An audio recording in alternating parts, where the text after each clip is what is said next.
Ladies and gentlemen, welcome to day 2 of the Rocket League World Championships. I'm your host, Leaf X, alongside Lawler, Gibbs, and James Bot, joining us today for the pre-show. We're going to try to break down everything that happened yesterday. A lot went on, a lot of exciting Rocket League, and we have 2 more days to do that for you. So I just want to start off and say, welcome back to the desk, guys. Welcome to day 2. You guys ready and energized for some more Rocket League? Heck yeah, man. Day 2. People are going home. It's do or die day. Oof. It is crazy. Like, those games were hype, but that new intro video is so cool. I mean, even the squishy shot. Cheeseman will not stop talking about the Icelandic clap. Yeah, he loves that. Yeah. But again, yesterday was coming into this. We had all this new blood. We had some. How many new players? 17 first-timers. That's insane. So many new people to this land. We were curious to see how that would affect them going onto the land stage in front of an audience for the first time. It seems like some of these teams dealt with it pretty well, but for the most part, do you feel like the day went how we expected it, Lawler? Yeah, prediction-wise, kind of coming in, how I had my bracket going, pretty honest with it. So he's smart. So me and Lawler were on point. Yeah, we crushed it. Yeah, we crushed it. So were you smart too? I'll have to do an audit because I don't know how much I trust that.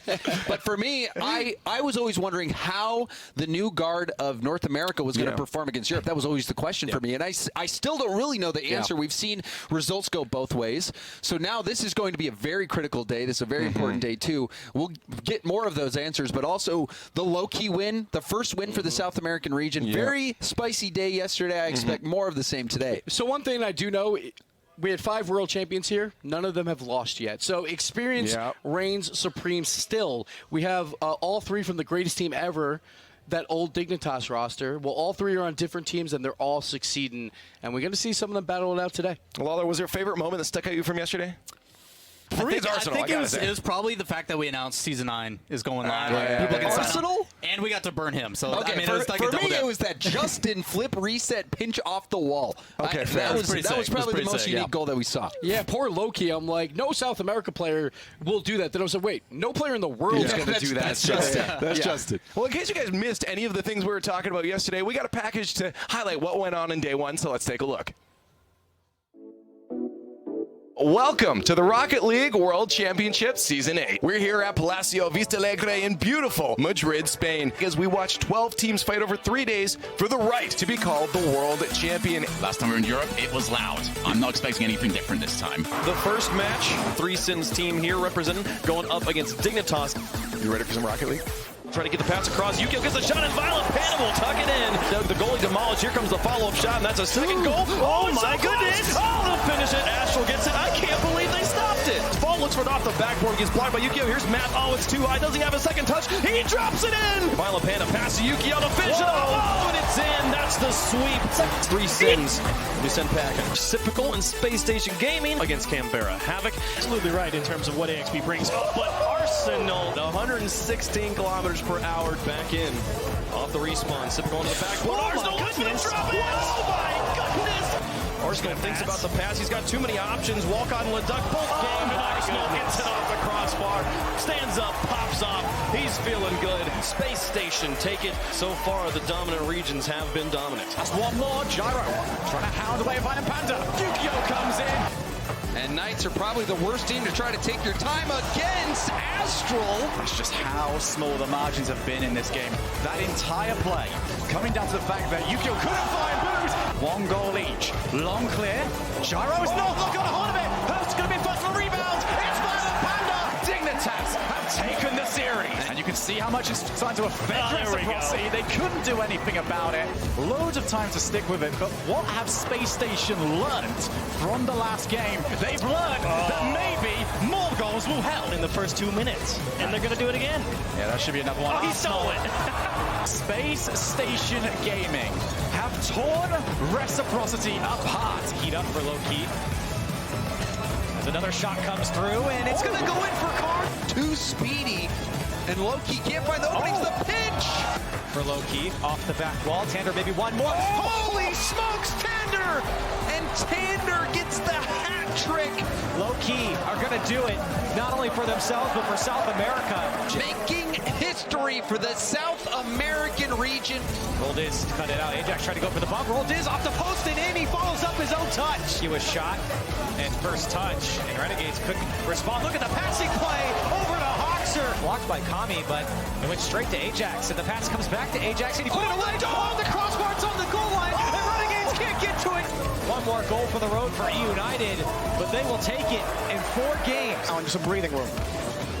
Getting a bump, makes the net free for Justin. But the save came out.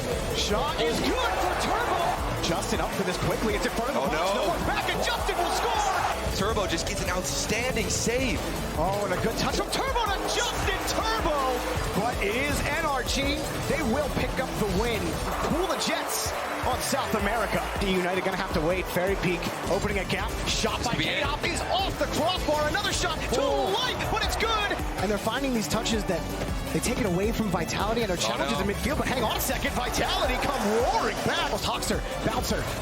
Nothing. Scrub Killer has to save. The net's open. K-Dop shoots, and with less than 10 seconds remaining, Vitality have the lead. Down the pitch. Now, there's an opening. Opportunity. Ferry Peak. Ferry. Touch, it's in. He scores, and Vitality take the series. Day one was all cupcakes and rainbows. Like, no one's eliminated. It doesn't matter. 2 more full days of Rocket League to go. Yeah. Tomorrow is a new day. Go home, get some rest. It's going to be crazy. Well, let's hope that they got their rest, because today, as you said, gives Cupcakes no and more rainbows. cupcakes and rainbows. It is a gauntlet. We have 8 teams battling for Yeah. 2 spots. Insane. Well, we got to see the awesome plays that got these teams to this point, but let's take a look at the bracket presented by Axe to see visually what went on and how these matches went down. Taking a look at Group A first here, we do have 2 groups. I think, fairly expected from what we think. Renault, Vitality, NRG moving on into day 3 as expected, I think. Yeah, but the first round games, maybe a little bit of some upsets. Low-key versus Veloce. When Veloce had such a great season, they fall short. And then Renegades as well, they fell short versus United. But at the end of the day, they all begin again in that first round of the lower bracket where only 1 team makes it out. You worry for OCE. Last World Championship, Renegades, they only won 1 game. Still only 1 game on their record. How's it going to end for them? You got to wonder. Let's take a look at Group P here as well. I think for some people there's a bit of unexpectedness. I know Lawler and Gibbs, you kind of predicted that one. Though Space Station Gaming was popping off. Yeah, I didn't think it was going to come to that level, but Space Station looked phenomenal. Yeah. Perfect play. Curly made the comment about how Arsenal was going to musty flick his chair. Is how well he was playing. He was popping off so much. So yeah, Space Station Gaming probably looking at one of the best right now. And then that lower bracket is brutal. The number 2 seed Pittsburgh Knights from North America, the number 1 seed from Europe with Reciprocity. At least one of them is going home today. And these guys are all playing, of course, for day 3. We have 4 teams in there, but there are 2 spots left. This is just the knockout stage. This is going to be brutal. Single elimination, best of 7s the whole way through. You lose, you're done. So those 2 upper bracket finals that we have left, they will play today. Whoever wins, they get that auto bid for a top 4 spot, while the other one drops down to the quarterfinals. So those games are still very important. And NRG especially going up against Vitality, that is a match you will not want to miss today. And, of course, they're not just playing for that dignity. They are playing for a prize pool. Let's take a look at that. First place, $200,000. That is just a lot of money. More than I can imagine. It dips so hard. I mean, you're talking the difference between first, second, and third. $80K a piece. You're talking the ability for those guys like Energy and Vitality. If you get a win, you guarantee yourself $40,000. Those semifinals, again, roughly 45 minutes. It's about $2,000 a minute for those series. It's absolutely insane. That's absolutely insane. But we have to talk about something else that was insane for a specific region. Finally, South America, they came to the Worlds last season in Season 7, had a pretty good showing, I'd say, but they weren't able to get a series win. Finally now, Low-Key was able to grab a win in the series, and this is just historic for that region. Yeah, it's what they needed. Come hot out of the gate. A lot of questions around Kyle. How is he going to change this team play style? Last season, he was kind of touted of not being here. Like, this guy's the best mechanical player in our entire region. He's not even here. He comes in, makes an impact, but Tander. We gotta talk about Tander. It's all about Tander because we talk about, well, they have King Card, they have the great one, Kaio. Tander's that other guy on the team. He pulls out a hat trick in their final game. And not only a hat trick, but the double tap. Did you see that? So that was disgusting. Tander, you can't count him out. All around, Low-Key is a solid team. I was expecting Veloce to put up more of a fight, but Low-Key came in, and they looked so casual doing it. That was the thing for me is they're winning the first ever series for Sam. They're breaking the ice. They're getting over that huge hurdle, and they just, it looked like it was another day in the office for them. I mean, it's frustrating, though, right? At the same time, like, they get that victory. They immediately go against Energy. They come out hot out of the gate. They get a victory, and then they drop. But now we get the option of South America versus OCE. Who is technically the better region? That could answer a lot of questions for us. Question is, what do they need to do to make sure that they can step up to teams like NRG? How are they going to push through this lower bracket? Well, they don't have to play NRG for the lower bracket. Any team isn't going to want to play NRG. It's a difficult bracket that they've had to go through. And now they're going up against OCE. Like you said, Waller, this is really where the conversation will be settled. Who is better, Oceania or South America? A lot of pressure. Based on what we've seen, Loki's looking like the favorite. I think Loki's going to make top 6. Possible, very possible. But they're not the only team with pressure on their plate as well. Day one is always just a mixed bag of emotions and just tensions and how are teams going to play. So there's some highs and some lows. Some teams performing more than they should and teams underperforming. So I think let's just talk about some of the teams that we feel like underperformed a bit. And for me, right off the bat, I got to think about reciprocity. Like these guys came in as a #1 European seed, and then they just had a bit of difficulty against Space Station Gaming. Yeah, like a #1 European seed means you are guaranteed top 3 at every other world championship. They have 4 titles, but reciprocity, the one problem that I have with this team is they rely so heavily on one player, and that is Shaw said. We talked about the stats. When he scores, they're amazing. They were 15-2 throughout the season. Well, he scored 1 goal, and that 1 goal was the one game they won. Besides that, very flat from the whole team. Reciprocity is a team that took the title in Europe, and Fruity and Farah, Shaw said these guys have been slowly building momentum, but they've had heartbreak at the World Championship before, and now they're coming in with more expectations than ever, and you wonder if that's weighing on them. However, Space Station, we heard it in the interviews yesterday. A lot of pros, they're saying that Space Station is looking like one of the hottest teams here. So is it as much reciprocity underperforming? Then you couple that with Space Station playing out of their mind. We'll see if they bounce back. Now, another question is we've had for a bit now is the Oceanic region. So let's talk about a team that, we're hoping to be able to shine some light on the region, Renegades. Again, just the region in general, we're feeling like they're a little lackluster for what their capabilities are. It's been difficult. I look at Renegades, and there's a lot of expectations for that region. They are always the dominant team coming in with Torsos, but the results just haven't been there ever since Drippe left. Someone needs to step up for the team because we have such high expectations for them coming in and getting that higher seed, and they just haven't given us wins. Sicky's the Oceanic MVP, averaging 1.38 goals a game in the Oceanic region. You need him to do something. You need him to come in and play, and to me, it was crickets from him yesterday. So my problem is they had the perfect bracket. They got to play North America. They do very well versus North America. They're 5-5 for all the World Championships. 3 of those losses were against Cloud9. So you take those out. 2-5 versus Europe. That's the match they had to win. Let's talk about the ups, though, because we like teams that are playing as well. Space Station, we mentioned a million times. I want to talk about them first. Space Station Gaming, oh my goodness, they look amazing. Arsenal was just had the time of his life out there on the field. The plays that we saw were incredible from Arsenal. Getting the passing plays, even the demo plays, all around Arsenal was out of his mind yesterday. I mean, he takes player of the day, like, amazing, but we had difficulties. Like, you look at anybody on that roster, none of them really made a mistake. Every single player on that team played their role to perfection. And the one shots player like that, oh my god. The one player you never talk about, AXB, the #1 goal scorer from day one. And that's a player we never talk about. We talk about Arsenal. Arsenal even stole one of his goals. He stole one of them, too. He played absolutely out of his mind as well. Like, it really reminds me of Cloud9 from Season 6. Just the mechanical play from all 3 of these players has been amazing. And the confidence on stage. If you haven't seen it, you saw in that clip Arsenal getting out of his chair. He's a character. He's got swagger. And that team, it just their confidence is boiling over the top. And with day 1 results like that, if they can carry this into day 2, they're a contender. Yeah, and then another team, but I feel like this one's more a little bit expected, especially with Gibbs' speeches about them. But Dignitas, Dignitas is still on that swing. They're still looking good. And it's all with Astra, right? He had a phenomenal performance. He was probably our runner-up for player of the day, where he had a lot of good solo plays. But that's what he's been doing in Week 5, then the regional championships. That's why Dignitas is here. I'm just happy to see them performing the way they are. A lot of communication, a lot of time to sit down and talk with Verge was about trying to work as a team. They busted out with a beautiful pass play, all 3 players right at the start. Hey, well, speaking of that pass play, it's time for our Get It moment presented by CDW. We're going to break that down. I feel like everything's clicking right now. And, James, I'm going to let you take this one away. Thanks, Leaf. Yeah, we're going to break down this passing play. It was actually the first goal of the World Championship. We get underway. All members of Dignitas getting involved. And you see Yukio hitting the ball upfield. Panda tries to go for it, but gets bumped downfield. But they make it work. And now Yukio is in a position.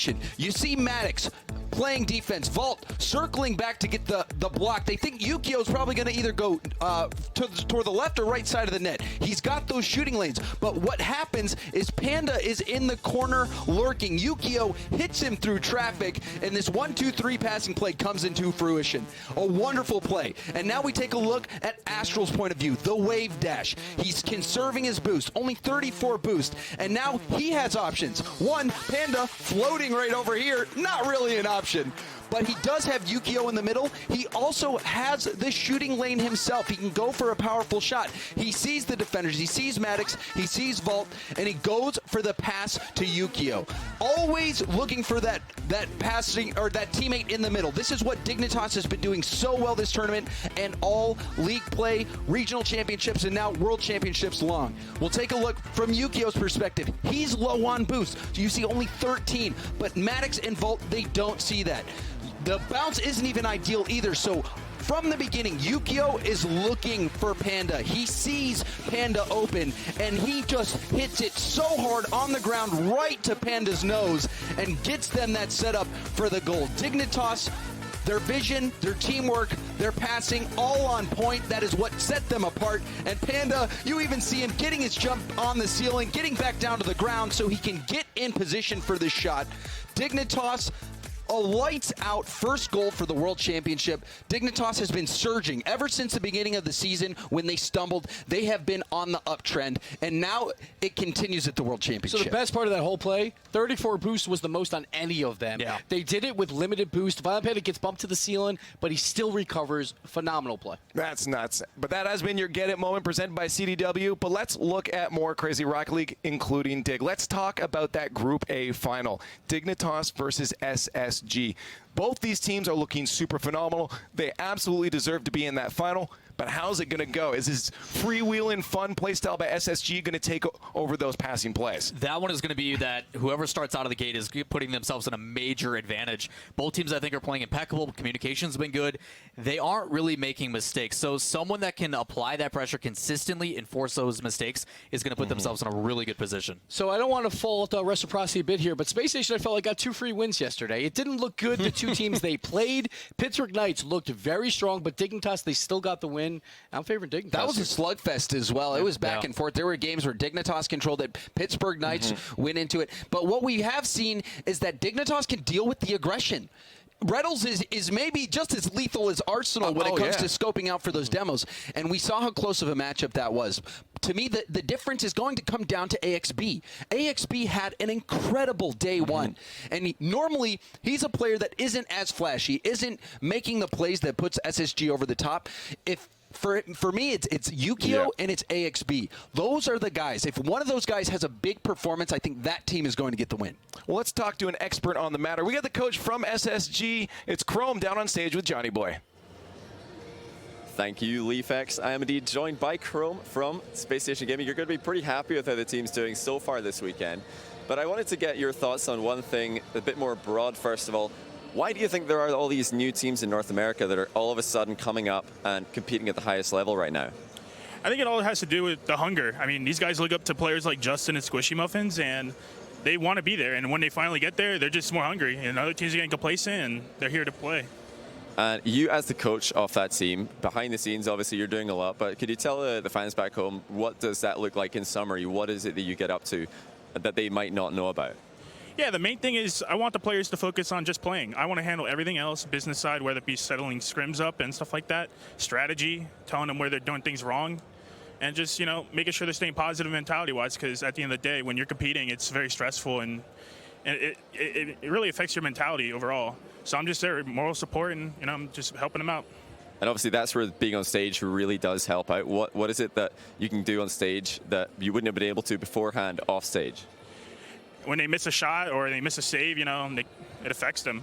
I pat them on the shoulder. It's like, it's okay. It happens. You know, you're going to get another opportunity to show that you're here to play. And obviously you guys do play later on today for seeding, but how far does Space Station go this weekend? What's the goal? Personally, I wanted a top 4, but I mean, we're looking like we can win this whole thing, so we're aiming for it.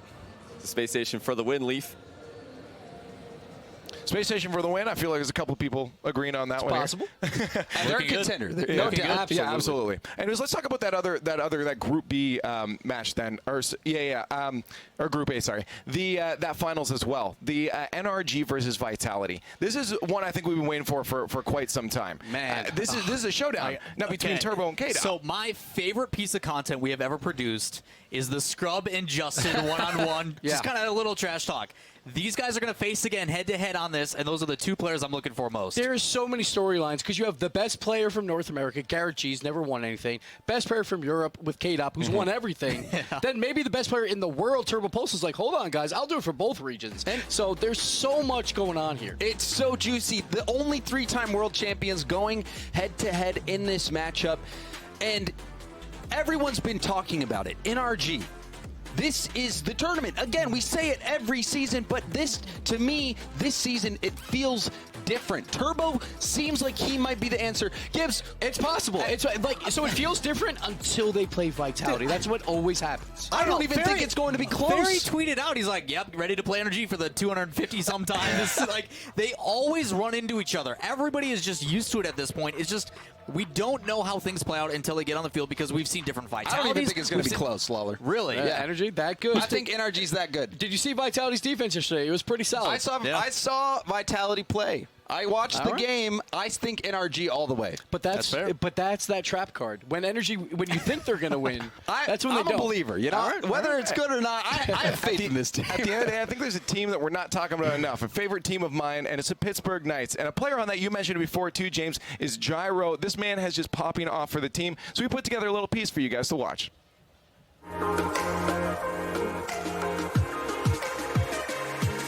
Hello, my name's Gyro, and I play for the Pittsburgh Knights. Before I started competing in Rocket League, I played varsity soccer. Obviously, when I was younger, I loved cars and stuff. Competitive Rocket League is competitive car soccer. It's the perfect thing. I remember playing with Explosive Gyro in 6-mans. I could tell he was a good player, but I did not expect him to just ascend to the top. The goals that I had, I was thinking about putting make RLCS land. I was just like, yeah, that's kind of far-fetched. And then we actually got it. Making it to Worlds was the accomplishment. I think I tweeted out a year ago. It was my first ever event, was going to Season 6. A year later, I'm the one that they take pictures with instead of being the one taking the picture. He has looked so good on his team. And the Knights, they're becoming a household name. I'm always trying to get better, I guess, and support the team. It's something about playing in competitive. It's just much more exciting and exhilarating than just beating people 5-0 every single game. We see this next generation of players being led now to the World Championship, and Gyro was leading that charge with his team. Now they get to show their stuff here on the world stage, and I think that they've really found that confidence, and they've really proven to themselves they can do it. Winning everything and doing what I set myself to do is just unbelievable. It's really nice to be able to travel the world playing my game. There's literally nothing else for me.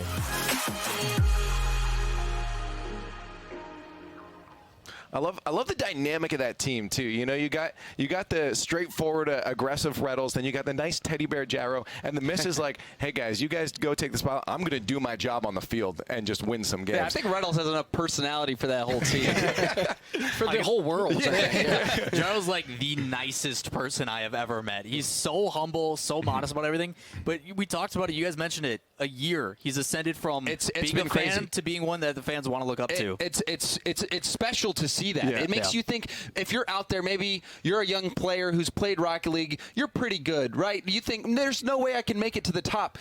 Players like Gyro, they prove that it just takes some dedication. You go play 6-mans, play ranked, just put in the time. Go sign up and for you never season know 9 where with it's your gonna, team. you never know where it's going to lead. It really is incredible how quickly Gyro and the Knights have gotten to the top.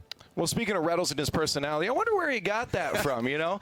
We actually have his parents. I've had a chance to talk to them, but now Johnny Boy gets to find out where that all comes from. Thank you, Leaf. I am here with David and Elizabeth, both Retals parents, of course, and they're looking forward to seeing him playing later on today. But I do have to ask, first of all, they've been talking about it on the desk, who does he get the savagery from? I would say maybe a little bit from me, but he is definitely his own person. It is all him. He does have 4 older siblings. Slater is the 5th child out of 6 that we have. So he has had to fight his way through the family, and he has 3 older brothers and an older sister who have definitely made him hold his own throughout the years. So that's probably played a big part of it, I think, as well. And what did you first think when he came at you with this professional gaming idea? What did you initially think? And then obviously, did you realize it was going to be anything like this in terms of scale? We had no clue. It started when he came downstairs to see us one evening and said, I need your bank account information. It's like, no. Why do you think you need our bank account information? Well, I won some money online, and I've got to tell them how to deposit it. And so we had no clue, and it took several months for us to figure out, A, that it was legit, and B, that it was real. And it really was even 6 months later when he was in the Valencia qualifications for DreamHack that we started to realize that, hey, this kid's pretty good. This team is really good. This is really, really a big deal. Even though coming here has just been blowing away. It's amazing. It's awesome. Well, it's great to have you here as well. I'm sure the players really love the support. One last question, and that is there anything you could tell us about RETALS? Maybe an embarrassing story or something that we don't know about him, so that we can go and meme about him on Twitter a little bit? He has definitely stepped up as quite a personality and done a lot of interviews for the Knights and even when they were the Peeps. And many of the interviews he's done from his bedroom. And that bedroom is usually on camera very clean.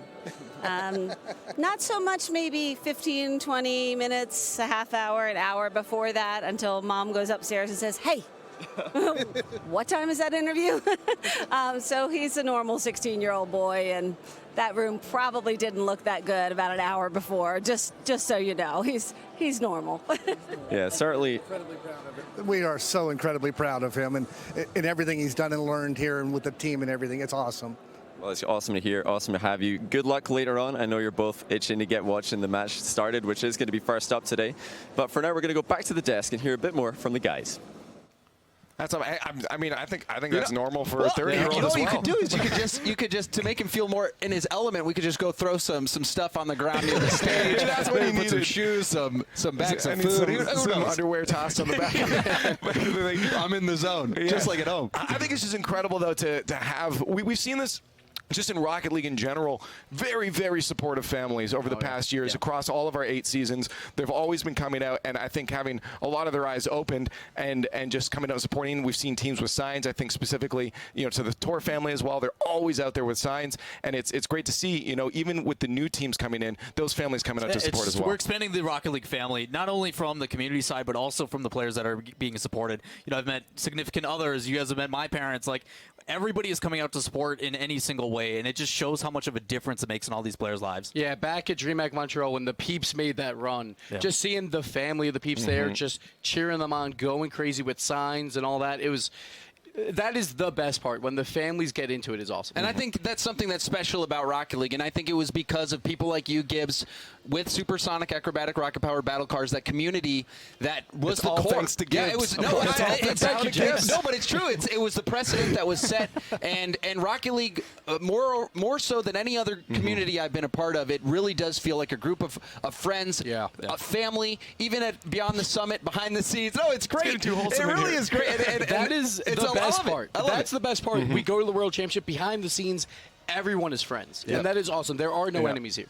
Final thought here. What are you hyped for, Lawler? Let's get the game underway, man. I am ready to kick today off. 2 places. There's 2 places available today. Yeah, that's it. A lot of teams going home, a lot of heartbreak, but we're going to see some good Rocket League. I just want to see this NRG Vitality Series. Let's fast forward. Let's go. We're going to see it. It is now time. Welcome to day 2 of the Rocket League World Championships.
Bienvenidos al segundo día de Mundial, bienvenidos al segundo día aquí desde Madrid, desde Vista Alegre.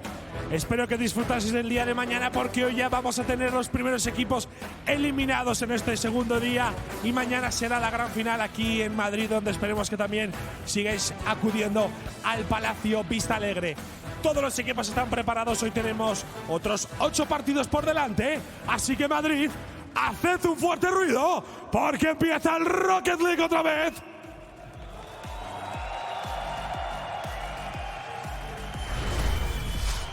And welcome back to this. It's still the same 4 people here. For better or for worse. As we start to talk about our first match here, why don't we dive into it? Canberra Havoc versus Pittsburgh Knights. Pittsburgh Knights, we were just talking about them and how they've taken, I think, the whole world by storm here with especially that new meta they're pushing in North America specifically. Very aggressive, demo-heavy, mechanically perfect on offense. And then Canberra Havoc yesterday having a bit of trouble. So I'm really wondering how you guys think this match is going to go.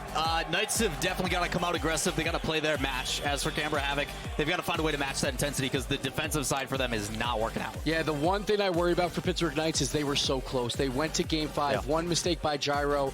That cost them everything. From a day 3, now you have to go through the entire lower bracket again. For Havoc, there's not a lot of nice things to say. I thought it was a miserable performance on day 1, but it's a brand new day, and we'll see what they got. And I mean, the competition's not easy. Yeah. And it hasn't gotten any easier with the Knights. The Knights, as led by RETALS, it's a tough team to play against. They were the ones who killed the big 3, and now they're going up against a Canberra squad that has struggled. They're looking to kill the big 3 and OC now at this point. For Canberra Havoc, though, what are those keys that they need to really have looked at last night, taken the time to sit down and talk about to make sure they can come into this day with less difficulties than they had? A lot of things about causing disruption. There was way too many times that they gave away that midfield pressure where pointing out mostly Walcott, he had the ability to turn in and challenge and just buy some time from his team.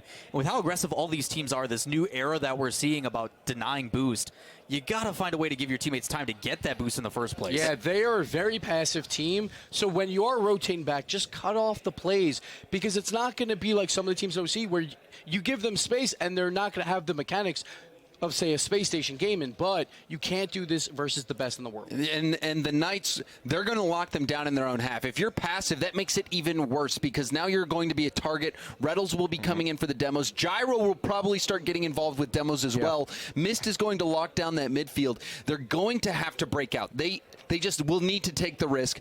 Going to have to get out, get the boost, and maybe even go for those demos that RETALS likes to get where you come from behind and take out the offensive player from the back. They're going to have to do something because I worry if they try to play passive that the Knights are just going to pick them apart. Do you feel like maybe the Knights could get a little overzealous and push up a little too far to allow that breakout chance for Canberra? I don't know. Or are they going to have to force that? I don't know if there is an overzealous for the Pittsburgh Knights. Their priorities They're are already boost, playing are overzealous. getting the boost, going for demos, and getting more boost, and then they go for the ball. Like, it is their last priority because they are there to wreak havoc against Canberra Havoc. The one thing that I think we'll see here is a lot of back and forth play. That's how Pittsburgh Knights play. They will go for an attack, but immediately fall back on defense and then worry about that defensive side. They do it all the time for North America. Not a possession team at all. They take their chances when they have them, but then they pull back. Pittsburgh Knights has to change up that game plan. We saw it versus DIGNITAS. They did it so well for game number 1. 15-5 shots where they controlled the field versus the best possession team in Europe. That's what they need to do here. And that was because they were winning every challenge at the midfield, and Mist was a big part of that. He's that guy in the back who's going to try to beat that player to the ball who's using up all their boost a lot of times to get really high to try to defend that ball getting hit back into their own half. So Mist, this is going to be a struggle. I think Canberra is going to really have difficulty getting the ball even past midfield with Mist in the back. Yeah, doubling down on that. Mist, they asked the teammates, like, hey, how do you guys feel about him? He's like, he's clutch. You won't hear his name called. You won't hear him doing these crazy, flashy things. He's always in the right position. He always sustains our offense for us, which allows us to play this super aggressive play style. When you have that trust in your third man to just go and wreak havoc, it creates so many opportunities for this team. And honestly, I don't know the last time Mist has been a mistake player that things fall apart. Like, he is so clutch all the time, so consistent. But for mentality purposes, you need Gyro to play well because when they won DreamHack, whenever they went to Champions Field, Gyro really stepped up and got them wins. He made that one big mistake that made them go down to the lower bracket. So get him involved early, get him like in high spirits, and they'll be perfectly And this is fine. where, you know, if you're the Knights, Moopy, this is where his job comes in. He's the coach of this squad. We've seen teams have incredible lower bracket runs. You think about Flipside back in Season 2. You think about Cloud9 in Season 6. It's possible. So, like you guys said, Gyro going to have to get back in the right headspace, and today is a new day. Yes, and this is absolutely that team from the lower bracket of all of the 8 teams there that I think looked the best on day one. They just ran into a really hot Dignitas, and they have to feel confident going into this matchup. Just wondering now on the stage, do you feel like by this point, though, any of those first, like, hey, we're on the stage, is out of the way? Do you feel like they can zone in a bit more now? There is a lot of players that enjoy getting the first match of the day. It's unfortunate because for some of these guys it is elimination, but they like just, okay, let's get it out of the gate. Let's be the first ones to the stage. We're ready. You know, we just woke up. We had breakfast. Like, it is a good routine kind of match for them where they can just go about their day as regular. One key thing we saw Gyro this morning, he just had a giant cucumber, and he's like, yesterday, like, I ate a donut, and it didn't work out. So he was only eating vegetables and he's just process of elimination. I don't know. I'm going to have to wait and see because you might have seen him with the cucumber, but he probably ate the donut. Let's be real. It's all illusion, right? He's putting on a facade at this point. Yeah, I don't know. That's a donut. Like, I just ate a donut yawn right there. Like, exactly. The carbs are hitting at this point. But yeah, no, I'm just wondering how much mentality is still going to be in this of thinking about the teams even if they do win coming forward. You know, it's like, is Moopy's there to say, hey, no, sit in the zone? What? So one team we know with Pittsburgh Knights that they can handle this pressure. We saw it at DreamHack Day 3, the very first time that they were like in a big event and they showed up. So like I expect the same thing here. It's very similar to DreamHack for them. And the question is, will Canberra figure out how to deal with the aggression and start their counterattacks? They're a defensive team. They're going to have to be very good at dodging demos, hiding on the inside of that post, making sure RETALS can't come in and get that bump, Gyro can't get those bumps, and looking for the counterattacks. If they just play boom ball, I think it's over for them. They're going to have to be very tactical about who is going out for that outlet pass that can start the counterattacks, because if they that's going to be the difference for them. If they can make those counterattacks happen, quickly transition from defense to offense by finding those passes out to the midfield and getting a long shot, that is what they're going to need to even stand a chance. Knights or Canberra Havoc? We don't know. Do you guys know? We want to know. Let us know on Twitter at RLCS. Hashtag live the moment. Hashtag RLCS8. We really want to hear from you guys. It's now time for our first match of day 2 with Corelli and Turtle. Day 2 of the World Championship here in Palacio Vista Alegre in Madrid, Spain. Turtle and Corelli here to kick things off with Canberra Havoc. And for them, I talked to them earlier before we got here to the stadium, and it was a wake-up call.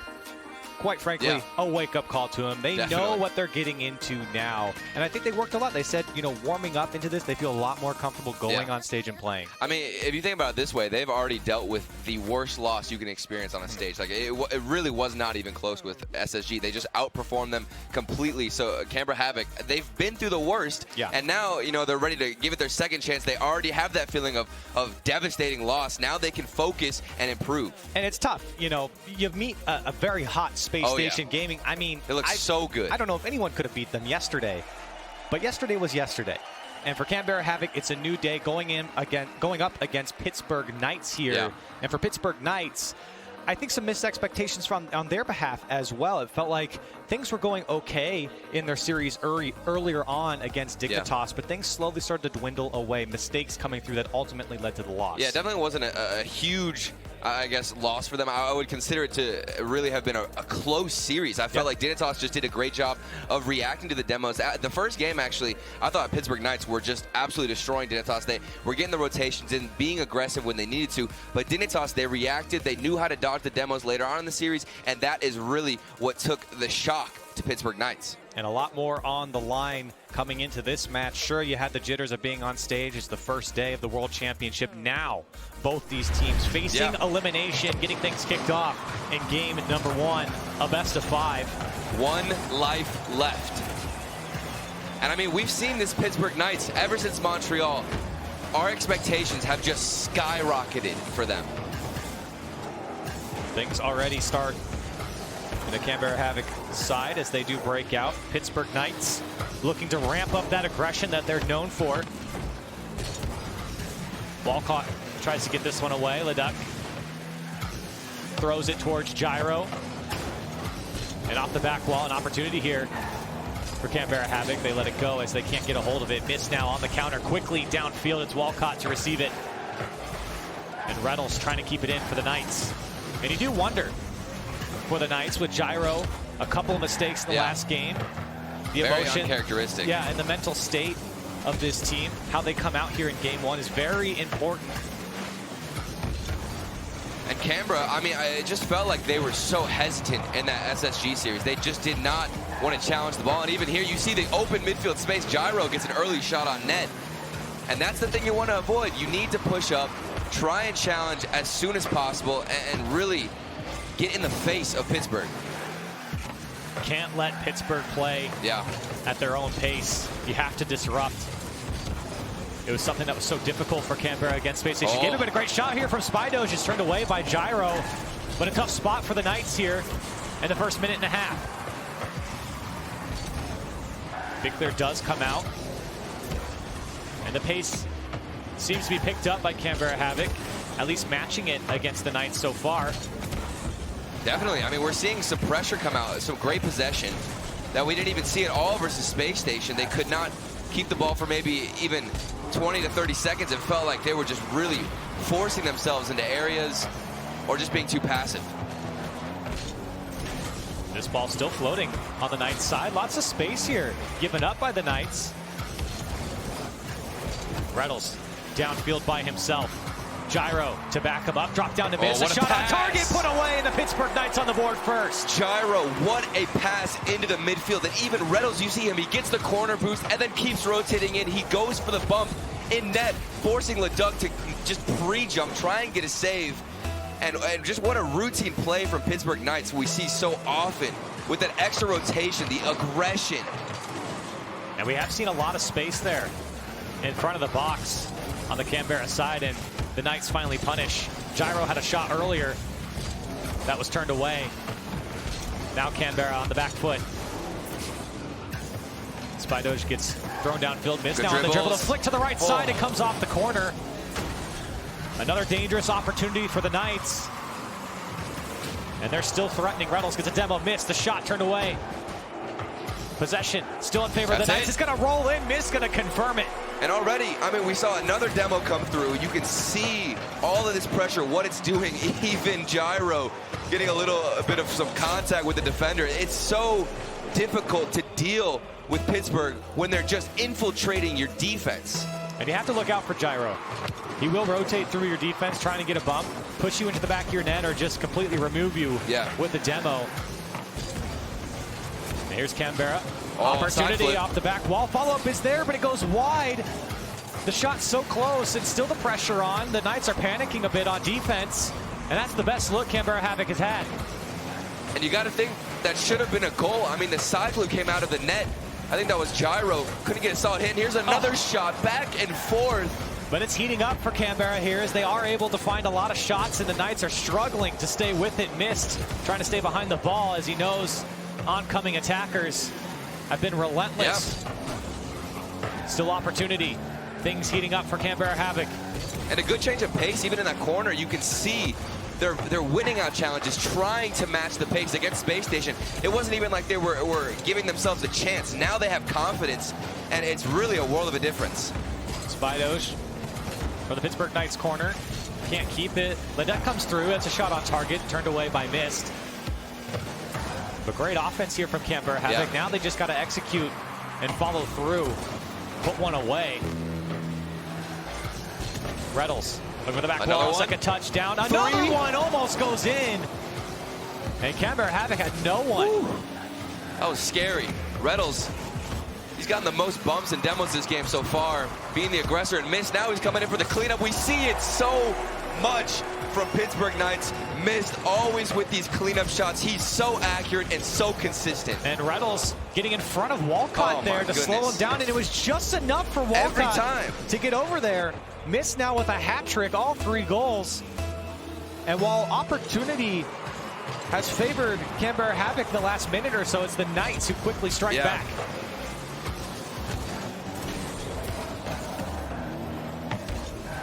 Pittsburgh Knights still pressing on. They want a fourth one with 30 seconds left.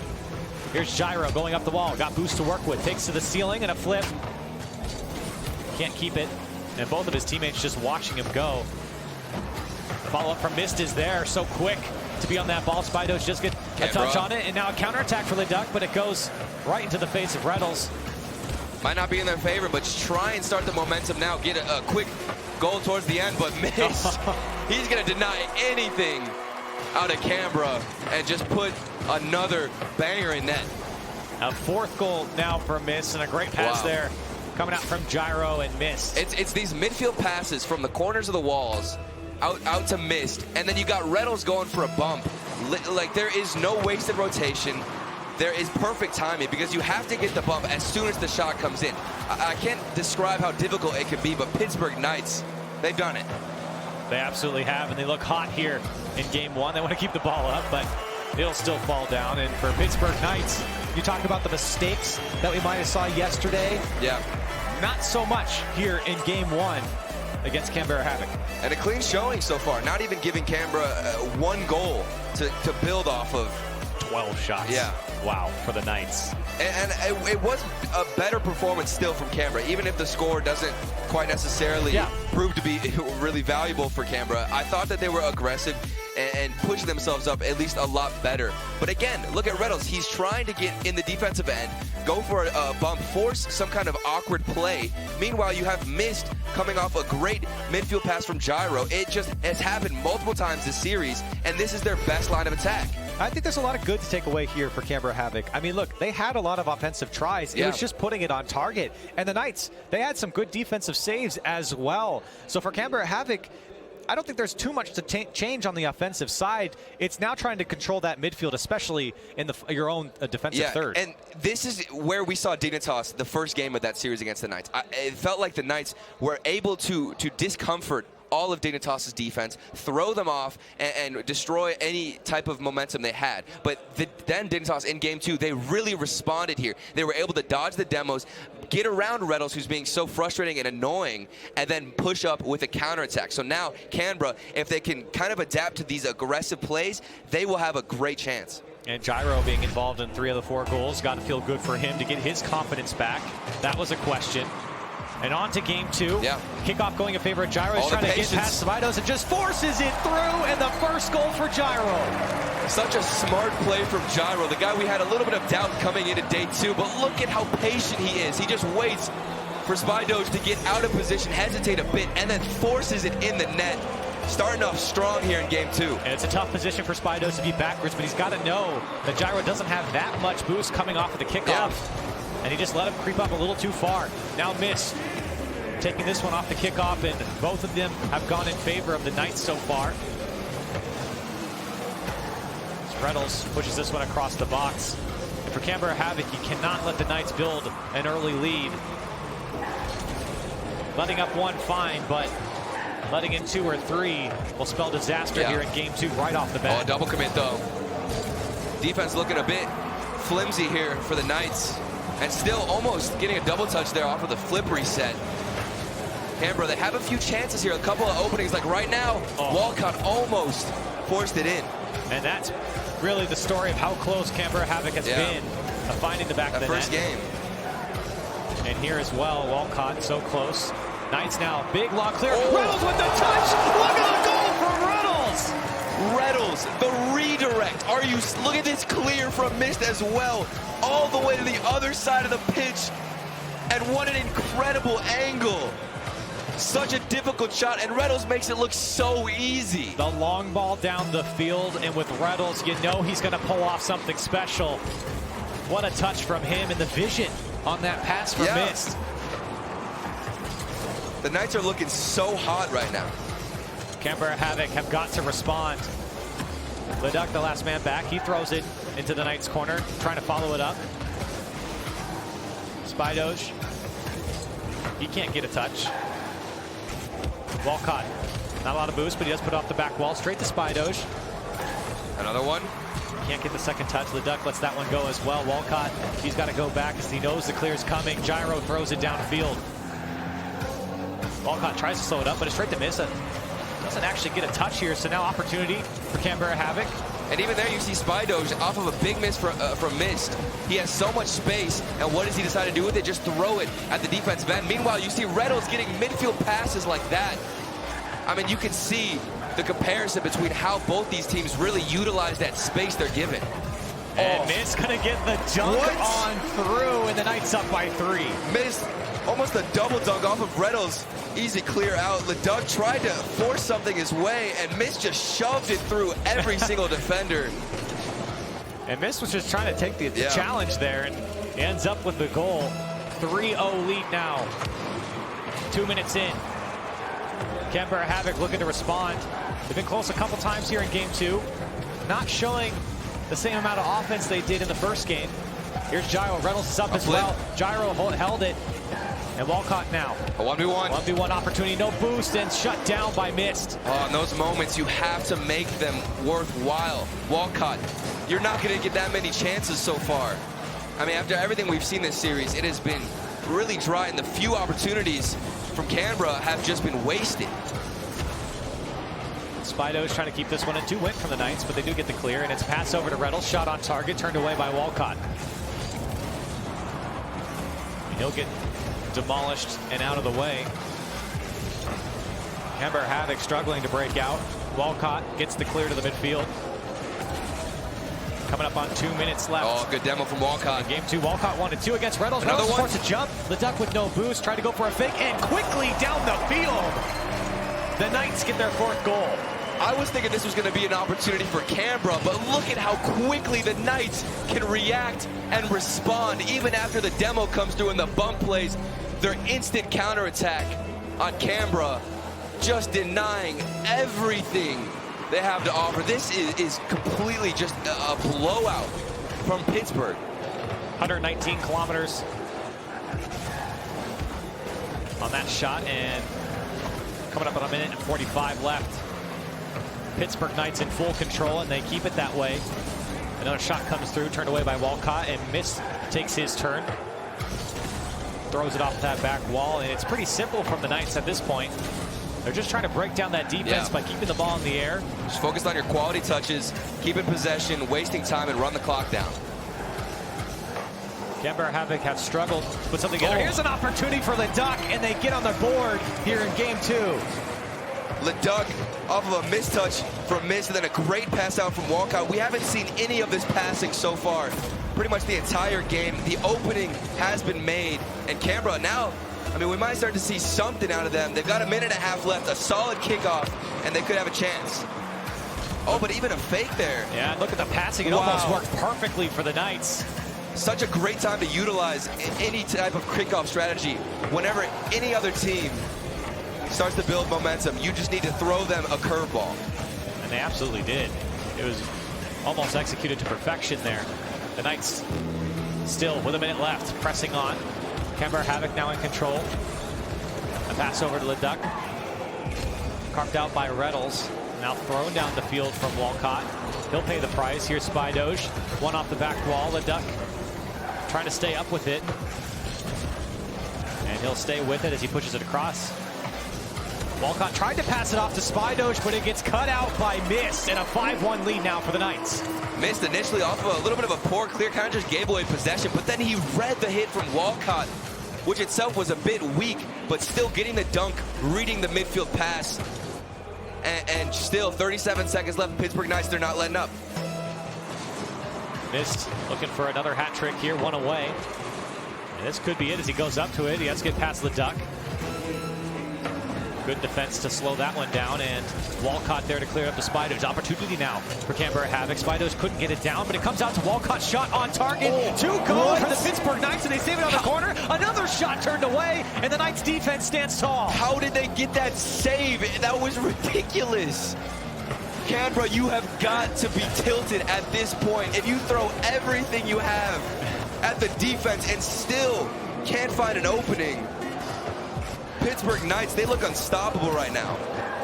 On offense and defense, they have been strong, holding Canberra Havoc to just 1 goal through 2 games now. And for the Pittsburgh Knights, they put up 9.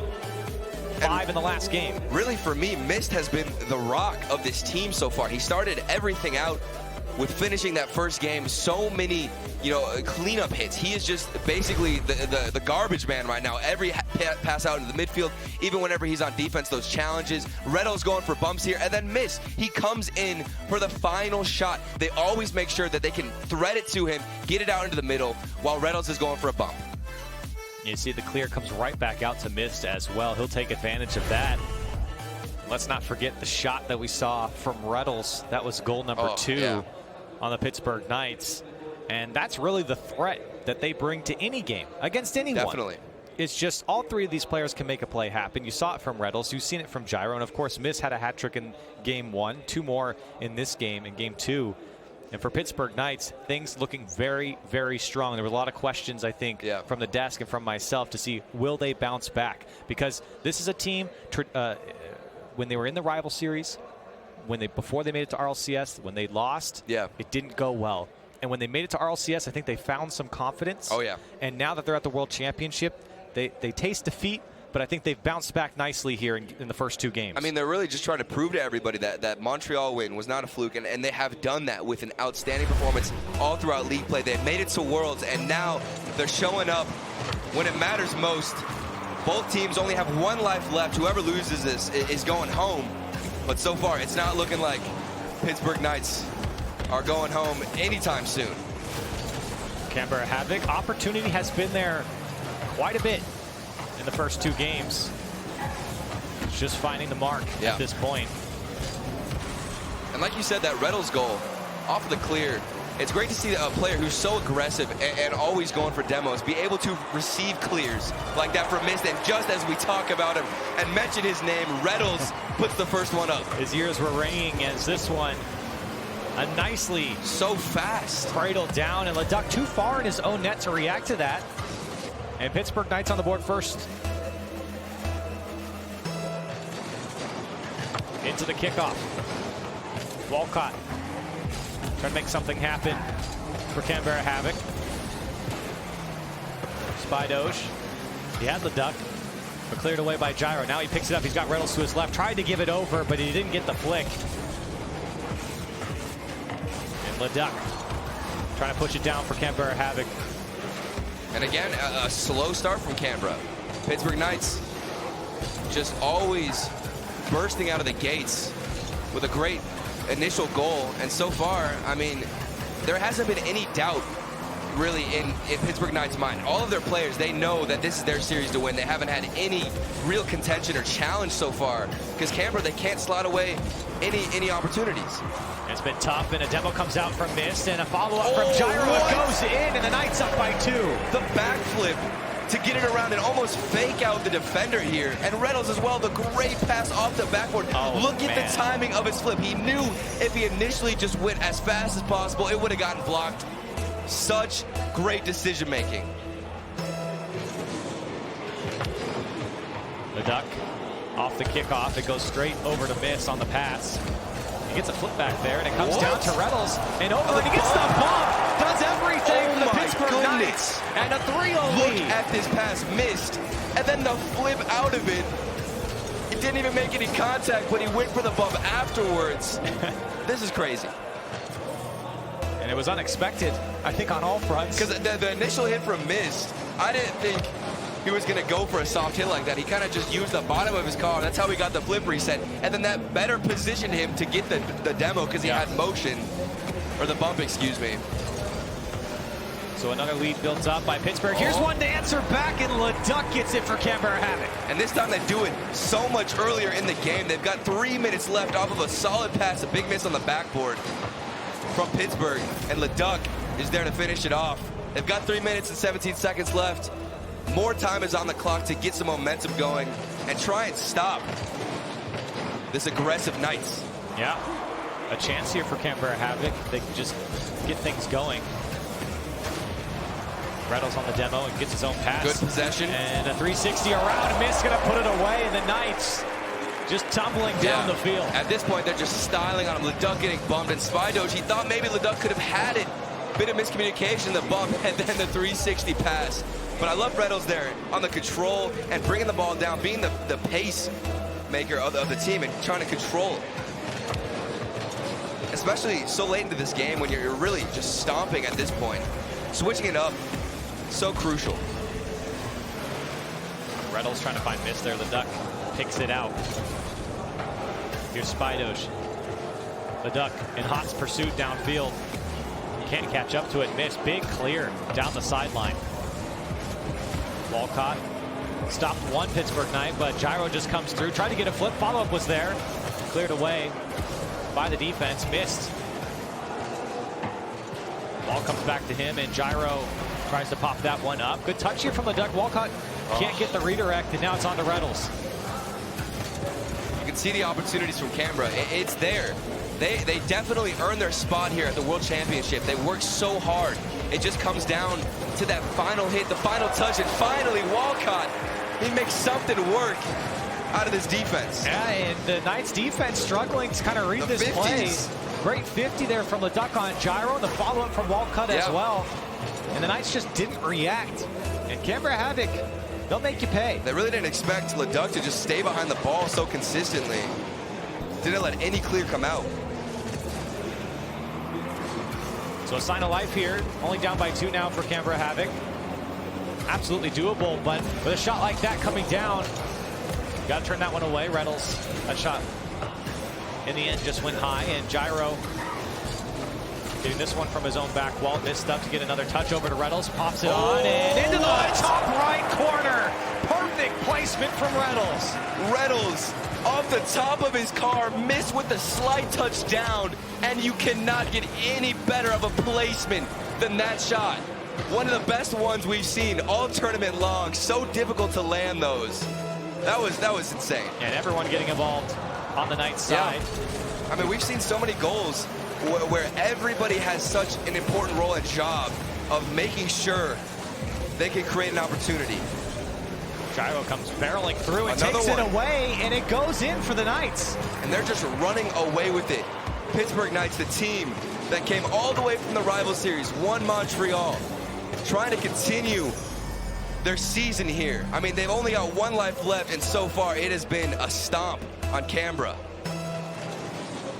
Canberra able to put up 2 goals in this game, but it just seems like the Knights keep responding back.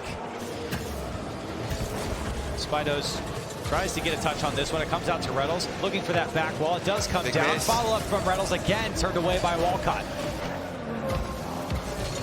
Gyro takes away the corner boost, and it's stopped up by Canberra Havoc. Missed. Flips into Gyro, and Gyro trying to get off the back wall. Walcott trying to deal with it. And now Spidos picks this one up. He's just got missed in front of him. Can't kill by. Missed with 0 boost. Yeah. Confidence is just too high for Pittsburgh Knights. They know that they can outpace everybody on Canberra right now. The confidence is there. They've been playing well all series long, and you just got to hand it to Pittsburgh Knights. They're brilliant teamwork. Walcott's going to get another one in here. 45 seconds left. It's going to be tough. Yeah, it's going to be tough. You're going to need a lot of kickoff goals, or a lot of quick goals after kickoff. Yeah, but hey, I mean, I don't know if we've necessarily seen it a lot, but there's definitely been chances. We've seen some teams battle back, but against Pittsburgh Knights, there's got to be a complete shift in mechanical ability. Here's Spidos in the midfield, trying to slow it down. It comes out to Leduc, using all of his boots to stretch out. Spidos is there, and a follow-up from Walcott. Just can't put it on target. Spidos does get a sneaky touch there. RETALS forced to make a save.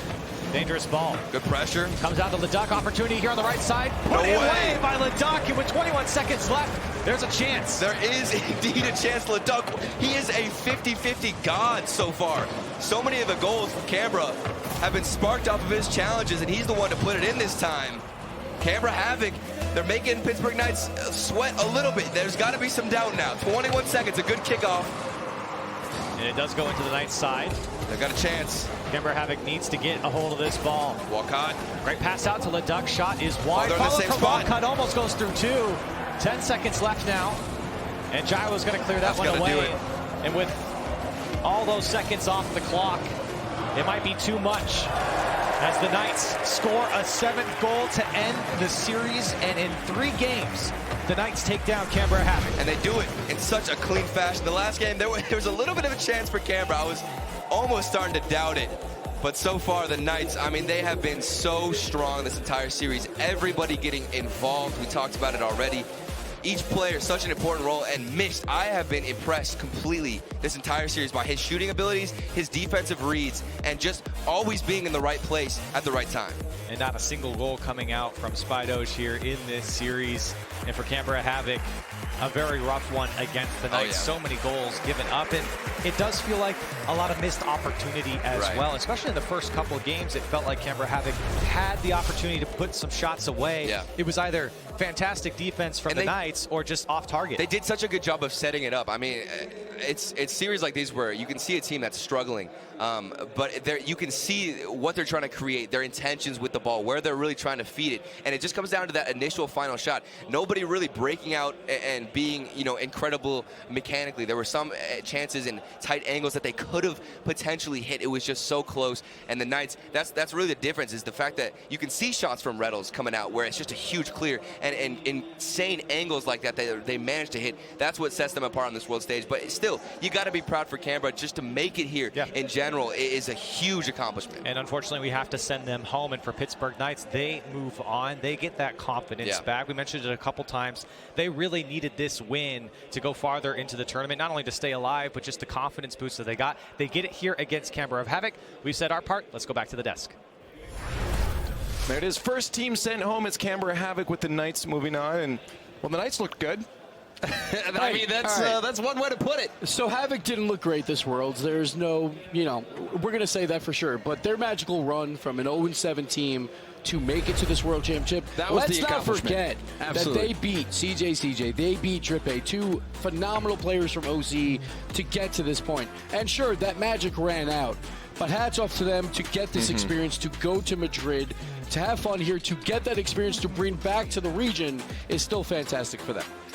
Yeah, difficult performance from them, but for Pittsburgh Knights, a lot of positives coming out, able to control the field, pretty much asserted their dominance with their gameplay, and that's exactly what they needed to do. It's a brand new day. You need to come out. You need to be flashy. You need to show us that demo bump play that they're oh so good at. But for me, the biggest focus was Mist. Mist had so many good plays. There was a point where he hits a flip reset, gets 2 bumps out of it, and sets up his teammate. The guy who's normally quiet, and I mentioned being clutch because we rarely hear his name, he was not quiet at all this series. Now, the one concern, once again, very similar to Space Station, it looks like Pittsburgh Knights had a little bit of fun in Game 3, allowed a lot of goals. We'll see if that matters later. Probably won't. It looks like they were just having a good time. And it seemed like they were having a good time. It was clear that Canberra they were outclassed. They were outclassed by 2 very, very good teams. Space Station, the first team they lost to, and now the Knights. These are teams that are contenders to win it all. Honestly, for Canberra, the road wasn't easy. So just getting to this point, like you said, Gibbs, that was a victory in and of itself. But 2 really quality teams took them down. It was a tough road, and they're going home. Now, I'm just curious on the mentality side for you guys, at least what you think is, at what point do you say, okay, we're outclassed at this point, let's just have fun with it? Because, looking at the face games, they still look serious in the game focus, which, is admirable, but I'm wondering if it almost maybe would help to just step back and say, hey, let's just play some Rocket League. I look back to Take 3 at Amsterdam. I mean, those guys were having a difficult time. They had a rough day 1, and then all of a sudden they start having fun. Rizzo and them are smiling and stuff. And we see them take top 4. Well, let's talk to the winners. We have RETALS on stage with Johnny Boy. Thank you. I am indeed joined by RETALS. You just won your first match of the tournament. Congratulations. But before we get into that, I did want to ask you about the game yesterday. It didn't go exactly as you had predicted. So where did it all go wrong against Dignitas? We weren't exactly ready. Rookie season, rookie worlds. We didn't really expect this lot of a crowd, and we really didn't prepare well enough for it. With Montreal, even there wasn't very many people, but this is completely different. So. But you feel more ready now?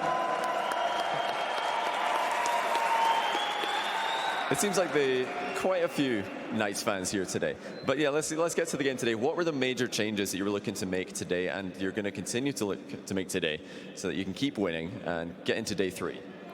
So we looked over our VODs last night, just watching them as a team, and one of the major things that we did yesterday that we shouldn't have was we were too aggressive. We played to their strengths and not ours. And what we're going to do today is just play a normal, more passive offense and hope for the best. Well, best of luck to you later on versus Dignitas. But I do have one question for you. I was having a chat with your parents earlier, and they told me that you don't clean your room before the interviews. So when you get that interview for RLCS next season during league play, are you going to be cleaning your room yourself? So what I usually do is the interview can have... The interview only shows half of my room, so I usually throw my clothes to the other side so they can't see it. And I'll probably just do that again next season. So just don't move the camera that way. But anyway, best of luck to you later on. You've got a very tough matchup against either Reciprocity or the Three Sins. Now, you imagine it's going to be? Probably Rec. Unless Yummy starts saying something, because he doesn't really give them much valuable information as a coach, so could hurt a little bit. Well, that matchup just got a little bit more spicy if we do see it. But anyway, I'm going to let you go, Rels. Thanks for chatting to us. And for now, we're going to go to a very, very, very short break.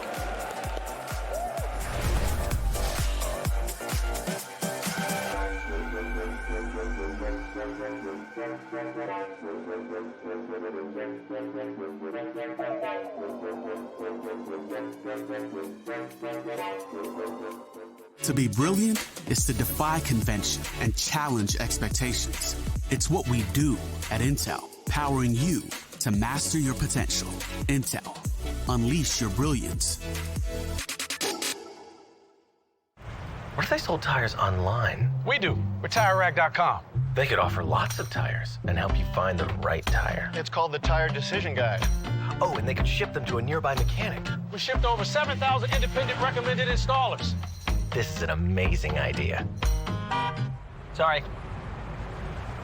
Visit TireRack.com/Pirelli to find the full line of Pirelli tires. Pirelli, power is nothing without control.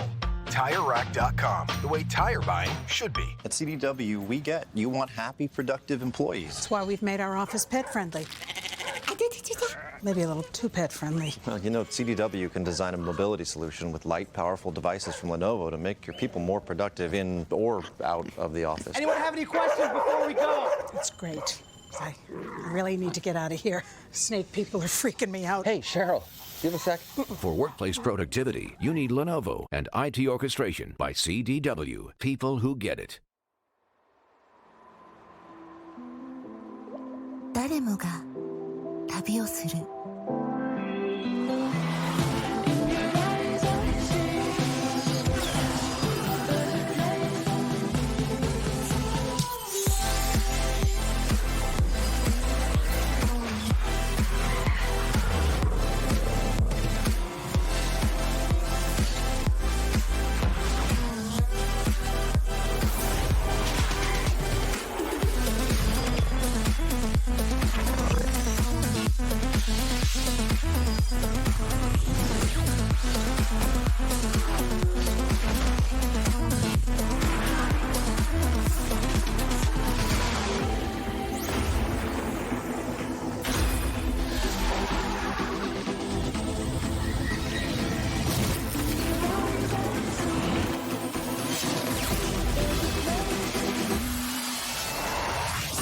ここまで来た。あな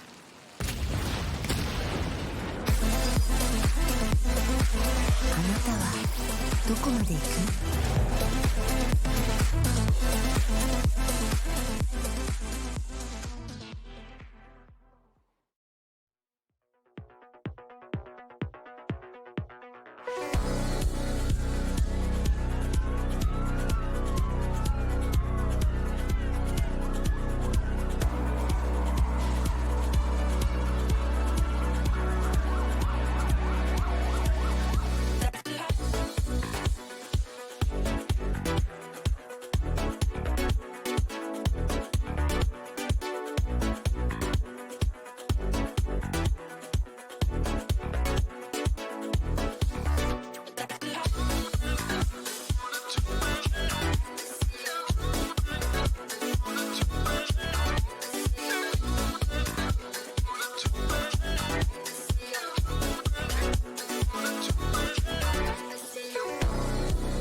I'm Maddox, and I play for the Three Sins.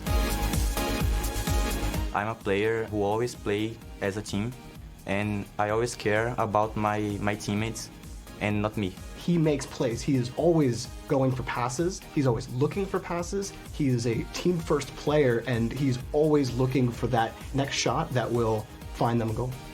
I can doing the same defense and attacking with the same quality. I think I'm a very complete player. Now Gary G trying to get it past him. PJ's got him beaten. Here comes Maddox for the shot and puts it home. What a play from INTC as they take their first lead. He switched from INTC to the Three Sins. We thought this is a new team. This is a team that doesn't have enough time to build chemistry, but lo and behold, he got them to Worlds now. I think the difference between INTZ and the Three Sins is I'm more closer of Vault and Matt than I was on INTZ. I don't see some difference of their play styles in game, of their personality. They are some close people to me in my real life, in the game too. In regional qualifier, we're pretty sure we will get the spot.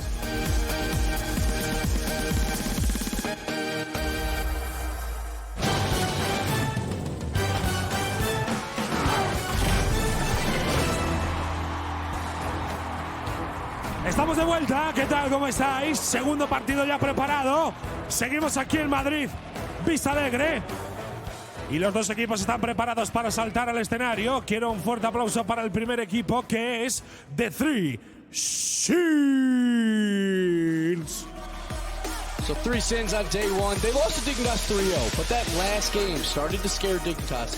3-minute overtime. It seems like Three Sins were slowly figuring it out. Yeah, my biggest concern for them was they were trying to keep up with the pace of a lot of these teams, and the difficulty with that is, yes, they are getting to the ball first, but the touches are not meaningful. They got to find a way to get some power behind those shots. Y efectivamente enfrente van a tener un fuerte aplauso al equipo de Reciprocity. You know, Reciprocity did not have the start at Worlds that they wanted, especially with how they finished league play, and they need to come out. They need to make a statement here against the Three Sins if they want to continue to day 3. Yeah, we just saw Pittsburgh Knights put out a statement, and if Reciprocity wants to kind of hang with them, they need to do the same exact thing here versus Three Sins. If anything's going to motivate them, it's Rettles throwing some shade. So that's all I'm saying. We love you, Rettles. We love you. That was a good one, though. I mean, that's what Rettles does. That's just what Rettles does. Yeah. That's the scary thing, though. When we see them later, you know that they're feeling it if he's on that game as well, too. But looking at this match here now with Reciprocity, there was a bit of hesitation yesterday. Question: do you think it's just down to Shazette? We talk about he's the guy that needs to score, and when he scores, they tend to win games. Was he just off yesterday, or was it the whole team you guys' fault? Jorby said yes. Take it away, buddy. It is literally Shawset's team. Gibbs has mentioned the stats several times now. When Shawset scores, they win. Now, to be fair, there was a lot of weird misses by Fruity and Farah that you don't expect, like just very easy balls. It seemed like the nerves got to him a bit. That happens to pretty much every team here, their first game on stage, so maybe they just kind of got unlucky there. But again, you're in day 2 now. You've got those nerves out of the way. You have to take down the Three Sins and easily to be ready for Pittsburgh Knights. But don't count out the Three Sins because, again, they started to figure it out late versus Dignitas. Got to be motivated, too, after seeing their comrades as well from South America getting the first win for the region. You know they don't want to be the only ones without it. So something to motivate them. But for Reciprocity, yes, they do have some experience now on the stage. Hopefully they can settle in and get things going. But a lot of it, I think, is going to fall on Fruity. He needs to be the one to assert dominance up front to open up those opportunities, make it easier for Farah and Shazette. So this team, for me, is always so weird because we always talk about nowadays Rocket League is a 3-man game. And you have to have your weakest link play extremely well. But I feel like for Reciprocity, it's completely different. They do throw a lot on Shawset, but they don't have a weak link. That's what's so good about them. Like Fruity and Farah, sure, we're not going to consider them probably top 5 in Europe, but they're in their top 10 conversation. They are solid players. Yesterday, we didn't see that. Yeah, and I think for Three Sins, I think that with how they looked against Dignitas at the end of that series, Reciprocity plays a bit of a different game than Dignitas does. Dignitas were just reading every single touch the Three Sins were giving them. So if the Three Sins can control the ball a little bit more against Reciprocity, I think they're going to find a little bit of success. Maddox in particular, that third man, if he can start finding the passes that he was so good at in the Grand Series, finding Vault and finding Math, I think that they will have some success against Reciprocity. So you mentioned that Reciprocity trying to find those passes and trying to control the ball. What about Three Sins? Sorry. 3 Sins. Yeah. Okay, so for 3 Sins, how do they go about doing that against a team that is usually a bit more aggressive? It has to come down to, first, the boost game. Always down to the boost game, controlling the boost, creating space for your team, and not throwing away the ball. Because as soon as you start throwing away the ball to Reciprocity, that just allows them to play that aggressive game, and they're just going to keep that press on you. So it's going to be difficult. Reciprocity loves to demo. They love to bump, so that's something they're going to have to watch out for. Well, join us online on Twitter at RL Esports, hashtag RLCS8, hashtag live the moment. But it's now time to get into our second match of day 2. Let's head to the casters. The 3 Sins and Reciprocity face off here. Again, another matchup facing elimination here. Turtle, give me your thoughts. We heard what the analyst said. Give me your thoughts about the 3 Sins here so far. I mean, I've definitely been impressed with them. I think it wasn't really the best we could ever possibly see them. I've always been impressed with South America in general. I think ever since we first saw South America really break into the scene and come to the first World Championship, they have been so impressive. Even the first goal, I think, against Cloud9 that we ever saw from South America was like a mind game. That is really what represents South America as a whole. And I think the 3 Sins, you know, Gibbs talked about it last series on the desk. You know, people have magic. Teams can just start this momentum with them, and the 3 Sins did that. They were number 4 in league play, and then they became the playoff winners. So they have what it takes, but against Reciprocity, if Shawset's feeling it, it could be hard. Yeah, on the Reciprocity side, I really am extremely concerned how they come out today. Yeah. It was not a good look yesterday. They got shut out in 2 games. Really nothing happening. The Desk touched on it. They need Shawset to get going. Farah and Fruity had some very strange mistouches and miscues throughout that series. On one hand, I expect them to bounce back here against the 3 Sins. It's a matchup that I think a lot of people would say Reciprocity is going to win. But I think on the other hand, these South American teams, especially with low-key getting their first win, we know how good they can be. They could absolutely come out and upset Reciprocity here. I mean, for South America as a whole, I feel like their mechanics are really on par with a lot of the best shooters, a lot of the best strikers in the game. Yeah, and the speed, exactly. They can match so well. It just comes down to the possession. So if 3 Sins kind of push forward, get into that midfield space, and can pass more, that is where they will really take it to Reciprocity. Yeah, I absolutely agree, especially with the long balls downfield. That's where that speed kind of comes in, and that's kind of the South American way that we've seen throughout their season and coming into the World Championship. They love to push the ball down the field and make something happen in the final third. It's where they feel the most comfortable, but you have to play both sides of the field. And when you're playing against a team like Reciprocity, you're going to be put on your defensive third. You have to make it happen on defense. And you have to react to Farah being so aggressive. That man will hunt you down on the defensive end and look for a bump. Well, we got the thumbs up from 3 Sins just a second ago, so we'll jump into game 1. Let's get things kicked off, Matt. Trying to take this one down and keep a close eye on how the 3 Sins work the ball down the field. Possession so key, especially past that midfield mark against anyone. This one coming off the back wall. Shawset trying to turn this one around. Math, great pass out to Maddox and a shot on target quickly downfield. Farah there to turn it away. I love it so far. That's what we want to see from them, using that space. They have the capabilities to hit incredible shots on net, really put up some crazy strikes. I mean, even in all of their games, low-key impressed us. South America, they have what it takes. We just got a little glimpse of it there. And Maddox. even here. Opportunity again, Farah forced to make the save, but you're seeing that offense come through from the 3 Sins. Quickly down the field now for Reciprocity up the back wall. Follow-up wasn't there, and Shawset gives the ball up to Maddox. And 3 Sins threatening early. Reciprocity have to be careful not getting locked into their defensive third. The 3 Sins are so quick and will punish. And I feel like we're going to see an exponentially changing Reciprocity team as the series progresses. This first game, almost all the time, we see Farah being the team captain, you know, talk to everybody, kind of feel out that team. You notice a huge shift all the time with Reciprocity and how they play. You know, whether they go for more demos or they back off a bit. Rudy pops this one up, gives way for Shawset. Rudy paid the price there from Maddox.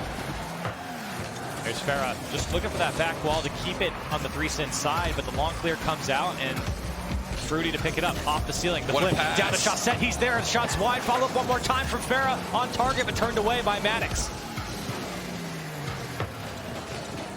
Now Matt finds ball, twirling through the air. Couldn't catch up to it.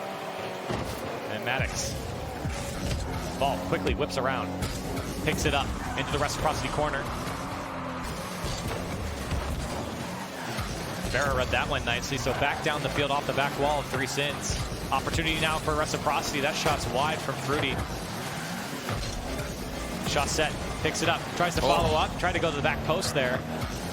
So far, I mean, solid defense.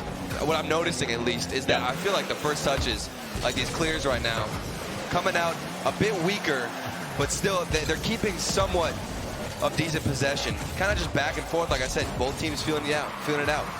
Well, the biggest concern for a lot of South American teams is the defensive side of things. A lot of double commits. A lot of space there in their own box. Reciprocity have been utilizing it, but so far the 3 Sins have been holding strong. Now Farah picks it up. It's just Math on the back wall. Farah tried to push it down. Couldn't do so, and Maddox to throw that one along. And the ball spending a lot more time now on the 3 Sins half. Reciprocity controlling that midfield. Now Vault, he can't pick it up. It's Fruity off the corner. Maddox and Math are both up. It's up to Vault to slow this one down so his teammates can get back in position. Double commit. And now Math, lots of time and space, just booms the ball down the field, and Farah's there to drop it off to Fruity. Chaussette. Straight to Math. And a long clear comes out. But again, controlling that midfield so crucial for reciprocity. Now opportunity opening up. Nobody goes on the 3 Sins side, and finally they do, and jumping in front of the shots. Able to turn it away. So much disorganization from the 3 Sins. Don't know how they got away with that one. Reciprocity. There was space and some time there, but nobody really pushing up and being aggressive. Here's a great demo from Fruity, opening up space for Farah. He's got a chance. He doesn't put it on target, and the follow-up can't come through. Now Chaussette throws it up for Farah. Vault quick to that one, but that defense becoming more and more dicey for the 3 Sins. Really got to lock it down against a team like Reciprocity. Another big demo. Chaussette again controlling the midfield, but this one's going to be cut out by Vault. And it's going to go into the Reciprocity corner, so maybe a press coming on here for the 3 Sins. And nobody there to receive this as Chaussette goes by 1. The fakes. Given time and space here, he was able to get the boost and get back to the ball. Vault was facing the wrong way, but Matt takes it into the Reciprocity corner. They still want that right side. Still a tie game with 15 seconds left. This game 1 has just snuck by. Chaussette, the delayed shot off the crossbar. That was their best attempt.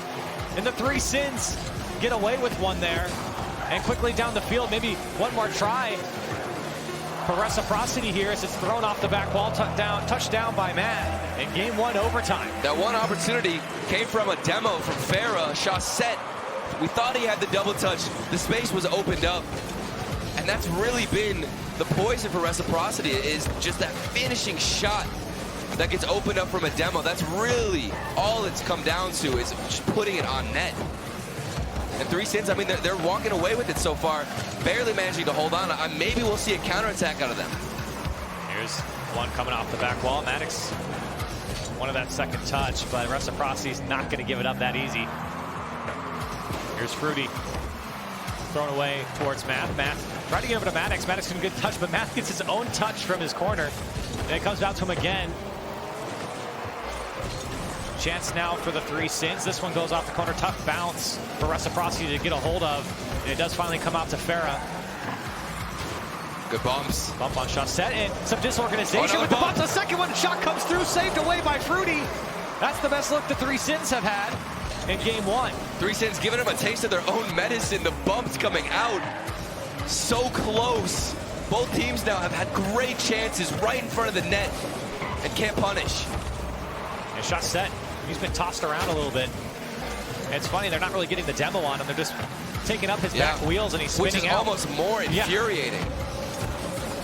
And so the 3 Sins now back on defense. Farah tries to go for that left post and turned away by Matt. Math again on the clear, just a touch to make Chaussette go by or back a little bit farther. Over a minute and 30 into overtime. And both teams have had their chance. Fruity taken away by Maddox. 2 go though for the 3 Sins. It's up to Matt. Long clear comes out. Great touch here from Farah down to Chassette. Got him on a string there. He still makes the save. Here's Vault over to Math. Shot on target, but easily saved away by Farah. And Math right there, just the panicked hit. He had the time, maybe even go for a setup to get a flick, some kind of dribble. Instead, he just forced it at the defense. One of their few quality chances, and they just didn't make use of it. Reciprocity are controlling a lot on their attacking third. The 3 Sins giving up a lot of space. It's the poor clears that are really hurting them right now. And this one coming out to Chassette. Shot on target into the upper shelf, and Reciprocity will take it in 2 minutes and 28 seconds. And there's the finish from the man we've all been talking about. Anytime you mention Reciprocity, Chassette will come up. He had a chance earlier on in the game, but this time he secures it and gives Reciprocity the first game. And so for the 3 Sins, really wasn't a bad game. Not at all. Not at all. Like you said, Carly, it was really just a defense. It was, especially halfway through this game. The 3 Sins really had Reciprocity on the back foot. Reciprocity, I think, just came out a little bit slow, and that was the time for 3 Sins to strike, but they just couldn't find the back of the net. I mean, I want to see them just use each other a little bit more on these clears, and it's hard against Reciprocity, who was doing a great job of starving them. Because, you know, having team pass clears, you know, finding each other, utilizing each other with clears is so difficult when you're out of boost, because nobody really wants to push up and have the confidence to kind of move forward to get the redirection and stall even longer with the clear. It's so hard. Reciprocity, even with the demos coming out from Farah, but they held on. They definitely held on. We saw some opportunities, some big chances. And again, I think back to the earlier play where, you know, maybe a little bit of some rushed hits where they had space and they didn't want to dribble. They just kind of gave away possession. I think you mentioned confidence, and I think for Reciprocity, winning game 1 here, no matter how close it was, is a kind of huge sigh of relief, knowing that they had a poor performance in their series yesterday. They come out, and while the 3 Sins made them earn it, they come out with the victory in game 1, starting off on the right foot here in day 2. And again, both these teams, 1 life left. Reciprocity, they were the #1 team coming out of Europe. They had a rough showing, like you said, yesterday, and now they're here to prove themselves once again. It's a new day. It's new times here. And still, 3 Sins, that you have got to be watching this game knowing that they are just inches away from finally putting one in. And so off we go into game 2. This ball comes off the Reciprocity corner. Maddox is going to come out to him, but Farah stayed with it. And for 3 Sins, you'd love to see him strike quickly here. Get one on the board and prove to themselves that they can find the back of the net here. They've been close. Here's Matt.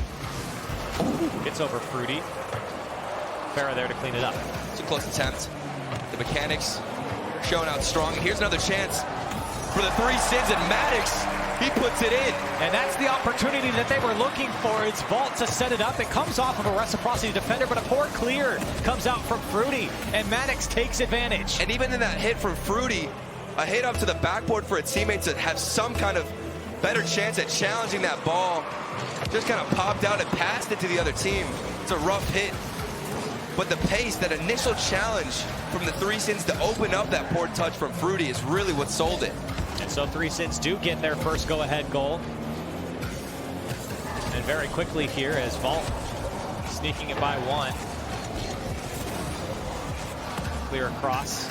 A lot of lateral clears we see from the 3 Sins, and that's really what slows up those quick counterattacks, and it's what lets Reciprocity stay on the attack. It's easily tracked, especially from the midfield line. Here's Matt. Another long clear. This one looking for the back wall from Fruity. Vault there to get up. And a second touch, but it comes down to Farah. Good poise to stay with that one, even with the touch from Vault. Vault will pick it up and go into the corner on Reciprocity side. Farah long clear from him. Fruity, a second touch, and Math was there to block it away. Still a bit of a repeat. We're seeing Reciprocity definitely have better possession, starve out the 3 Sins more, but still, I mean, we're not seeing a lot of great opportunities. No more demos have come out. Yeah, the physicality has really been toned down here in game 2, especially from 3 Sins. They were really felt like they were targeting Chaussette quite a bit. And you compare this to league play reciprocity. I mean, Farah, every chance the man got to go for a demo, he would take. Yep. And a long clear comes out now from Fruity. Matt forced to go into his own corner, chased by Farah. And it comes down to Chaussette. Here's Matt, comes straight out to Fruity and accidentally dunked away. And I think that was Chaussette who got in his own way of the shot. There was an open net on the field, and now another chance here. It gets blocked out. That one's not an open net. That has got to hurt. But here is Chaussette, the striker. And that last defender on the goal line, you've got to cover the near post if you're going to be close to it. And Matt was in no man's land right in the middle of the near post and the back post. It's tough to make the save. You kind of handcuff yourself there. And for Reciprocity to get on the board. And I really like that turn from Chaussette. Felt very, very decisive, excuse me. He just instantly turned, knew he could outpace the defender there. And also, here comes Maddox from a great pass out from Vault. This is insane. And an immediate response from the Three Sins as well. A pass across. Those are the lateral passes you want. And the ball hit with pace from Maddox. Reciprocity couldn't respond. What a play. So it takes only seconds for the Three Sins to respond back. They're back in the lead. Comes out to Farah off the kickoff. Shot on target. Nobody's home for Three Sins. We got ourselves a tie game. At this point, it's just a shootout. Both players from the Three Sins going for the mid boost. That's why nobody's in net. Somebody needs to rotate back there. And Farah, he's going to punish and be happy that they can bring it back to a tie game. And so a response from Reciprocity now. Kickoff goes in favor. Reciprocity here as they are able to keep possession. Chaussette pops this one up over 1 and 2.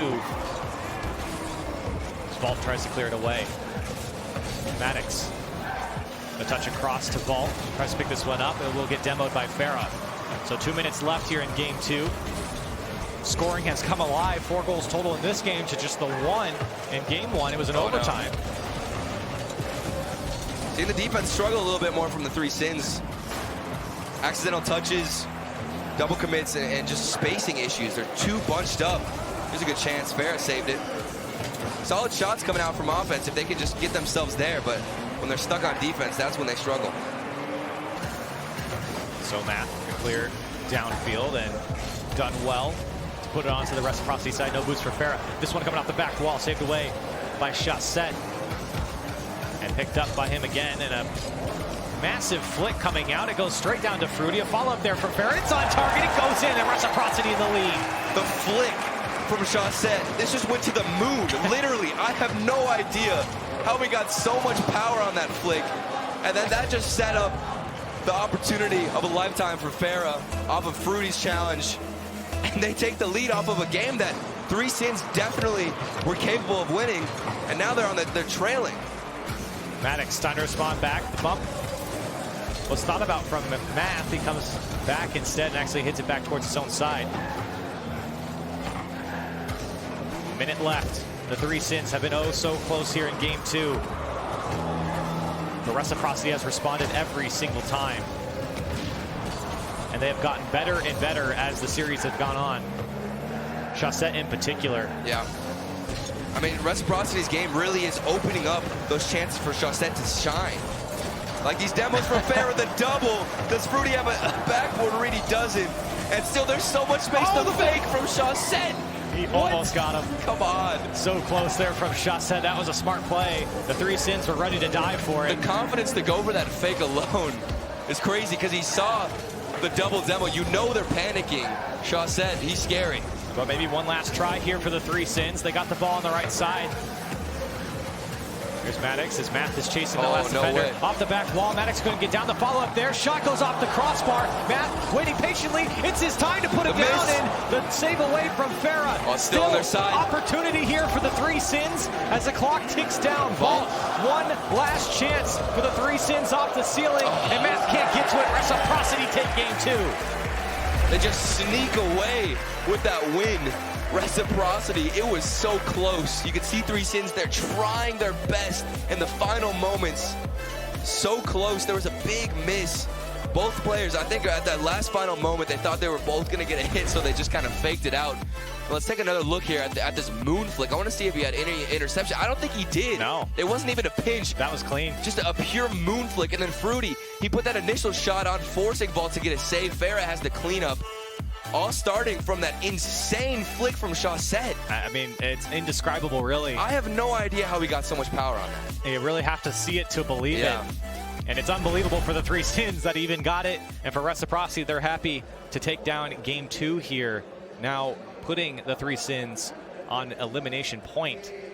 And for the Three Sins, I mean, they look really good. Oh, definitely. Honestly, they look great here. These are 100%. close games. An OT loss and then a 1-goal loss here with a ball going off the crossbar at the last second. It just comes down to those slight little defensive mistakes. I think that main flick from Chaussette, that was really, you got to hand her Reciprocity. They just put on an onslaught at that moment. But there were some, miscommunication errors on the side of the Three Sins where I thought they were really bunched up at times. They couldn't push out, and the defense, just these tiny mistakes of miscommunication, not knowing where their teammates are and not spreading out and using the whole pitch is really what caught them off guard. So Reciprocity, they've had solid shots, but I think the Three Sins have really looked a lot more deadly so far on offense.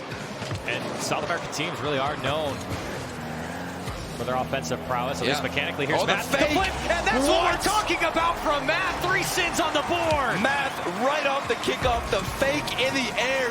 He doesn't even need to hit it. Just throwing the defense from Reciprocity away. Matt, 5 seconds in, an insane goal. Message received for Reciprocity. The Three Sins are not going down without a fight. And what a way to start it off here in Game 3. And back onto offense for the Three Sins as they try to extend this lead. It will be cleared down to their own half. And Reciprocity now might be able to respond. Here's the shot from Farah turned away. Here's Maddox on the dribble.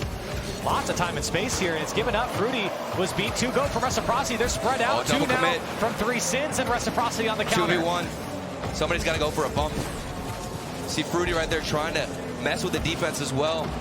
A counterattack after a counterattack. Math, the magician, really out here trying his best to put Three Sins up by another security goal.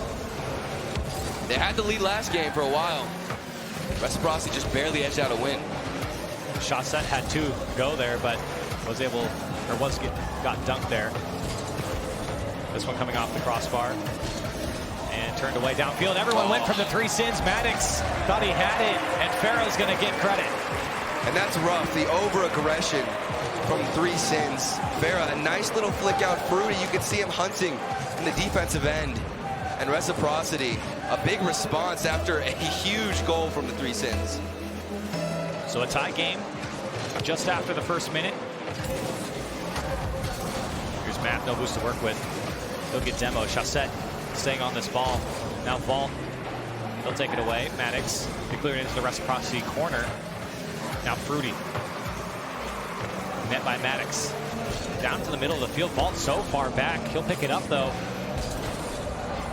Almost able to catch that edge, but it's Chaussette. This great pass down to Vault. Shot is just wide. Not able to follow it up. And the Three Sins, they got to make the save here from Matt. He does, and Vault to clear it downfield so quickly on the transition. Maddox, he goes up and over. Maddox gets the second goal for Three Sins. This time they're the ones responding with a counterattack. Vault, a big clear from his own end. Hits Maddox right on the dot. And he's got a free shot really against Chaussette, who doesn't have any angle to get a solid save. Yeah, it's very poor position there from Chaussette after he let that ball go too far. Maddox saw the opportunity, and it's a tough save at that point. So the Three Sins back up in the lead by 1. Reciprocity, it's their turn to respond, see what they can do. This is match point for Three Sins. A loss here, and they're out of it. They need to get a dub. And almost able to find that shot for Chaussette. Matt, big miss there on the back wall. The Vault there to bail him out. Reciprocity trying to keep possession in that final third, but the Three Sins have done better and better of finding the hole and just getting the clear out. Big touch here from Maddox. Gets to the back wall, comes straight back down. Now trying to go past Fruity. This ball comes over to Vault. Did put a shot on target, 2 there from Reciprocity, and a great touch there from Matt. Pass 1. Chaussette to pick this one up. He can't do so. It's Maddox to shut him down. He's got Vault in the midfield. Vault does get a piece of it. Farah met by Matt. Farah still with it. Farah and Fruity get tied up. Shot set. Able to get this one away. Shot set. Following it up off the back wall, but it's just too congested for Farah and Fruity to go. And Vault to clear downfield. Give it up to Chaussette. He's got Farah on the right side. Now off the back wall. It comes straight down. And Reciprocity seem to be a little bit spread out here on both sides of the field. I mean, the reads from 3Sin's defense has been so much stronger. I think they're really pushing out a little bit more spaced, which is nice. And they're able to actually kind of push forward and stop this Reciprocity offense in the midfield. And Vault was standing in front of the last man there on the goal line for Reciprocity, trying to get in his face when the shot came through from 3Sins. Minute and 20 seconds left. 3Sins in the lead by 1 here on the verge of elimination. They have really come alive in game 3. Yeah. I mean, that first goal from Matt, how can you not get excited if you're sitting there on the stage right now? Vault, a drop down, almost hits it. What an angle from Vault. Still can't get it. To go here for the 3Sins. Fruity trying to pick this one up. First touch is nice and tries to get the dunk by. No follow-up there from Reciprocity. The demo comes out. Shot comes through, turned away by Vault. Now he's on the dribble. He's got full boost to work with. Got space. Math in the midfield. Goes past one. Tried to get it across. Shut down by Fruity. Farah on the dunk. It might go in for him. He comes high flying through. Chaussette shot. Turn wide. Farah pops this one up, actually quite nicely for Fruity. The final 30. 3Sins, they love one more going into the final 30 seconds. Matt, this shot's high, looking for a follow-up for the 3Sins. Maddox just pops it up, but it's straight to Chaussette. Reciprocity have an opportunity to tie it up late in game 3. They got 3Sins where they want them. Can they keep possession? Great touch here from Vault. And he goes up again one more time to take seconds off the clock. 5 seconds now. And Chaussette's got to go the full length of the field. Got to keep it up. Fruity. Chaussette. Farah. He'll pop it up. Opportunity. Nobody's up for 3Sins. Fruity's there. Can he put it away? It goes down. Chaussette's shot. It's in the corner. It drops on the goal line. And 3Sins take game 3. Chaussette came so close. They barely kept it alive there at the end. And it just wasn't enough. The 3Sins finally get a game here. They're looking at a reverse sweep. They started it off. And Reciprocity, I mean, they were just outclassed right now with individual performances ever since that first initial math goal. We see this one from Vault. It's just the long clear. And Chaussette, he didn't even expect that huge of a clear. Had to half flip to get back into net. And at that point, he knew he was outpaced, forced himself into the defensive end, tried to get a save, but there was just no chance. I'm interested to see. I think Chaussette half flipped to come back.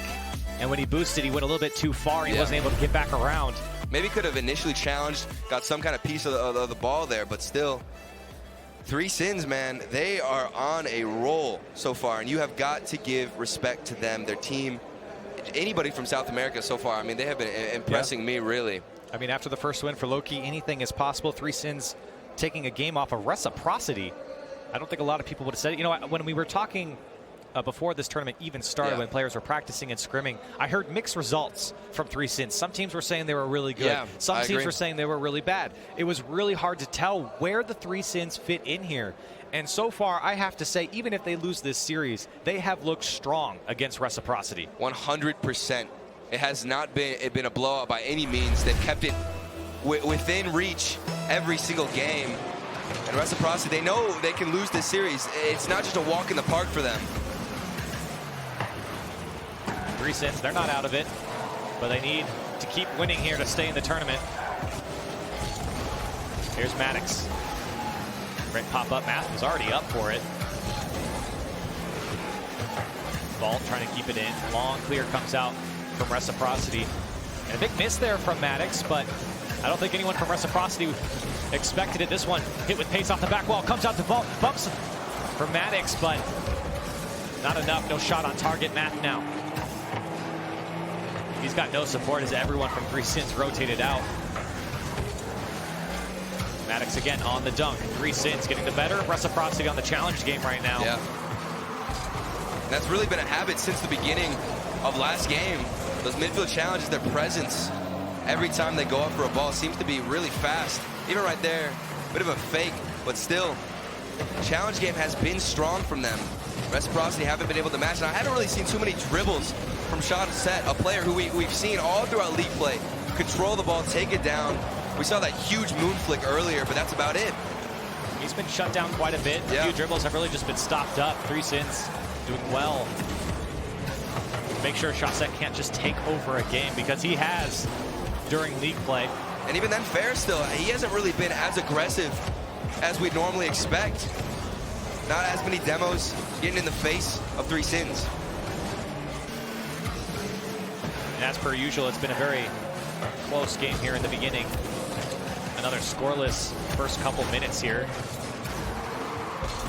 Ball down to Maddox, given up, and Reciprocity is actually really playing towards how the 3Sins play right now. A lot of balls coming out to the midfield, and they're just booming it off the back wall and seeing what comes of it. Yeah.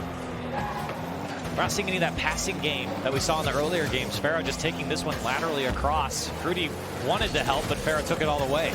Oh, triple commit, so much space given to Reciprocity. The respect is there from 3Sins to Reciprocity. I mean, you've got to push up a bit more right now. Otherwise, the pressure might make you crack. Fruity the long clear. Maddox to respond back, almost in the exact same spot. Now Farah, this one doesn't go too far. Maddox trying to drop it down, no one there to follow up. Now Farah quickly to the other side. A ball up from Fruity off the crossbar. The second touch from Fruity, and Reciprocity take the lead. Fruity, a monster play. Following it up off the crossbar, reading that bounce is almost impossible, because you can never judge really how that crossbar is going to react. And Fruity just read it perfectly, drops it down off the pass from Farah. You talked about it earlier, Corelli. We need to see some pass plays, and that was probably one of the most perfect ones you can get. What a shot from Fruity. Yeah. And that's what Reciprocity needed, a spark. Something to energize them. There's Maddox, tried to land on that one and pinch it in. Couldn't do so. Vault take his own corner boost, follow up there from Farah. This one's dangerous off the back wall. Matt, he's got to go. Fruity wins. So Reciprocity going to be down to Matt. Shot-A-Set does well to pick this one up. This is the dribble you've asked for. Turtle tries to get Vault to go by. He gets the mind game. There it is. And Shot-A-Set does his magic. We've been waiting all series long for Shot-A-Set to hit us with another dribble, and there it is, the fake, the mind game getting past Vault. Shot-A-Set, you cannot give him any space to get the ball on the top of his hood. You just can't. And Reciprocity really playing well now. Another one. And a kickoff goal will go in favor of Fruity. A 3-0 lead just like that for Reciprocity. And that goal is so important. This is just everything for Reciprocity. The security is now there. 1:40 left. The 3Sins, they haven't gotten anything this game. Something has to change right now. Looking at an ideal kickoff, maybe. Some kind of response. This could be it. Matt, the chance there. No, he doesn't get it. And still the 3Sins trail by 3. 3 goals in about 40 seconds for Reciprocity here. And a great pass out. That's the passing we're asking for Reciprocity. And 4-0 now. And that might just be the goal to seal everything so far for this win for Reciprocity. Another pass out into the middle. Fruity, he's been so solid toward the end of the series on striking. We saw it earlier off the crossbar. And that's a showing from him, really. It's a hat trick here in this game for Fruity. Maddox tried to get a touch there. Matt follow up. But at this point, the 3Sins really need something soon. And Reciprocity, they're just really going to try and stall out this game. Just get some quality touches. Don't focus too hard on getting, too desperate. Just stay calm, control the game, let Shot-A-Set do his work, and move on. At this point, you just can't throw it if you're Reciprocity. Yeah. Maddox trying to find that back wall, cleared away by Fruity. Time ticking down. This ball thrown up by Reciprocity. Maddox forced to go get it. And it took a minute for Reciprocity to warm up. It did. You know, the first 2 games, I thought maybe 3Sins had a chance. They were looking so close, but now this is really what we expect from Reciprocity. This is the peak that we saw in league play. The deadly team with Chaussette doing his dribbles, Fruity hitting hyper beams, crossbar reads, and Farah still being aggressive and having great midfield passing, everything connecting so far, and they're looking deadly going to their next match. This is definitely the best game we've seen from Reciprocity, and more to come from them later on in the tournament. Reciprocity going to take down 3 Sins in 4 games, and unfortunately we have to say goodbye to the 3 Sins. But still, we talked about it last series. Canberra, you have to be proud of where they made it. And still 3 Sins, excuse me, you know, really repping South America well. We saw the crazy goal from Matt. You know the mechanical ability is there. The only issue for me has just been the defense, just tiny defensive mistakes. That's it that separates 3 Sins right now, and having an even closer series against Reciprocity, who are looking deadly now at the end of this series. Yeah, I mentioned it before this series for Reciprocity. I was concerned how they would come out. I was concerned how they played yesterday, where the mental state was at, how they felt coming on stage. What was it that went so wrong for them yesterday? Today is a completely different story here against the 3 Sins, who, by the way, played a phenomenal series here. But for Reciprocity, I think this was a great test going on later into day 2 and 3 to see how they were going to fare against stronger teams. And for 3 Sins, or excuse me, for Reciprocity, a great test against the 3 Sins. And like I said, I wasn't 100% convinced, but towards the end of the series now, you know, Chaussette came out, Fruity, a great showing. They're looking so much better. And 3 Sins, it's just those tiny defensive mistakes. That's all they got to fix. And as they, you know, progress more, get to more LAN experience, that will be the difference maker, because you won't be as nervous, that you can kind of control yourself a bunch more on the stage, and things will start to click. And once that happens, South America, it's going to be scary. Yeah, it's only the 2nd season that we've had South America in the World Championship, and they're looking really good so far. So for 3 Sins, nothing to hang their head on here. They played a fantastic series against Reciprocity, but Reciprocity moves on. Let's see what the Dex has to say.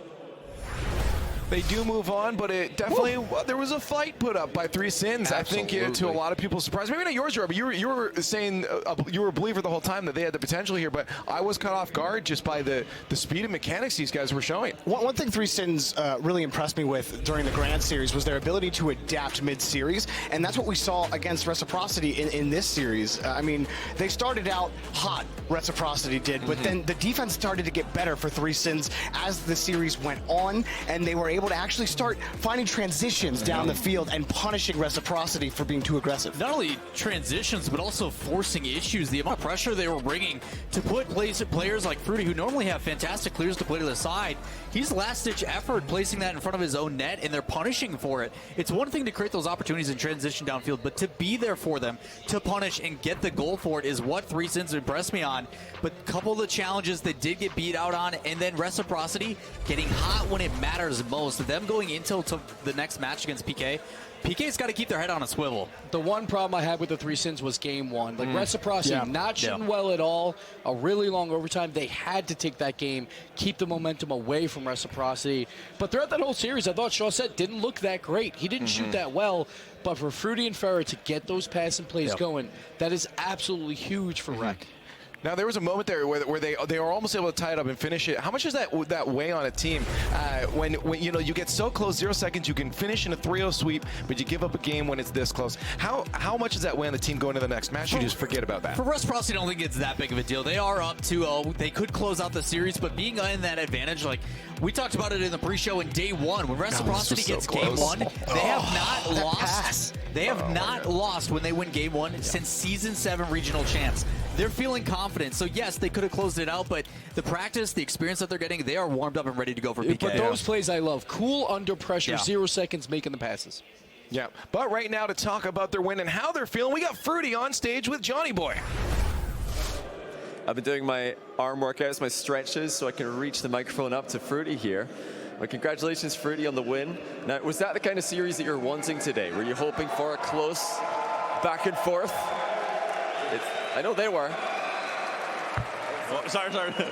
Yeah, no, it was good to get some momentum going after yesterday. Yesterday was rough for us. We really felt it. Bad day. It happens, and then we got to move on. And coming in here is good to get a win. You guys are an experienced team, so I'm sure if anybody can come back from day one like that, it would be you guys. What are you looking to do now in your qualification match for day 3 against PK without giving too much away? I think we're just going to go back, relax a bit, get composure again, and then I think we're just going to play our game. I'm not going to give too much away for them, so yeah. Now, you just played against one of South America's best teams, and it looks like the South American teams are putting up quite a fight in every season of RLCS since they started. What kind of future do you see for that region? Do you see them being one of the competitive regions like North America, like Europe in the future?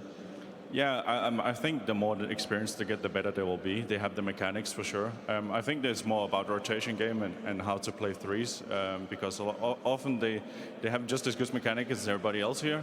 So I think with coaches and experience, time will tell how good they actually are. Well, thank you for talking to us, Fruity. I know you got to go get back to the practice. Good luck later on against the Knights. And for now, we'll be right back after this short break.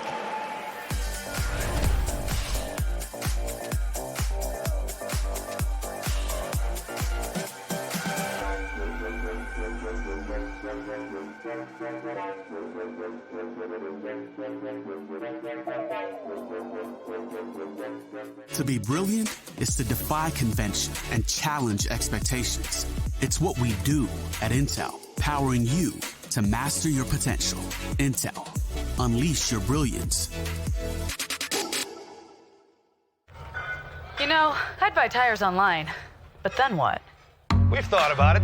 We're TireRack.com. They should let you ship directly to a mechanic. We call them independent recommended installers. Then you just make an appointment. At a time that's convenient for you. This could change tire buying forever. Visit TireRack.com/Pirelli to find a full line of Pirelli tires. Pirelli, power is nothing without control. TireRack.com, the way tire buying should be. At CDW, we get you want happy, productive employees. That's why we've made our office pet-friendly. Maybe a little too pet-friendly. Well, you know, CDW can design a mobility solution with light, powerful devices from Lenovo to make your people more productive in or out of the office. Anyone have any questions before we go? That's great. I really need to get out of here. Snake people are freaking me out. Hey, Cheryl, give a sec. For workplace productivity, you need Lenovo and IT orchestration by CDW. People who get it.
My name is Retals, and I play for the Pittsburgh Knights. My name is Arsenal. I play for Space Station Gaming.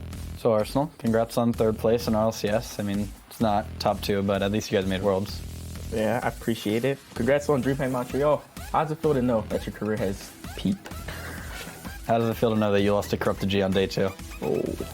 How does it feel to know that I beat you and made top 2? Is it comfortable in Civil's backpack? I know he kind of does everything with his 600 points a game against us, so. I think I doubled your demos.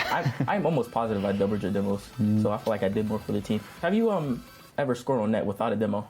Yeah, we kind of beat you guys pretty bad in regionals. We didn't have many bumps, so I mean, it worked out. Let's get serious. Do you guys have any chance of winning Worlds with AXB on your team? We're a great team. Yeah. Do you think you have a great chance of winning one? Yeah, I think we should be the first seed coming in. Serious, Riddles? First seed? Yeah. Okay. I feel like in Montreal, you guys had the crowd on your side. I feel like that's the only reason why you won. But now, everyone's going to be cheering for different people. Still think you could win? I mean, we'll have the crowd on our side against you guys because you guys don't really have many fans. Ooh. That just means less pressure on us. I mean, you guys aren't very good under pressure. Everyone knows you're an onliner. Riddles. Okay, who's the better player? Me. Don't lie. All right, I'm going to ask you one more time. Who is the better player? Me. Let's ignore stats, okay? Who does more for the team? Me. I respect it. I couldn't say much, bro. You want to win.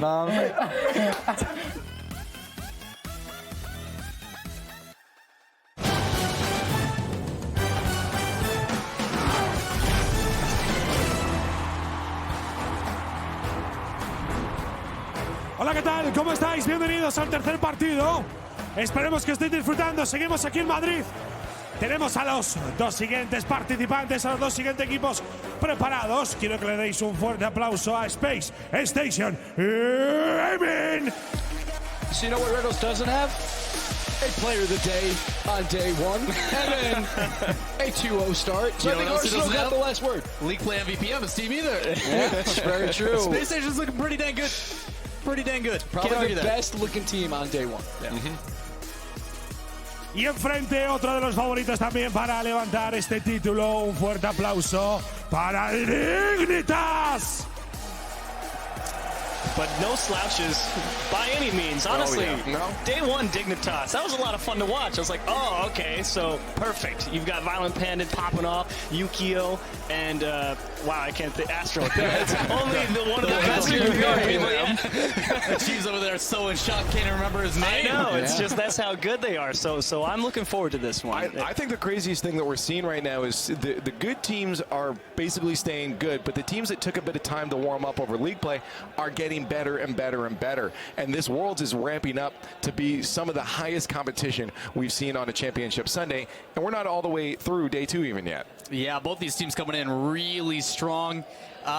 Space Station, though, has some concerns. Gibbs, you and I were kind of mentioning how it looked like those first 2 wins were kind of free, They were pretty free. Plus, Dignitas, they took down Pittsburgh Knights, and I feel like a team that is very close to them is Space Station Gaming. They play a very similar role. So, if Dignitas beats Pittsburgh Knights, maybe they can do it again here with Space Station. Well, sure. They may play similar, but I do feel Space Station is backed off on the aggression a couple notches. And I think that plays well because the hardest thing to contend with against this Dignitas team is going to be the passing options that you saw come out on day 1. I think if Space Station has the vision, the awareness, I think Arsenal and Sipical are enough to get the job done. They bashed AXB a little bit, but to be honest, AXB had a pretty good day. It was a phenomenal day 1, but I think you hit the nail on the head. It's going to be a possession game. Is Dignitas going to get that vision? Arsenal, you talked about it, how many demos against Retals in comparison. He is going to be leading the charge for the team. He needs to get up, he needs to get aggressive, and if he can hit some of those musty flicks again, who knows what's going to happen. But then for Dignitas, a lot of good passing plays. Yukio shooting well. That is what you want to see. And Astral, he still has those solo plays. He's making them happen when he needs them. He's not doing them that often, but when he has a chance, watch out. The thing is, between these two teams now, who do you think is going to shine them out? Like, if there's one player to shine out, you get to pick one amongst all 6 players here. If, you know, both teams, it's day 2. Consistency can be an issue. But what's one player that's probably going to play to that still same level? So I'm going to go with the world champion, Violent Panda. Okay. Violent Panda has been that rock yeah. for Dignitas all season long. And plus, we talked about Space Station, a great day 1. But it's their very first world championship. It's hard to put on great performances back-to-back days. Violent Panda, he's done it before. He'll do it again. You say Violent Panda. I stick with what I said yesterday. For me, it's all Arsenal. That guy is the man with the plan for Space Station Gaming. You need something done, he gets it done. And AXB is a great guy. Sipical's a great shooter, but the heavy lifting is definitely on that guy's shoulders. And Arsenal, I think, is the guy who, if they're going to beat Dignitas. Is that all AXB has? He's just a great guy? Well, he's a good player. It's like, I'm just saying. You said it's all on Arsenal's shoulders. Rob G was giving him a back rub yesterday, so maybe Yeah, that's they the know. truth. They know. I think you're right, Cheese. I think you have a good point that when you have a guy like Arsenal on stage that is willing to just put his energy forward and pop off, I think that leads the team to victory. You have someone like AXB that might be a little more quiet, feeling more comfortable up on that field. So we see some stats from Arsenal. He's lower than average on everything, but the stats that you don't see, the demos, the boost steals, that's what he does for his team. He opens up the door for Space Station to score. They were the best offense on day one, and Arsenal was a big proponent of that. You want to talk about players that did intangibles. The first one that comes to mind is a player like Fireburner. The ability to do things off the field that we don't see and on the field are going to be a major proponent for this game.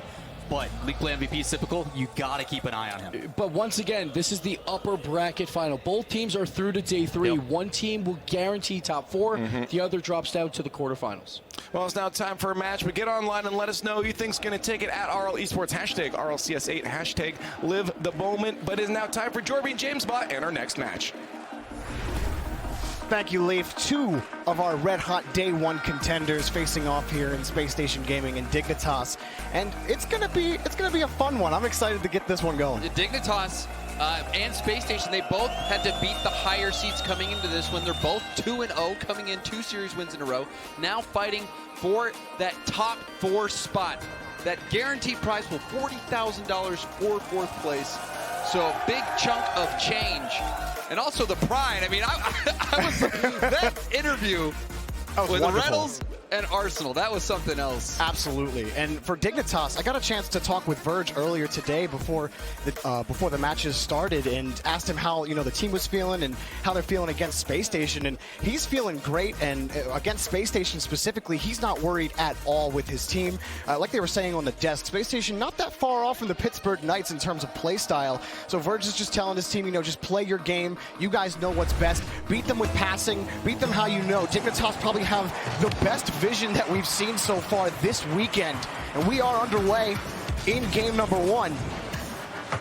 And on the desk, Jorby, I said for me it comes down to Yukio and AXB. AXB had such an incredible performance day 1, and Yukio was also playing very well. Those are the guys I'm keeping my eye on to see how they contribute to the team.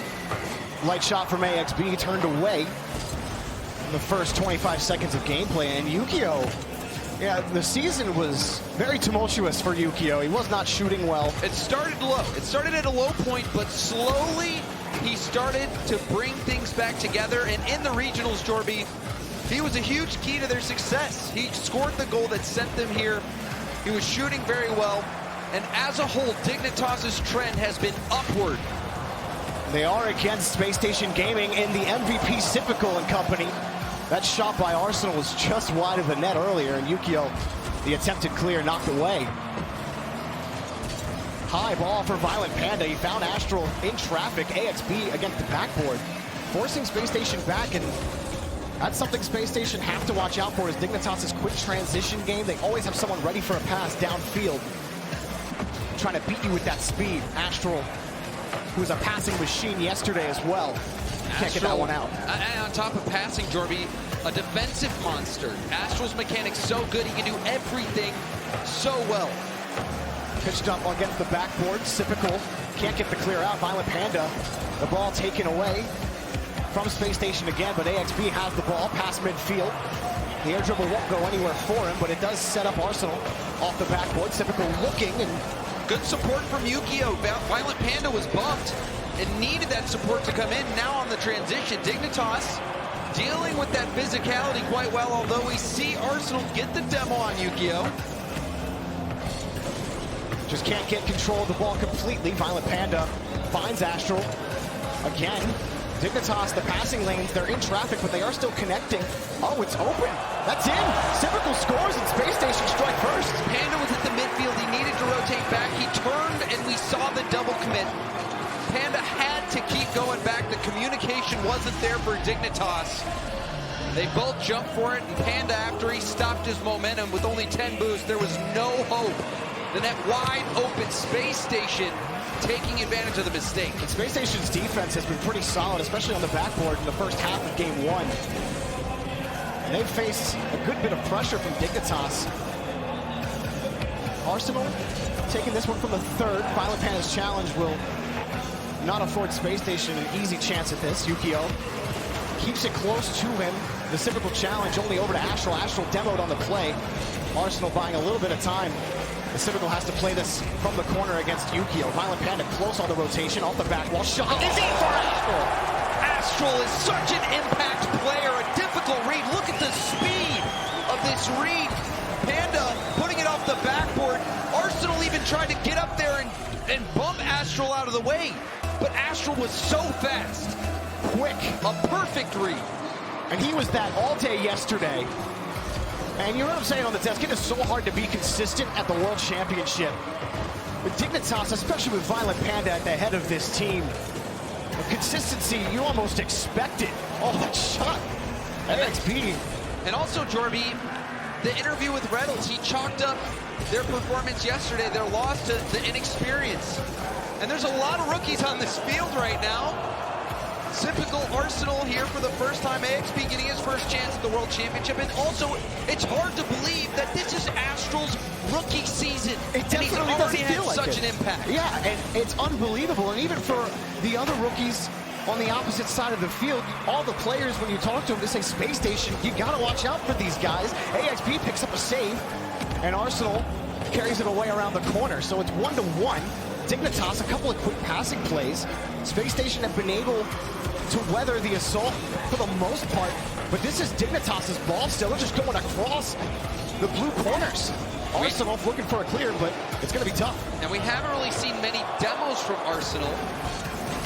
Arsenal in that interview talking about contributing to his team, doubling the Devils of RETALS. Well, they'll need some of his aggression to maybe sway this game in their favor. He led the league in demos by almost 20, and Arsenal scores here. Space Station with a late lead. He doesn't need to blow up his teammates or blow up his opponents. He just needs to blow up the ball by slamming it into the net.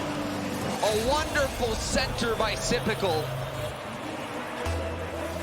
51 seconds for Dignitas in game 1. Beautifully done on the quick turnaround for Space Station. But still, the pressure is definitely something to worry about because this is going to keep happening. They weren't able to find the ball, and Yukio punishes. Wonderful transition, and Yukio was on the hunt. It actually helped that Panda let that go into the mid. Panda, that was the right decision as he took the defender off the ball, and Yukio had a wide open shot right in front of net. And those through balls, you see it more and more. Pros trying to let that ball leak out. Go, just posture. Yeah. Use your posturing to get the defense off of your trail and just let your teammate who has the better opportunity come in. Time winding down in regulation. Both teams vying for possession. Astral the next to touch. It'll be Sipical to return. Over 1, but it'll be Violent Panda to take it out to the corner. Arsenal pressing. Flip. Now Sipical turning around or back to the corner. Demo for Arsenal. Sipical plays it close, but loses the challenge to Arsenal. AXP up quickly. Only 1 touch for him. Violent Panda trying to keep control. He does well, and the ball will drop to the ground. We got overtime. It's been a neck-and-neck game. Now overtime, Space Station and Dignitas fighting for that top 4 spot. Just in the first game. Oh, and it's Dignitas who scores right off the kickoff. They take game 1. It took 8 seconds. Astral passing that out into the middle.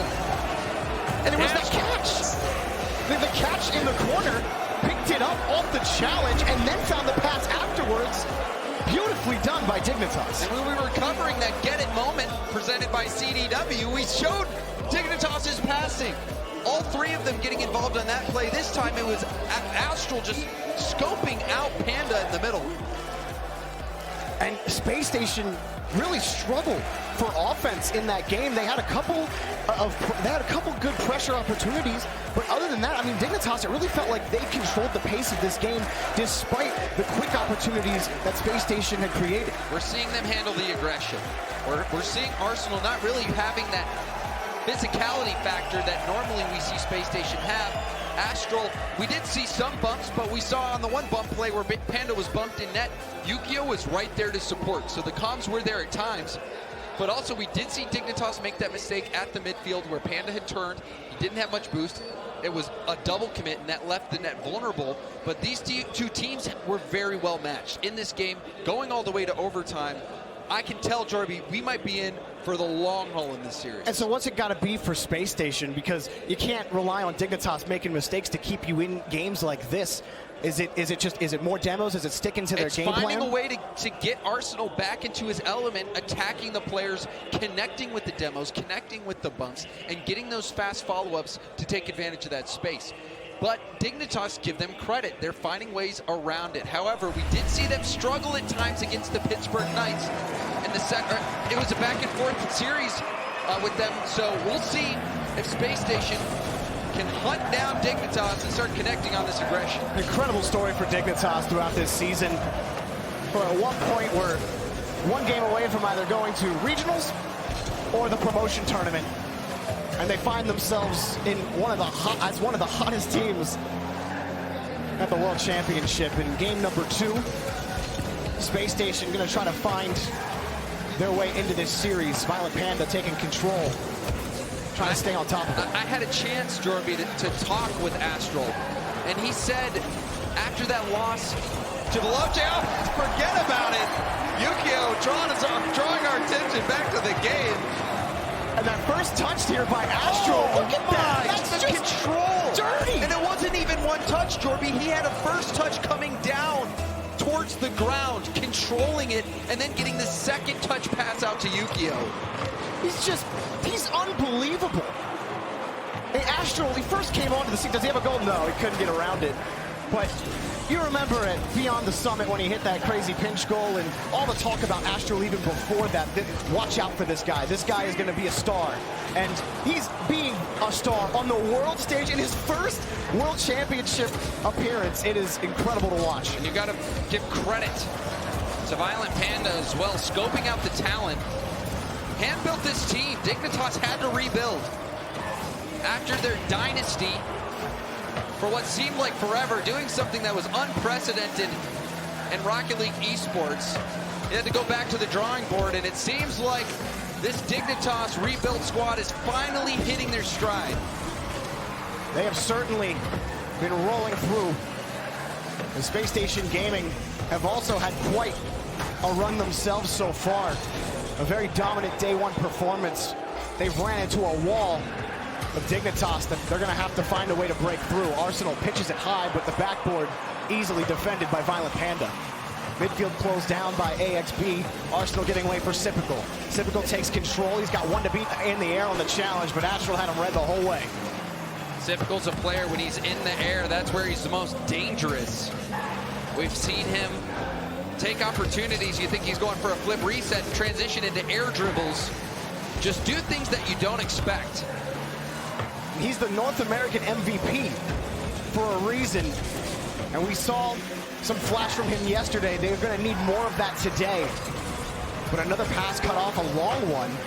And Arsenal used up a lot of boost to jump up towards that. He's still retreating back with nothing in the tank. And they're forced they're forced to just jump up for some of these and can't find the challenge. Astral keeps it close. Astral scores, and it's 2-0 Dignitas. Astral so comfortable in the air, slowing down, getting that pop, and just goes for the dunk. He might not have gotten the flip reset. Regardless, he was in a perfect position to dunk that one past. Dignitas in full control of game 2. He always knows how to challenge the ball.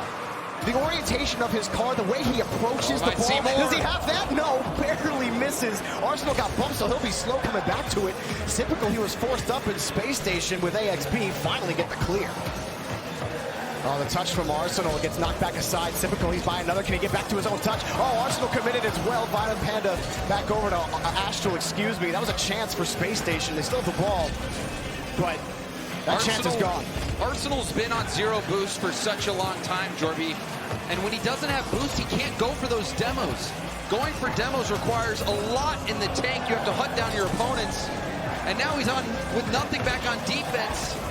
And good pass to Violent Panda. Oh, looking for Astral, almost found him. No goal, but Violent Panda still makes life difficult for Space Station on the transition. Arsenal tried to get over one, but the ball knocked away again. Space Station are always having to chase their own balls down because Dignitas are just harassing them on their way back around the rotation, and it's forcing them to be slow. And that's not something that you see from Space Station, being slowed down to this extent. Normally a high-paced squad led by Arsenal, but Arsenal has been a non-factor in this game because of his limited boost. Well, Dignitas hanging on to what feels like a comfortable 2-goal lead right now. Violent Panda down the pitch for the pass. Knocked away on the challenge. Arsenal over Yukio, still having to fight Astral for the ball. AXB picking it up. Arsenal missed the demo. Astral misses it, and he got the touch out. Arsenal getting back again. Violent Panda trying to clear. Civical's there. Staying back. Astral has the clear once more off the ceiling by midfield. Even if AXB gets the touch, the challenge belongs to Astral. Violent Panda in midfield. Up high. Astral shot blocked by Civical. And Astral pre-jumped that. Astral pre-jumped that pass and almost got the double tap off the rebound. He is in his element right now. And that's what we saw Dignitas do against the Three Sins yesterday, where they just seemed to be able to see 5 seconds into the future. They knew where every touch was going to go, and they were up to every single ball so quickly. Game number 2 against Space Station is no different. Dignitas win. I said it might be a long haul, but Dignitas has just picked up the momentum. In game 1, it was back and forth. It seemed like these teams were well matched. But game 2, Dignitas put the pedal to the metal. Only 3 shots for Space Station. There was no offense. They couldn't win a single challenge. 84 points for Arsenal, 84. If you go back and you watch this replay and watch from Arsenal's point of view, he was on 0 boost almost all the time. He couldn't find boost. He couldn't find his spot in the rotation. And he couldn't find opportunities to go up and harass like he normally does. Astral, he was a magician this game. And even in game 1, his ability to catch the ball seemingly anywhere on the pitch, no matter at what speed. The one in game 1 that he had where he made the challenge up high in the corner and he still caught the ball and got the pass out. And then that one right there where he caught it and brought it the whole way to the ground. When someone controls the ball like that, it's so hard to beat a player like that. The best player comparison I could think of is Justin. When I think of someone who's so good at possessing the ball and winning challenges, Astral is that kind of player. He's that caliber of player. Dignitas, they feel unbeatable right now. What I love, though, about Astral at this moment, Jorby, is that he's not trying to take matters into his own hands. He's taking those chances. He's not shying away from opportunities to make plays on his own. But what he's also doing is every opportunity where he can go for the pass and go for the distribution, he is. And he's getting it right to his teammates, right on their nose. Astral all around, he is like a surgeon operating with a scalpel, slicing Space Station apart. And another huge save. And how many heartbeats are left on the monitor for Space Station in this game? Really wanting the better seeding heading into day 3. But Dignitas, they're just the better team on the pitch right now. Can Space Station find any kind of crack through Dignitas? There doesn't seem to be any right now. Arsenal again on 0 boost. He is the factor that's missing for Space Station. And he just can't get the save either. Violent Panda puts it in. He had nothing. He went all the way over to the corner, couldn't find boost, goes back. Panda's coming in. The drop shot right over his head, wonderfully placed. Dignitas are on a roll, and they are rolling over Space Station. Just flattened. Space Station haven't scored since game 1. High up in the air. Pass over to Yukio. Dropping down. Saved by Sipical, who has also not been able to get anything going. Just the whole team shut down. Pass over to Violent Panda. A little too much juice on the play. Another pass to Violent Panda. Back to Astral. Blocked this time. And Dignitas, I mean, they're having their way on the pitch right now. They're playing up and aggressive. They pull off exactly when they need to. Their vision is just unbeatable against Space Station right now. Minute and a half in, Dignitas still have the lead. Pass over to Yukio, looking for Astral. Back to Yukio. Yukio rolls it back to the corner. Just can't get anything going. Astral has an option over to Yukio. Yukio finds it back to Violent Panda. Better challenges from Space Station in midfield, but even it's not just Arsenal low on boost. Typical and AXB are struggling as well, trying to desperately go get boost on the other side of the field, trying to stop Dignitas from being as fast as they are. Typical catch, flips it over Violent Panda. Shot from AXB, no. That's probably the best chance Space Station have had in 2 games. And Arsenal dives in, and with nothing left in the tank, he's going to have to run back. Like you said, Jorby, the best chance that they've had, they didn't come up with anything. And now it's right back to defense. However, chance around the corner for Arsenal, rolls it around the box, but too fast. And Astral is right there for it. Back over to Yukio, shot on target, and it's in. Dignitas, an insurance lead. Long-range goal. And again, Arsenal diving in, not being able to get any sort of contact on the ball. The over-aggression from Space Station, and Dignitas just keep going. It feels like desperation from Space Station. A couple of times you saw AXP earlier use what he had in the tank to try to steal Dig's boost on their rotation back. He couldn't even get it there. Quick transition blocked by Violent Panda. Nothing they're trying is working. Sipical from midfield, the ball taken away again. Violent Panda, he's all over the pitch as well, winning a lot of those challenges and getting in front of AXB as well. Beautiful center. And a pass over is way too high. But they get about 2 seconds with the ball, behind the ball, and then there's an orange car in their face. That's just been the story of the series. Arsenal tried to connect with a demo on Astral as well, but Astral just kept going at full speed. Was able to drive right away. You see even Arsenal going for Panda as well. Dignitas, they're expecting the aggression. And Houston, we have a problem. His name is Yukio. And Dignitas extend their lead. And meteorite strike into the net for Yukio. Right off of Violent Panda on the top of a blue car. Dignitas can do no wrong against Space Station. Sizzling, James. You expect nothing less from Violent Panda. Having to sit out and watch people perform after he's used to competing for the title. He's come back here in Madrid. And Dignitas, they're showing us some flair. Absolutely. After day one, I saw Violent Panda as he was walking out of the arena. He was just all smiles. He was all cheers, laughing, feeling real good about his play, about his team's play. And it shows on the field.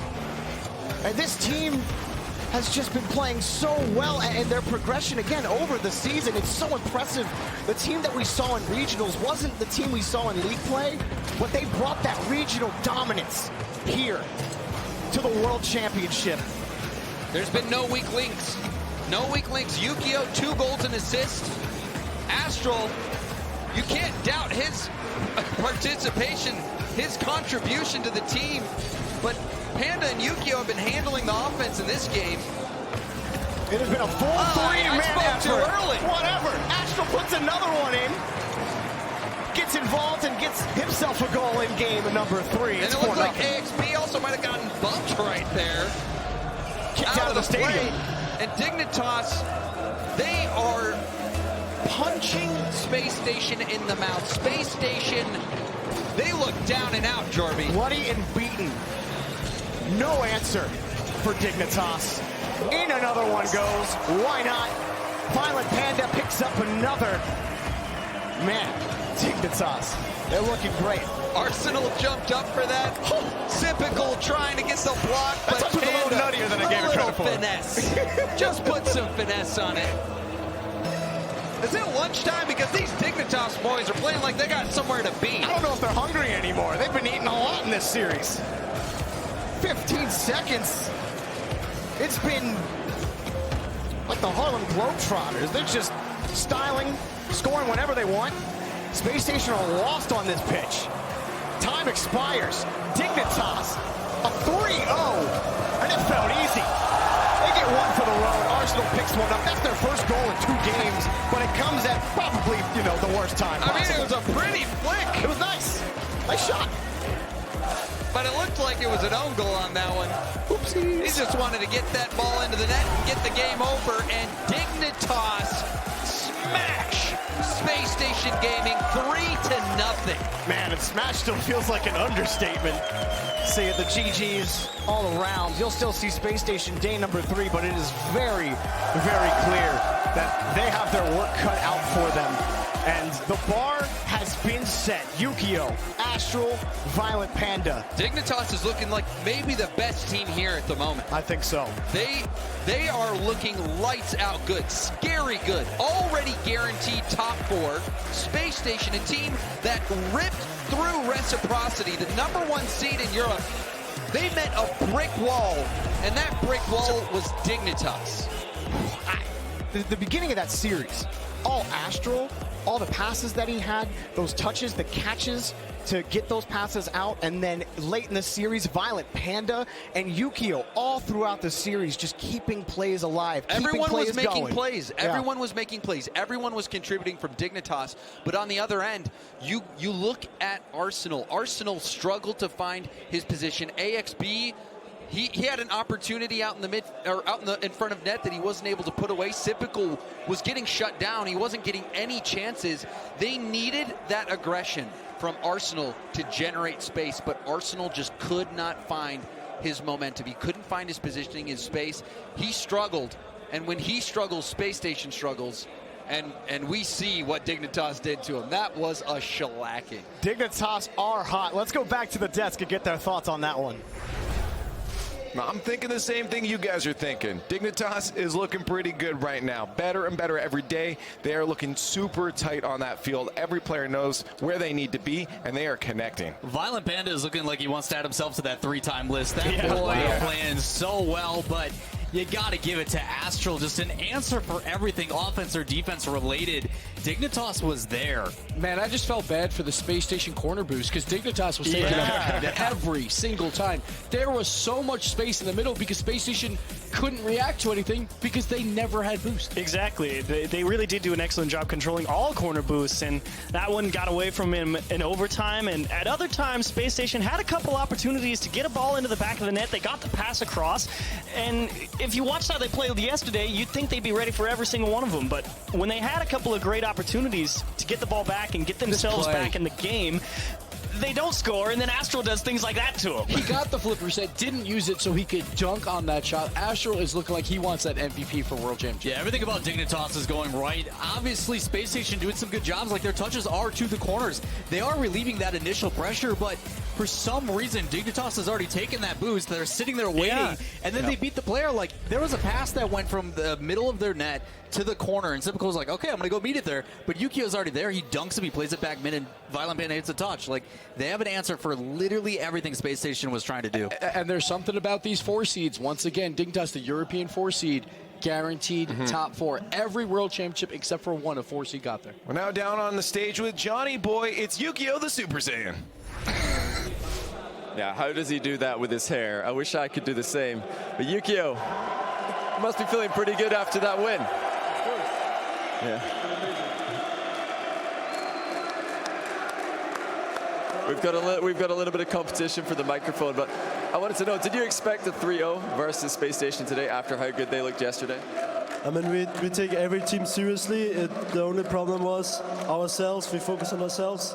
And I think if we have a good day, we're definitely the best team in the world. We just have to always make sure we are in form and our synergy is good.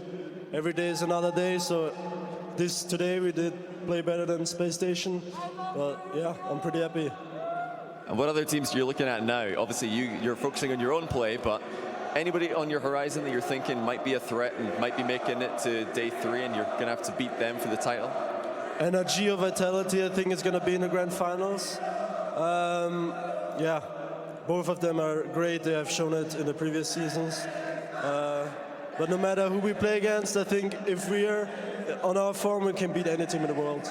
Now today, you guys are on fire with your team plays, you're on fire with your solo plays. How do you find the balance there between passing and also just doing crazy things on your own? Well, you gotta look at the opponents depending on where they position and what they do and what their habits are. That's how you're gonna think about the next play.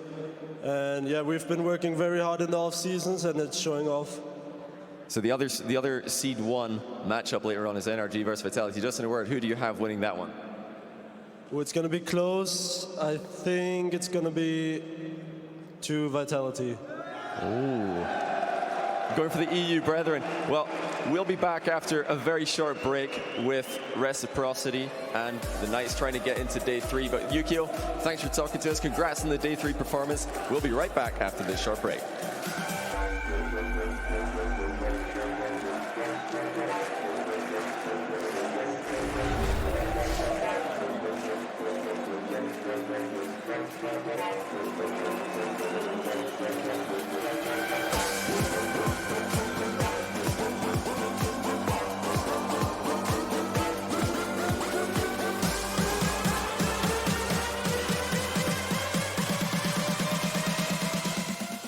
To be brilliant is to defy convention and challenge expectations.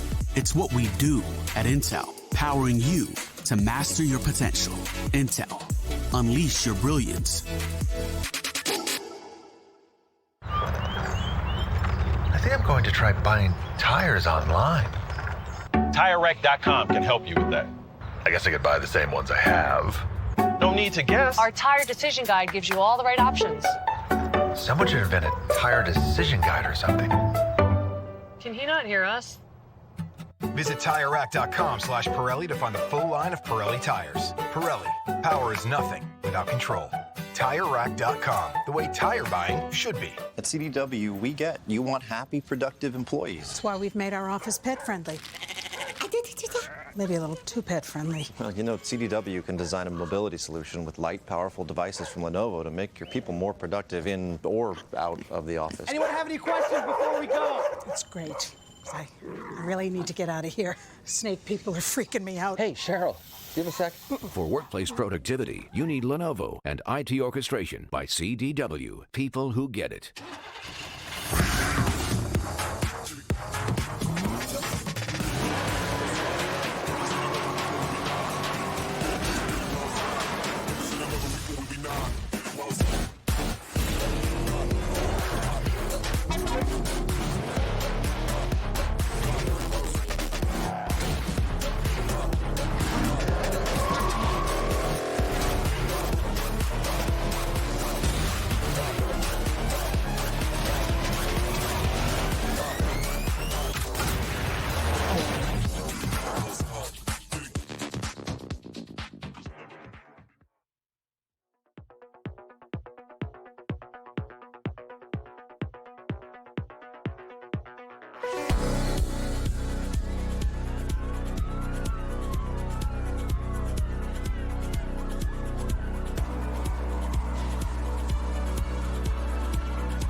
Shawsted is unique. He is the combination of, like, you look at him and you're like, you're not a lethal person in any way, shape, or form, but he's one of the best Rocket League players in the world. You see him, he has scored more winning goals than anybody else in the entirety of the RLCS this season. Shawsted is very good at reading the play in general. He's very good at net, reading shots. He's nuts at saving shots, and he reads the play very well. And I think that's what makes him really good. I would say that you can always rely on Shawsted to do amazing things. I think Shawsted has an ability to always have the best decision. If he has a dribble to make, he'll make it, and he'll do it good. You know, he can't take off a whole team by himself. Boot camping with Shawsted is quite funny because you know the guy starts at 1 p.m. ordering in, probably McDonald's. Then afternoon comes at 8 p.m. he'll order McDonald's again, and he has two choices between menus. It's either McChicken or Big Tasty Bacon, and that's the only thing he eats. And if he tries to vary it up, it might be a pizza with salami on it, and that's it. But the guy's a beast. Like, I don't know how he does it, but the man's a god.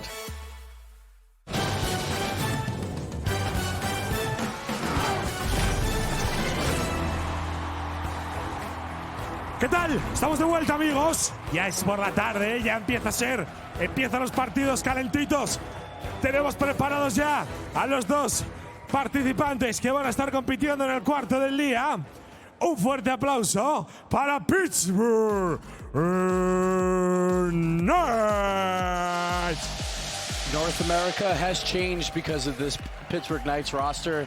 But this is going to be a tall order, taking down the #1 European seed. Yeah, the RETALS had a little bit of things to say towards Reciprocity, but man, they've been able to step up and perform. I was worried about the younger team. Y enfrente se la van a jugar ante Reciprocity.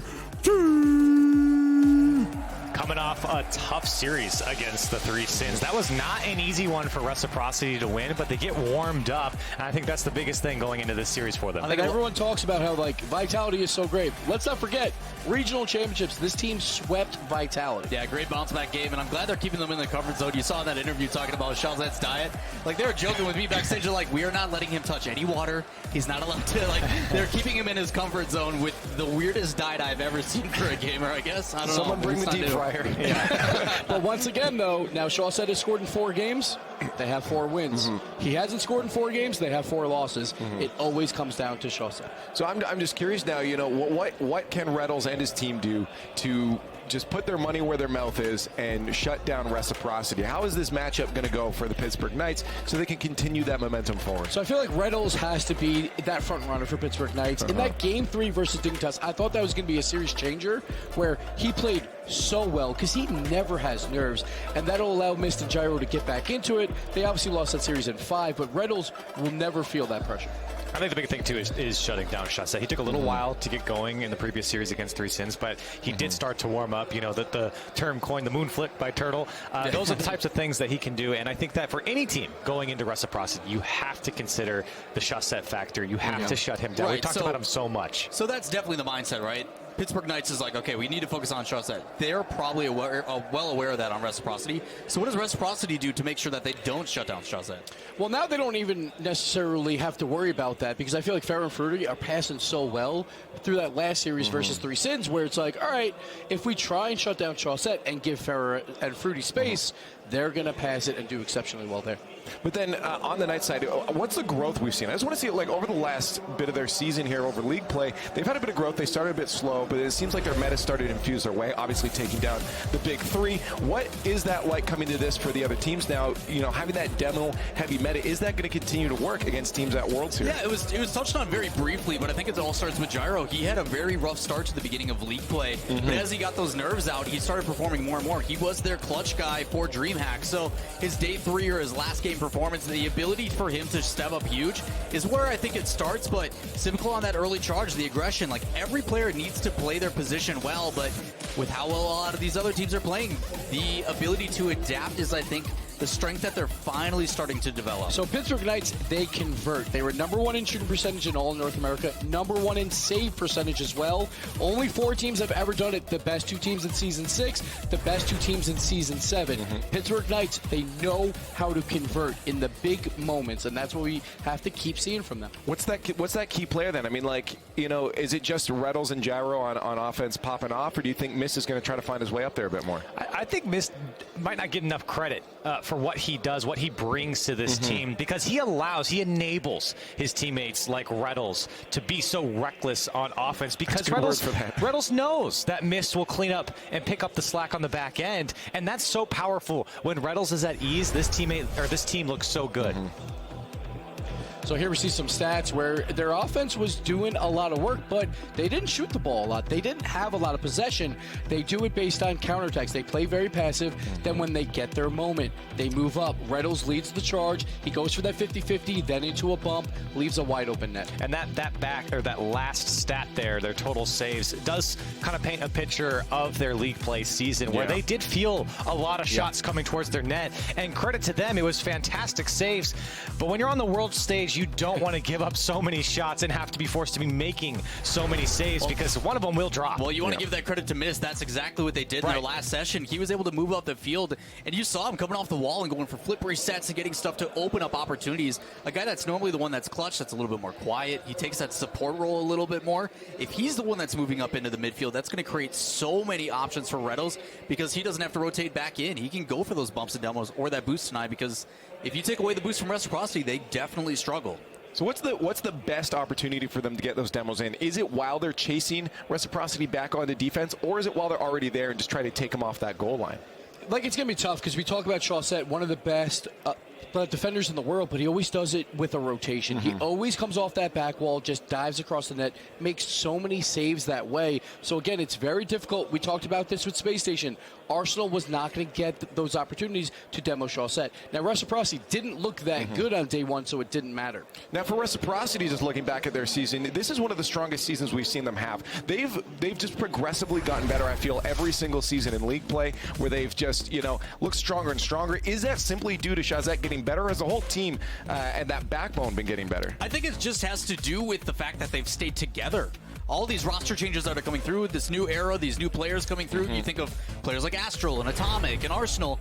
These guys have stuck together. Every single thing, like you said, they've been slowly chipping away, and eventually they find themselves as the #1 seed. And you can't argue with the stats. Gibbs, you brought it up numerous times. The first seed from Europe always places in such a good spot. Yeah, they've made every grand finals except for season 1. So the European #1 seed, there is a big impact behind that. But once again, we go to the regional championships where Reciprocity got the revenge of Vitality. It was all Chaussette. We saw it was James and Jorby. We're just having fun, just talking about, well, where's Chaussette? Chaussette's there. Every single play for defense, Chaussette's there. And he's there every single time. That's why I think he's the best player in the world, because he does everything for this team. I think that's my favorite part about Chaussette. He is the most quiet, timid kid. You see him and you're like, okay, like Wave said in that interview, you know, you do not expect it, but he is lethal on the stage. You get such contrast in personality, but he even as a person is starting to kind of develop. You see him talking more to us, and I know it's intimidating. Like, being a French speaker, it is very difficult to make that transition, but he's breaking out of his shell both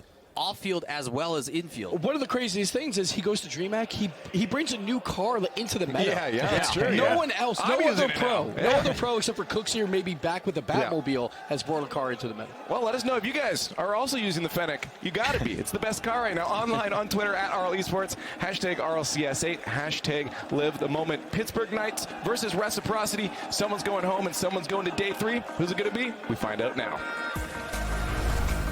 Thank you, Leaf. Who is it going to be? Both of these teams are high-powered offenses. Reciprocity and the Pittsburgh Knights. Reciprocity have been here time and again. This is the Knights' first time at a chance for day 3 at the World Championship. Yeah, a lot of a very experienced team in Reciprocity going up against these rookies, the Knights. And just talking about Chaussette bringing a new car into the meta, he converted me. I am a Fennec main now. Wow. I am a Fennec main because it kind of looks like a miniature Merc. Of course. But Chaussette, he is such a monster. Like Gibbs said, bringing that car into the meta with the championship at Valencia, he was just out of this world. He was so good. He proved that he can carry a team to a major victory. But now we're at the World Championship. It doesn't get more prestigious than this. And Reciprocity will need to get the win here if they hope to have a crack at the title. Reciprocity did not have an easy match earlier today against the Three Sins, who gave them quite a bout. Did end in 4. The Knights, for sure, will be a difficult matchup. But if anyone's up to the task, it's Reciprocity. And for the Knights, we watched Dignitas really tear the Knights apart. And so for Reciprocity, if you're looking at this Knights squad and you start to struggle, Dignitas have kind of written the blueprint on how to take down the Pittsburgh Knights, and it all starts with the boost battle. You take away that boost, you threaten the ability to demo for the Knights. The pinch there by Gyro, blocked by Chaussette. We even saw the same play style from Dignitas come out against Space Station, but they figured it out. The question is, has Reciprocity? Space Station, they already took down Reciprocity, and if that's any indicator, maybe the Knights will find success against this team. But early on, Fruity is the first one to strike. Beautiful play by Fruity. First that tee down from Farah. Fruity waits for that touch to come around and then flicks it right over Gyro. Beautifully placed by Fruity. First touch control. Wonderfully done. That's exactly how you want to start if you're Reciprocity. And for Fruity to make that first play off that pass from Farah. Fruity had some great moments in their previous series against the Three Sins. You think about that double tap off the crossbar that bounced down, and he still read it.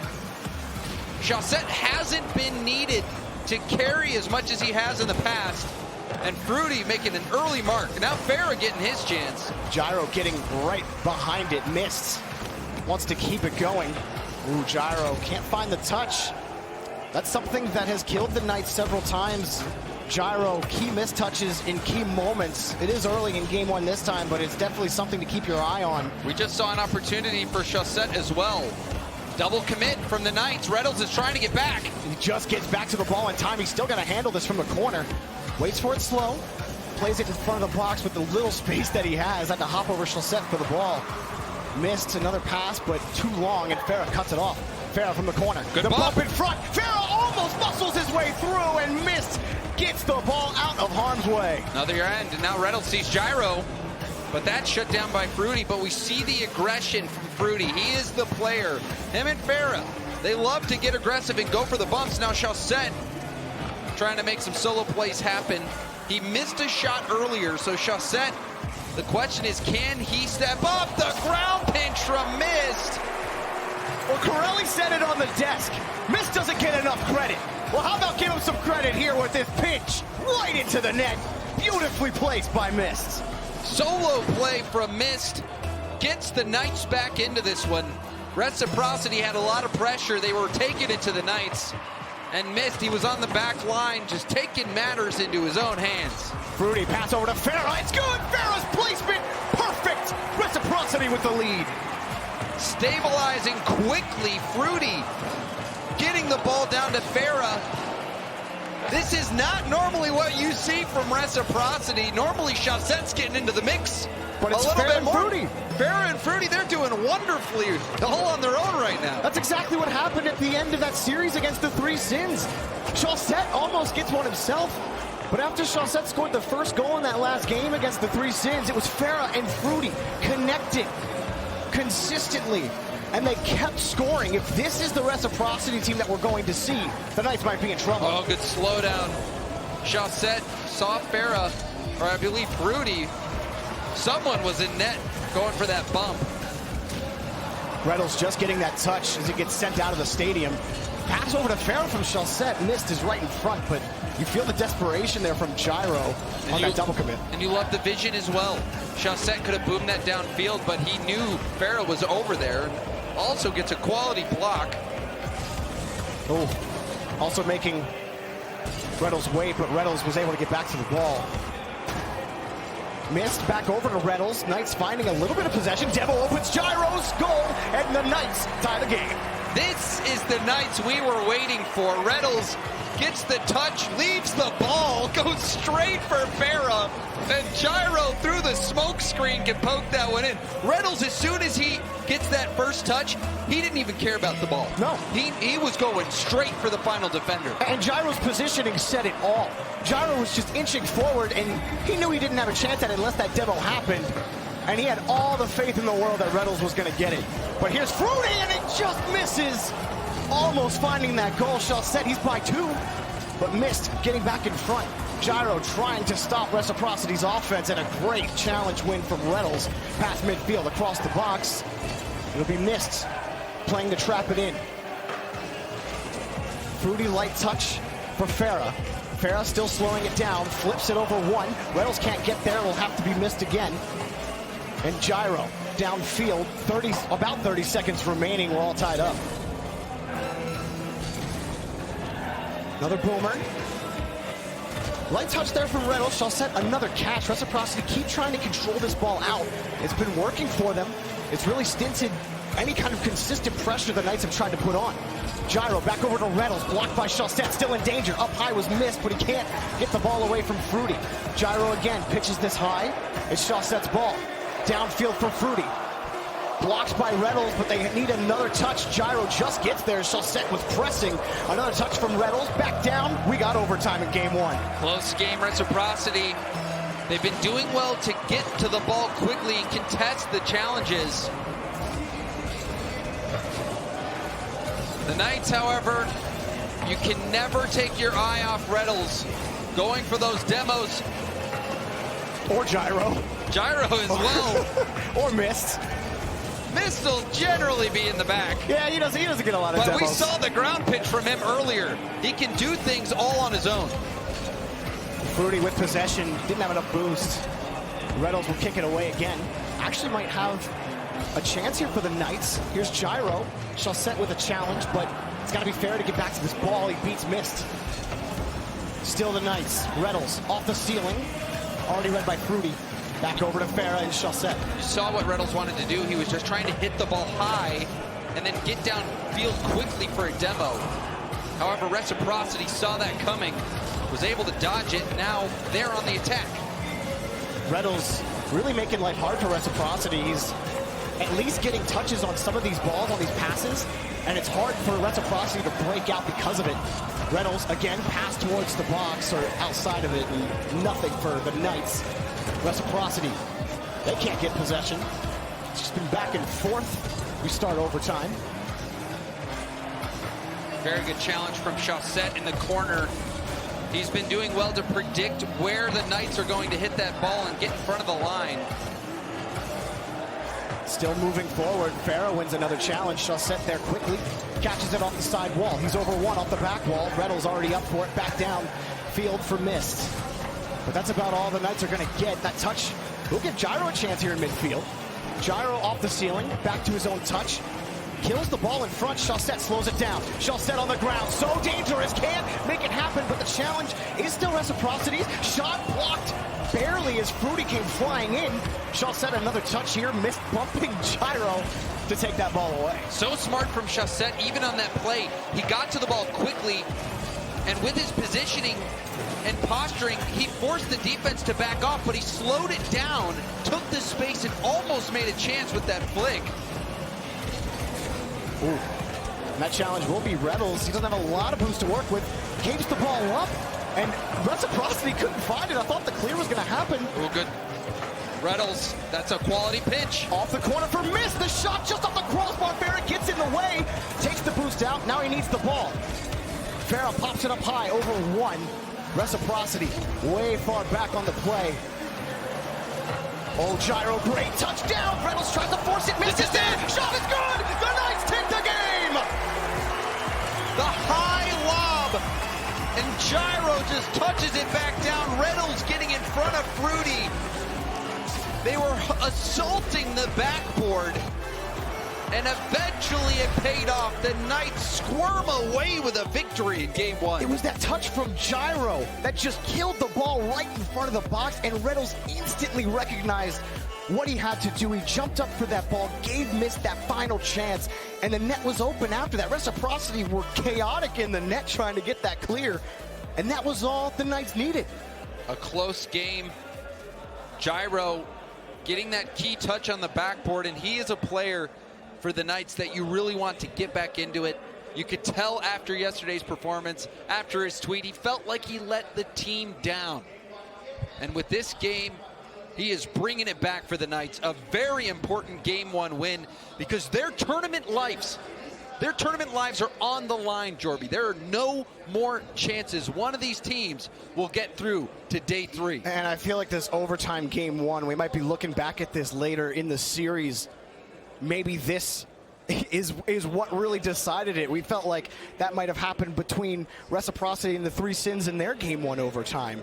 And Gyro, again, I feel like Gyro is always the piece that needs to be on point for the Knights to win games, and he was in Game 1. It has to continue against Reciprocity because while Reciprocity did lose that game, they had more than a couple of quality possessions. Farah and Fruity are really seeing the pitch right now. They're doing well on offense. Chaussette, he is playing very good defense as well, but what's missing for Reciprocity is finding a way to incorporate Chaussette into the offense. He's not really getting any space to do solo plays. Oh, Mist almost puts it in himself, but it's taken away off the backboard. Knights almost splash off the kickoff. Chaussette booms it away. The Knights have been able to do what they do best. If you think back, one of the goals, and it was just a one-goal game, one of them came from the aggression from RETALS. Just going right for Farah, who was on the goal line. So the playbook for the Knights, effective in Game 1. Back is Gyro. He gets bumped out of the way, and Chaussette will strike first for Reciprocity. Farah! He's mad, you can tell. He spots Gyro, and Gyro couldn't do anything. He almost recovered off the side of the goal. But Chaussette, he got the call. Farah says, on bumping a net, just shoot it. Target locked. Goal. Already on the blue side, Mist. Fighting off one, Chaussette around the corner. Farah teeing it down to buy a little bit of time, but no more time is added. RETALS is touched back out to the corner. Gyro right in front as well. Back high, Mist waiting for Chaussette on the dribble, wins the challenge. But that's Fruity's ball. Back over to Farah. See how Mist deals with this. Just trying to find the clear out to the side. Couldn't get anything. Chaussette another catch. Wins one challenge. Mist knocks the ball away again and wins that challenge. Ooh, flying in was Fruity. Almost finding a shot on net. He's coming up again. Got back to the ball. Farah off the corner. Chaussette again around the corner. Just couldn't keep the ball moving towards the box. Reciprocity struggling to find more headway. Another touch from Mist. Back to Gyro. He scores! And Pittsburgh Knights tie game. The backboard, that is the home of Gyro. He can pass from it, but he can also shoot. That one going crossbar down. An absolutely nutty goal from Gyro. Just bombed it in. Chaussette off the kickoff. That one blocked. Mist right in front as well. RETALS kicks it up high against the ceiling. Mist again. Mist has been starting to get really aggressive on the offensive half of the field. And he has another clear off the backboard for the Knights. And again, it's RETALS in midfield. It's hard for Reciprocity to keep possession down the pitch. Chaussette wins this challenge. Gyro is there on the backboard again. Both Mist and RETALS moving up quickly. Mist, his shot is off the crossbar and in, and the Knights have the lead. Mist, he feeds Gyro. Now Gyro returns the favor, lobbing it up. Mist just launching that one. Another crossbar down goal. That poor crossbar getting abused by the Knights. And this is for day 3 of the World Championship. The Pittsburgh Knights, coming into this season, take down the former Big 3. to get to the World Championship. They dismantled them. And now here on the world stage, against the #1 seed from Europe, they prove they belong. But it's still a long series, and Reciprocity are a tough match. Gyro across the RETALS. It's a goal, and the Knights are up by 2. Just adding insult to injury. Now a 2-goal lead. Gyro playing a part in every goal. The first touch and then the follow-up. A beautiful pass on his second touch. And RETALS gonna touch that one in. Gyro having a fantastic series for the Knights. Missed taking it off the kickoff. Chaussette just catching it off the backboard. Gyro again. Nothing there for the Knights.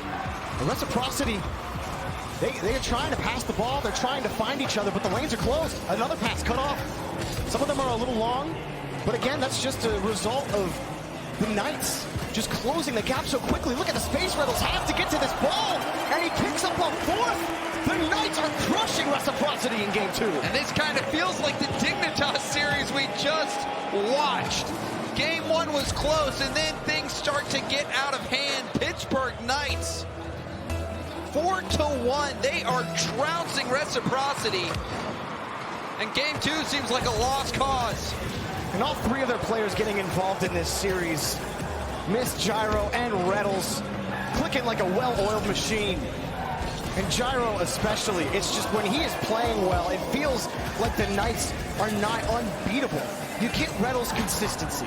Miss, all reliable on the backboard. And on offense as well this game, getting that goal off the pass from Gyro, he's getting involved in the offense more than you usually see him.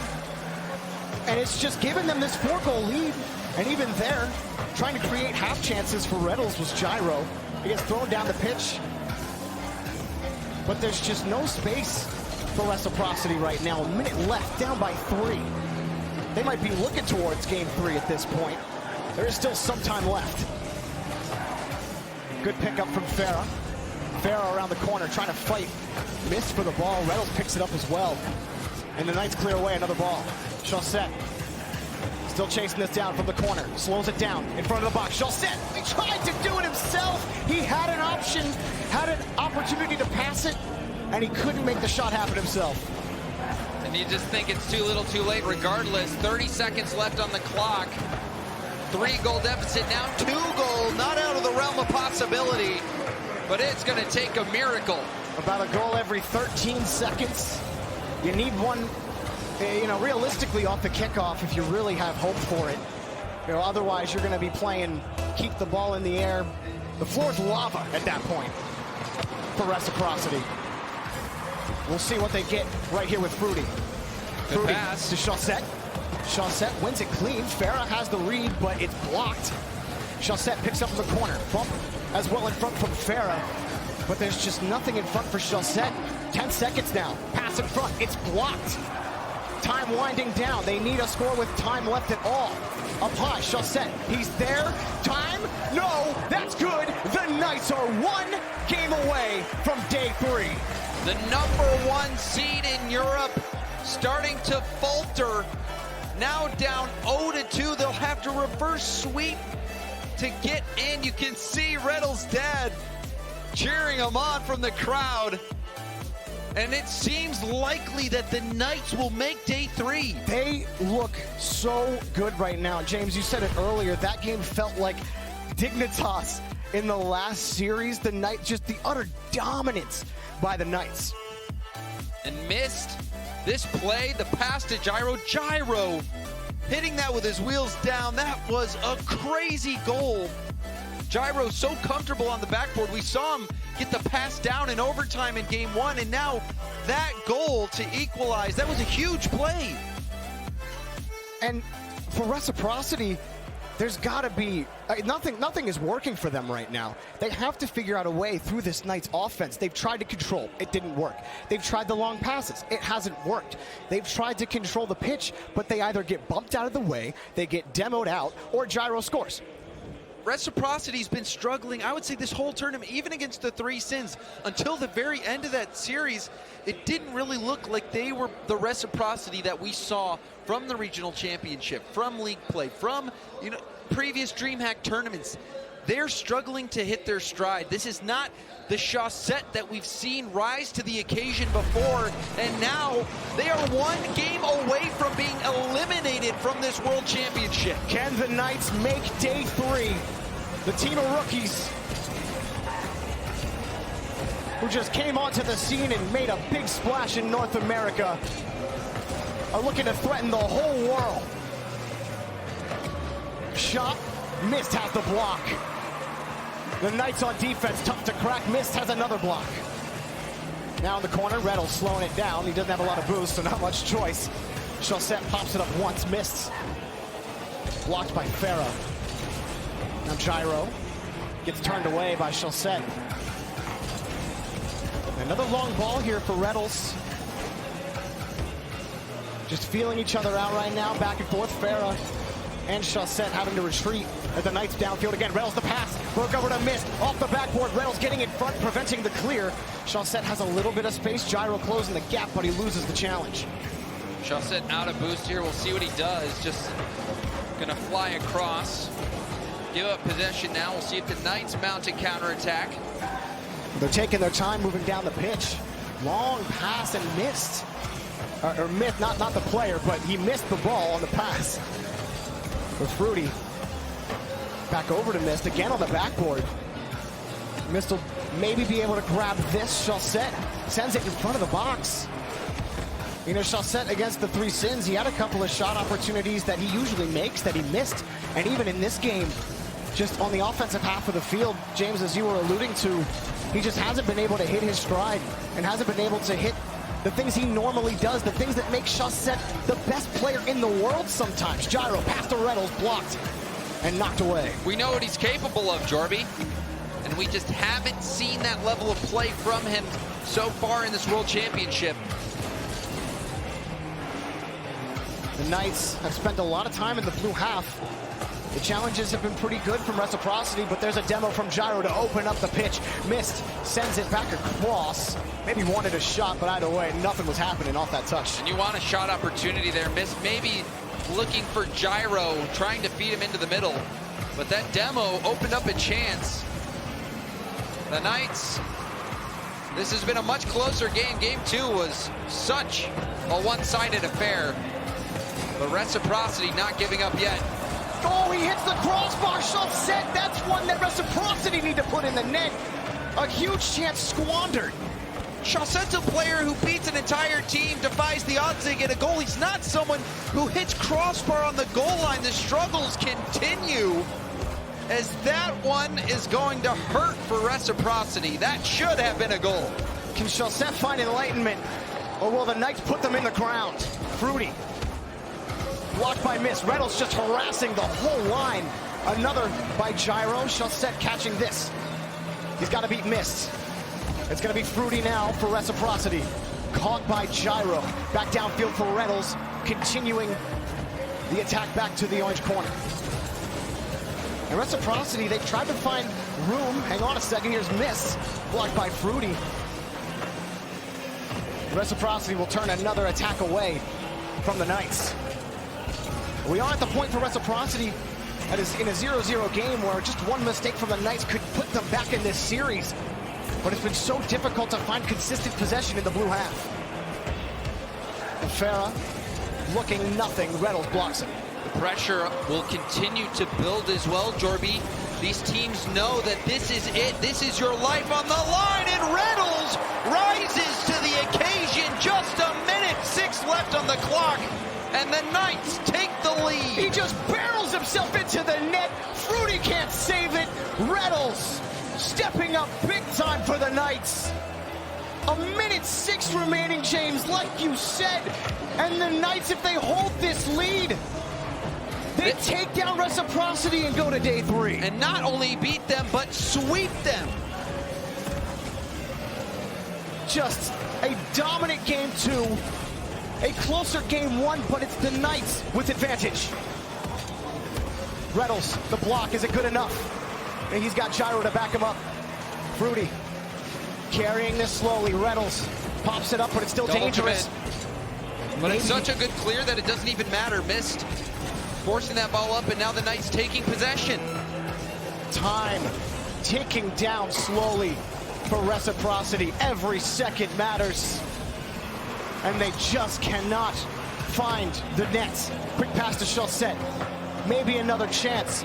But the defense from the Knights is impenetrable. 10 seconds remaining for Reciprocity. RETALS has the net, but he can't put the ball on target. One more chance for Reciprocity. Down the pitch. Can they find a shot? No one is there for Reciprocity. RETALS kills the ball. The Knights move to day 3. A sweep for the Knights. They absolutely crush Reciprocity. You can see it there in their faces. Devastation.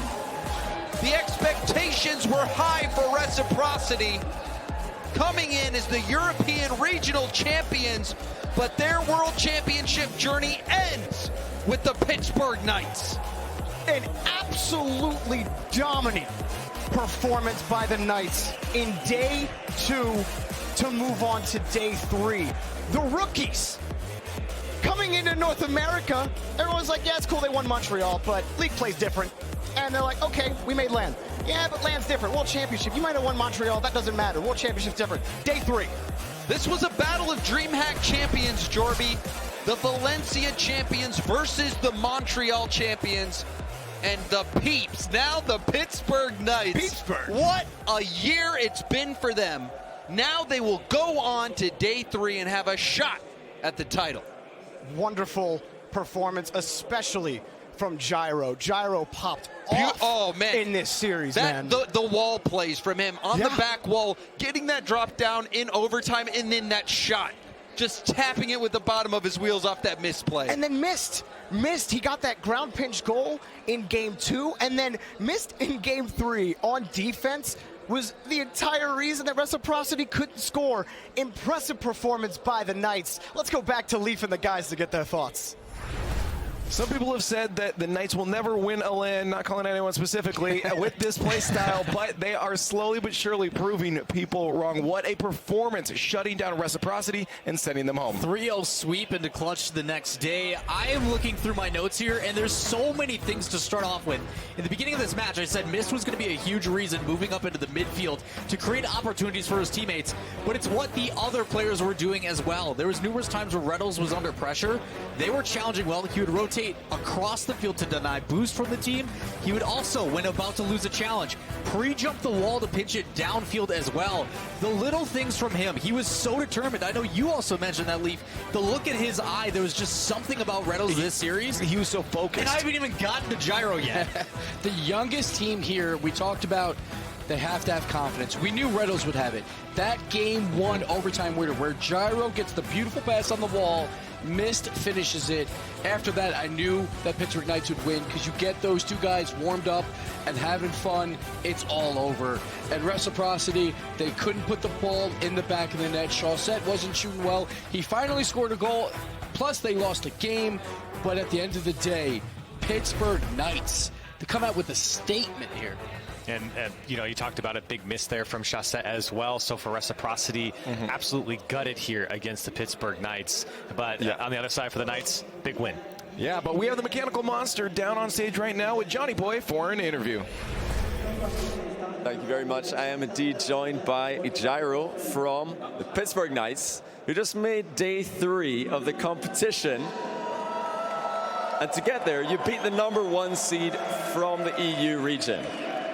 So did you think you were going to get such an easy win here today? Did you realize your guys were going to pop off this hard?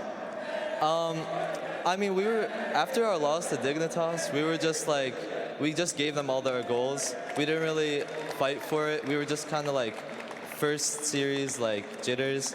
And coming into it, especially with a warm-up against Havoc, I think we like knew that we were going to play better this time around. And you did mention that series versus Dignitas. Violent Panda had some words to say about you guys in that series. He said that as long as you can handle their bumps, there really isn't much else to do. So what do you have to say to Violent Panda, and what do you have to say about that comment? I think he's kind of wrong, but like, I heard him also say like, if I'm popping off, we win. But I think he forgot to mention if Mist pops off, we also win. So since Mist popped off, I think that's what led us to the win here.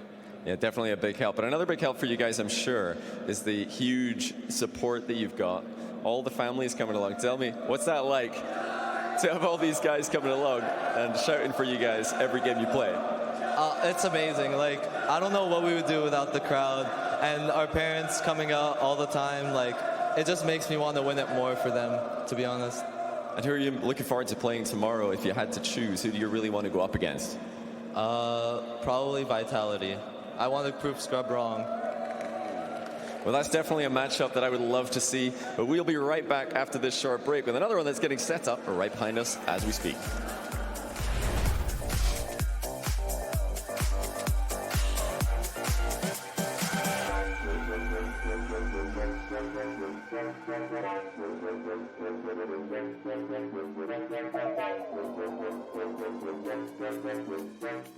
To be brilliant is to defy convention and challenge expectations.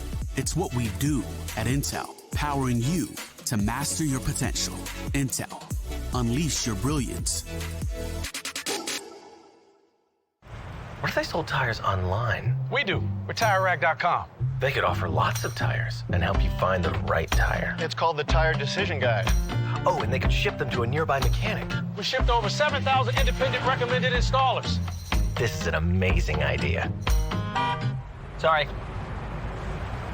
Visit TireRack.com/Pirelli to find the full line of Pirelli tires. Pirelli, power is nothing without control.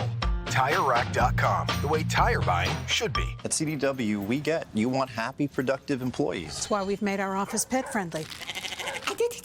Maybe a little too pet-friendly. Well, you know, CDW can design a mobility solution with light, powerful devices from Lenovo to make your people more productive in or out of the office. Anyone have any questions before we go? It's great. I really need to get out of here. Snake people are freaking me out. Hey, Cheryl, give a sec. For workplace productivity, you need Lenovo and IT orchestration by CDW. People who get it. 誰もが旅をする。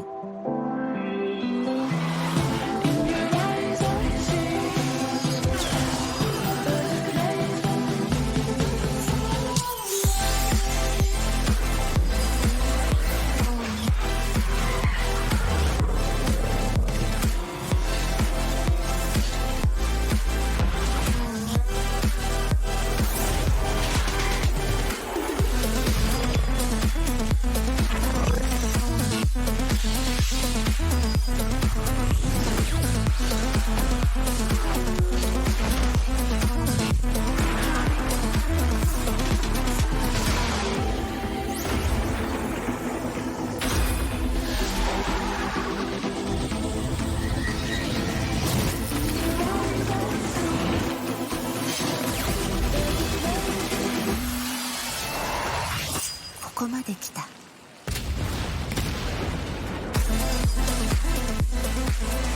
たはどこまで行く？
I'm Hoxer. I'm Ajax. And I'm Rodiz, and we play for E United. This season in RLCS was exciting, to say the least. We started off poorly, and then we were able to bring it back. And we beat Cloud9, beat Ghost, and it just felt really good. Coming into the season as the team that everyone thought was coming last place means a lot to be here. Proud of these guys.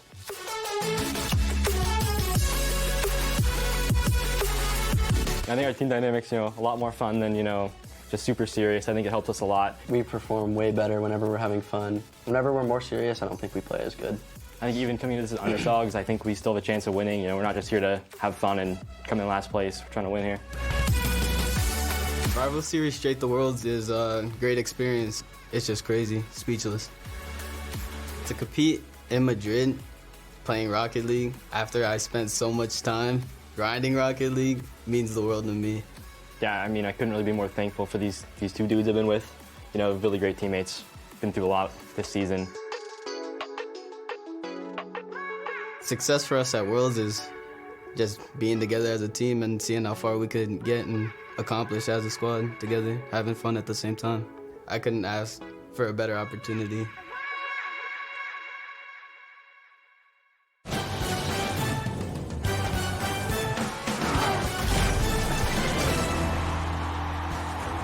Amigos y amigas, ¿qué tal? Seguimos avanzando la tarde. Quinto partido del día. Tenemos a los dos equipos preparados. Y el primero, un fuerte aplauso para Veloce eSports. Once again, a team that wasn't technically supposed to be here by a lot of people's standards, but they have been stepping up to the plate throughout the entire season. Unfortunately, dealing with some adversity already. Yeah, they were on the wrong side of history versus low-key, but they can redeem themselves today. Como vosotros decíais, compañeros, esto es un todo nada y enfrente van a tener un fuerte aplauso para United. One of the big surprises from day number one, E United really stepped up to the plate. They almost made it through the upper bracket, but once again, they have to reset and do all of day two again. United, you guys have been talking about Hoxer being that guy to look out for, but I really feel like it's rolled as it tends to be that difference maker. When he's on, the whole team feels like they do it, and then Hoxer can get out there. Yeah, it seems to be changing up a little bit, and that's kind of what we mentioned when we have a lot of new players, like Jesse being on the desk. Welcome, Jesse. Yo, who's welcome, Jesse. This desk just got 10 times smarter. Smarter, I don't know, but I'm a little bit exhausted right now because I just ran through the whole stadium to get it. It is hard to find this box, right? It's very hard. Yeah, I'm a bit exhausted, but we'll give you a second to catch your breath here. But yeah, I'm glad to have you on the desk. In case you weren't paying attention, Veloce versus United is our next matchup here. We were just talking about United and the journey they've had through too, because it's kind of just been a per chance situation for them. Just it's been great seeing them grow throughout the season too. Yeah, to kind of catch the tail end of the statement with Roldiz, he's definitely been stepping up with a lot of new guys. You just never know when it's their first appearance who's going to step up to the plate, and Roldiz has definitely been that catalyst. And every single time I see Ajax, he just makes a play. He makes a defensive play and turns a whole series around. He did it versus the Renegades. But on the other side for Veloce, that's something you expect to see. They make big plays too. They did it all season in Europe. They finished 5-2, a top 2 seed going into the playoffs, but we haven't seen it since. Yeah, Jesse, for your side, for Veloce, again, these guys, really cool situation for them. Not supposed to even be there, and they made their way all up to the second seed. How does that happen for a team? I don't know. I don't want to call them lucky or anything because they got a spot because some other team disbanded, and then they also had a win because a controller disconnected or whatever. But they're standing here, not calling them lucky, but they're still doing a really good job. They're still here, right? And that's the thing. I think a lot of people have complimented the play style. Again, Gibbs was someone that was I still don't believe. But they made it to this point, so you kind of have to believe at this point the play style's working. It's just the question: how long do you think that play style is going to last out? It's a very counterattack heavy and punish mistakes, but play it pretty safe most ways around. Is that going to work against a team like United that could be faster? Yeah, United is a team that plays very fast, like all NA teams. So maybe it does work against EU teams. It seems to work against EU teams. They're doing amazing. So yeah, I don't know if it works against an A teams though. I mean, speak to it. I mean, Jesse, I know it's been a little while since you've been on the stage, joining us in season 1, but kind of take us through that player perspective. I mean, do you remember what that feeling was like? And obviously see the contrast from then till now. Yeah, then it was, I mean, it was honestly just, I don't see that much difference. It's just a little bit more, I guess, professional. Like everything, everything is on order. So the players, they know everything, what's going on. They just, yeah. Everything's just a lot more streamlined now, right? Yeah, so it's pretty chill now, I guess, a bit more, and they have a lot of practice. So let's. I just want to recap and just take a look back at the bracket presented by Axe. We're gonna look at Group B first. We're through this one. This one's complete. This one's done. We have our 3 teams coming through. Jesse, were you surprised by any of these outcomes right now? Space Station, Dignitas, and then the Knights. I was definitely surprised by the Reciprocity, of course. Yeah. I've been looking at they scrimmed fine, I think. But stage and scrims are always a different thing. Yeah. So Dignitas doing really good, even though, Astral, he shows up a little bit, but he's not. You don't think he's at his full performance yet? Which could be better. Could be better. That is scary because I didn't know you were trying to speak your opinion. You're kind of sore on that one. And give it to us straight, buddy. And now over to Group A, of course. We have 2 teams through already, NRG and Renault Vitality. They're going to play, of course, for seeding to get into that semifinals. But on the lower bracket here, I'm wondering, I know Gibbs wants to talk here, but I want to get Jesse's thoughts too. Who do you think is going to be that team? Early prediction, who's that team that's going to make it through? I think it's going to be Floje. Okay. And about the Loki one as well, or just Floje? Oh, I'm saying what team is making it to day 3? Those 4. Oh, that's a difficult one, man. Hey, we have to do it sometimes. I have to go with Floje because I'm okay. We're going straight through. Yeah. I have to agree with him. I think well, it's because I had a perfect Group B, and if Veloce makes it, I could have a perfect Group A as well. So, are you agreed or no? I think Loki can give them a run for their money. I do think Loki can make day 3. Okay, well, we're gonna find out. I'm curious if you guys agree as well for Veloce, if you're gonna agree with us with Loki, because I'm with you as well on Twitter at RLEsports, hashtag RLCS8, hashtag live the moment. But we're gonna go live it right now with our next match. Exactly right, Leaf. The entire tagline for this tournament has been live the moment, and for both these teams, they've done exactly that correctly coming into this tournament. Not just the World Championship part, but RLCS Season 8 as a whole. Yeah. Both of these teams, for their respective regions, were expected by many to come stone dead last. Now they see each other fighting here for a spot to try and make day 3. Yeah, I think a lot of the teams in league play were like, oh, we actually have to deal with these guys. They're actually going to be good. And then they come into a world championship where United in particular actually looks quite good coming into day 2 here. Of course, they do have the loss, but an NA4 seed typically doesn't do well here. We don't give them a lot of credit. And United has looked like a very strong one coming into this World Championship. On the other side of things for Veloce, it was a strong league play. Now coming onto the world stage, they struggled earlier on. See if they can bounce back today. Okay, so we've been talking an awful lot about Veloce, how their play style actually revolves around maybe some teams making some mistakes, maybe getting those counter-attacking plays going. United, their keys to victory here. Big one is Hoxer. You have to get this man going. If you get Hoxer on the offense rolling, Roldiz can come through and clean everything up. He's a strong third man in the back. So when Hoxer is hitting his shots, when he's putting the ball downfield, Roldiz can come through. He can roll on by and score to make it plain and simple. There's so many names in this community that just will do that to you, but there is only one place for the next round available here. They'll be taking on either the Renegades or Loki eSports. That is our series after this one. But for now, it's Veloce, it's eUnited. It's 2 teams that have outperformed all expectations. And we're about to see who can move on. We have to send one home here. And they've made a lot of fans throughout the season. And here in day 1, rolling into day 2, see if who goes home and who stays alive. Well, we're going to kick ourselves off here. Freaky putting the ball down to the other side of the field. Going to be very interesting to see how both these teams do perform here. Freaky, the most experienced player across either team in these positions, but his LAN record is not all that phenomenal. Currently sitting very poorly at, I think, 1-5 across all of his series. He's going to want to improve that right here, right now. And he's coming off one of the best seasons he's had. He was in the running as an MVP candidate. And for Veloce, they've been happy to have him throughout the season. And you're absolutely right. He needs to play well here today to stay alive for Veloce. Be bouncing all around EU United's defensive end, but solid clear, and Flames also missed. It's going to give an opportunity for EU United to try and turn the tables, push themselves forward a little bit more. Although both teams right now almost seem just a little bit scared to try and take the ball under their own control. A lot of nerves currently on the DFH Stadium. I think on the United side, it's a team that definitely needs to check the temperature as they get into a series. They have to figure out what is the opposition bringing to them, and they take a second to really figure out what they're doing. Freaky. He's going to take his time here, wants to try and get the ball past Roll Diz, but it's going to bounce down beautifully for the half volley. Hoxer powering the ball downfield. And of course, Veloce to try and go coast to coast once again. Ajax unchallenged for the time being, off the backboard. Huge miss from Cassio. Forces Freaky to move in. Couple of whiffs from either side. Still easing into the series, 90 seconds gone. Huge bump on Flame as well, but they come the passing option.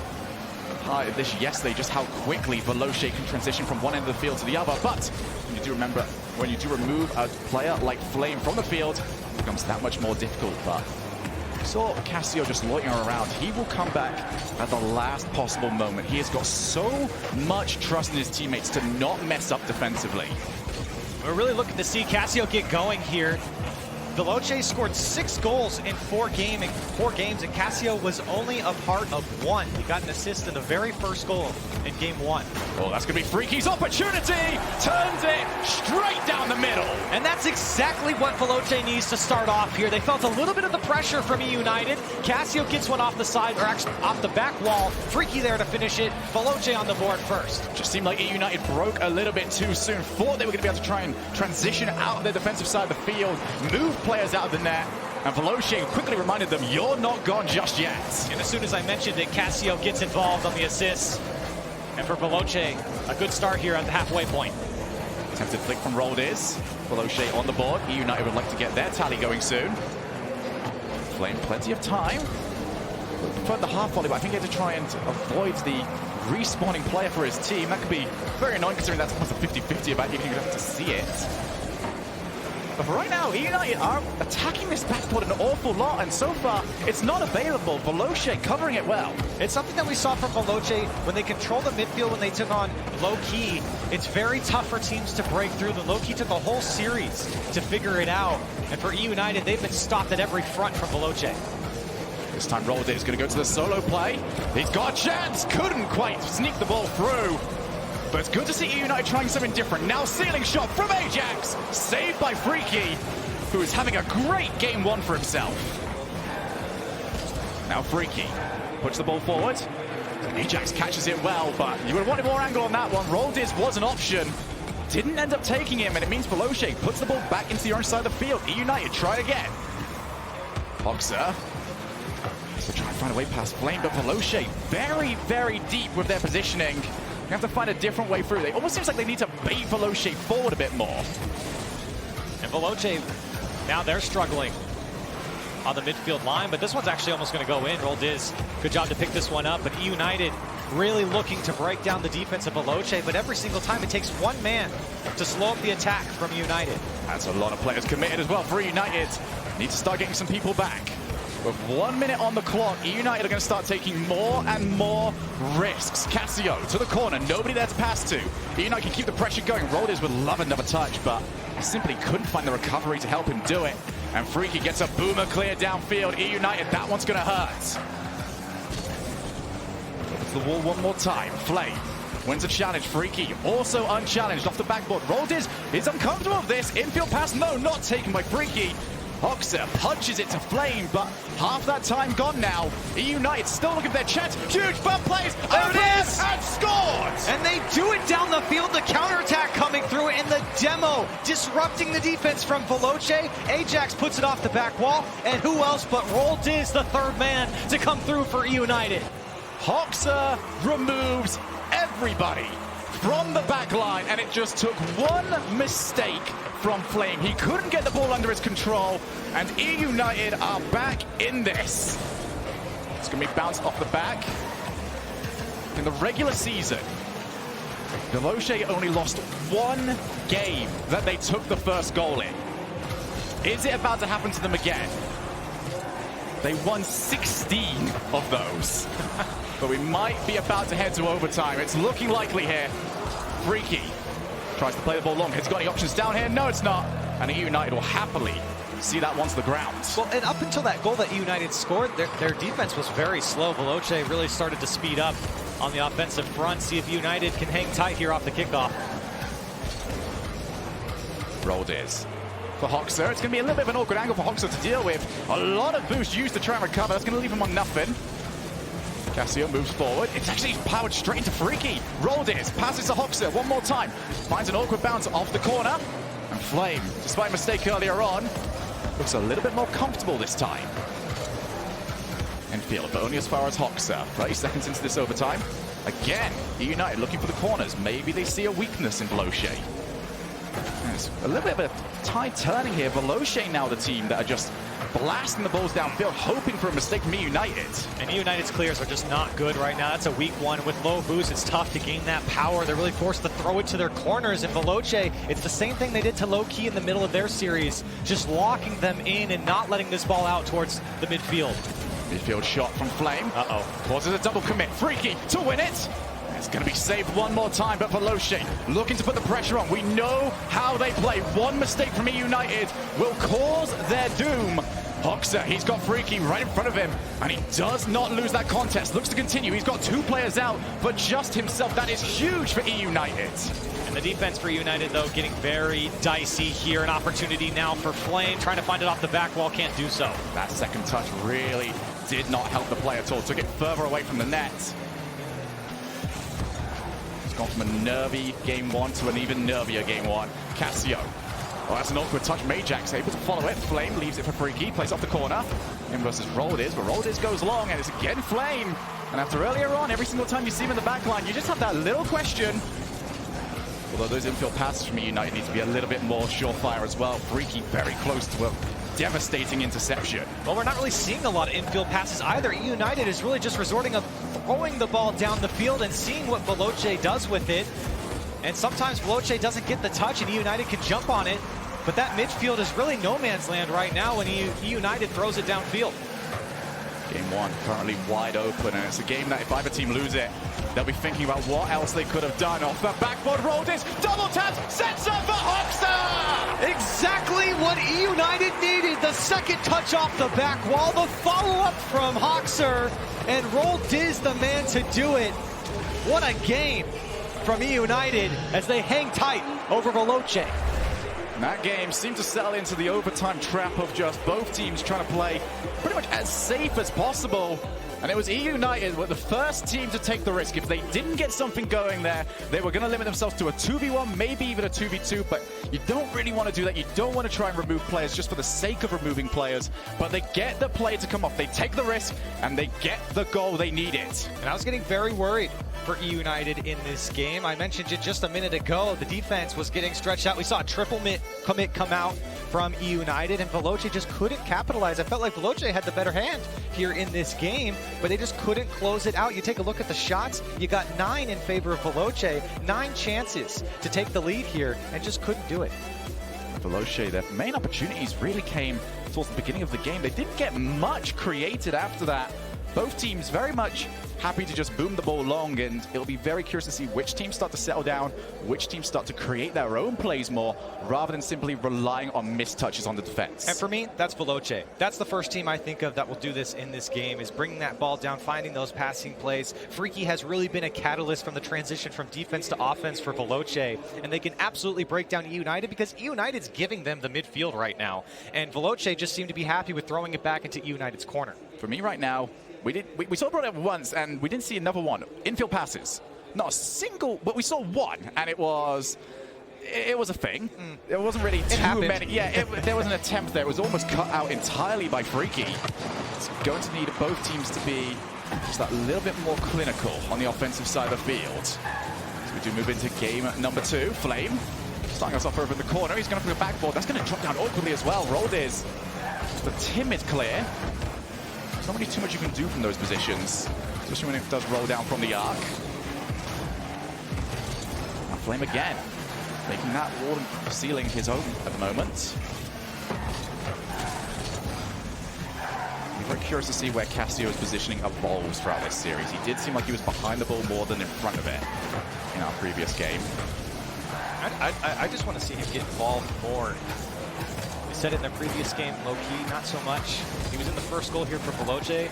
Didn't really see much out of him after that. There were some attempts in the midfield to get him involved, but for Veloce, I feel like Cassio is a very key player in making things happen. He's going to bounce out awkwardly. Ajax tries to go for glory. Couldn't quite find the top corner. Well, right now, Veloce might have their own issues. We'll be happy for the half volley for Freaky. Can power that to the top corner. Give his team a bit of space to reboost and reposition. Now Roldiz and Hoxer have got Flame and Freaky in their crosshairs, and Freaky's touch is open for another one. 4 boost on him, and he does get bumped on his way down, but he still makes contact. Roldiz took out 2, but it doesn't end up mattering too much apart from a boost drop for Veloce. Look at the space provided now for United. Ajax tried to go under. Nicely read, though. And Hoxer trying to make something happen across the box, and Ajax puts it away for United, and a 1-0 lead opens up. And once again, United are the team that try and go for the solo plays, the team that try to control the ball, and they get yet another reward for it. Veloce just not ready for when this game slows down. And I think it does come off those double demos.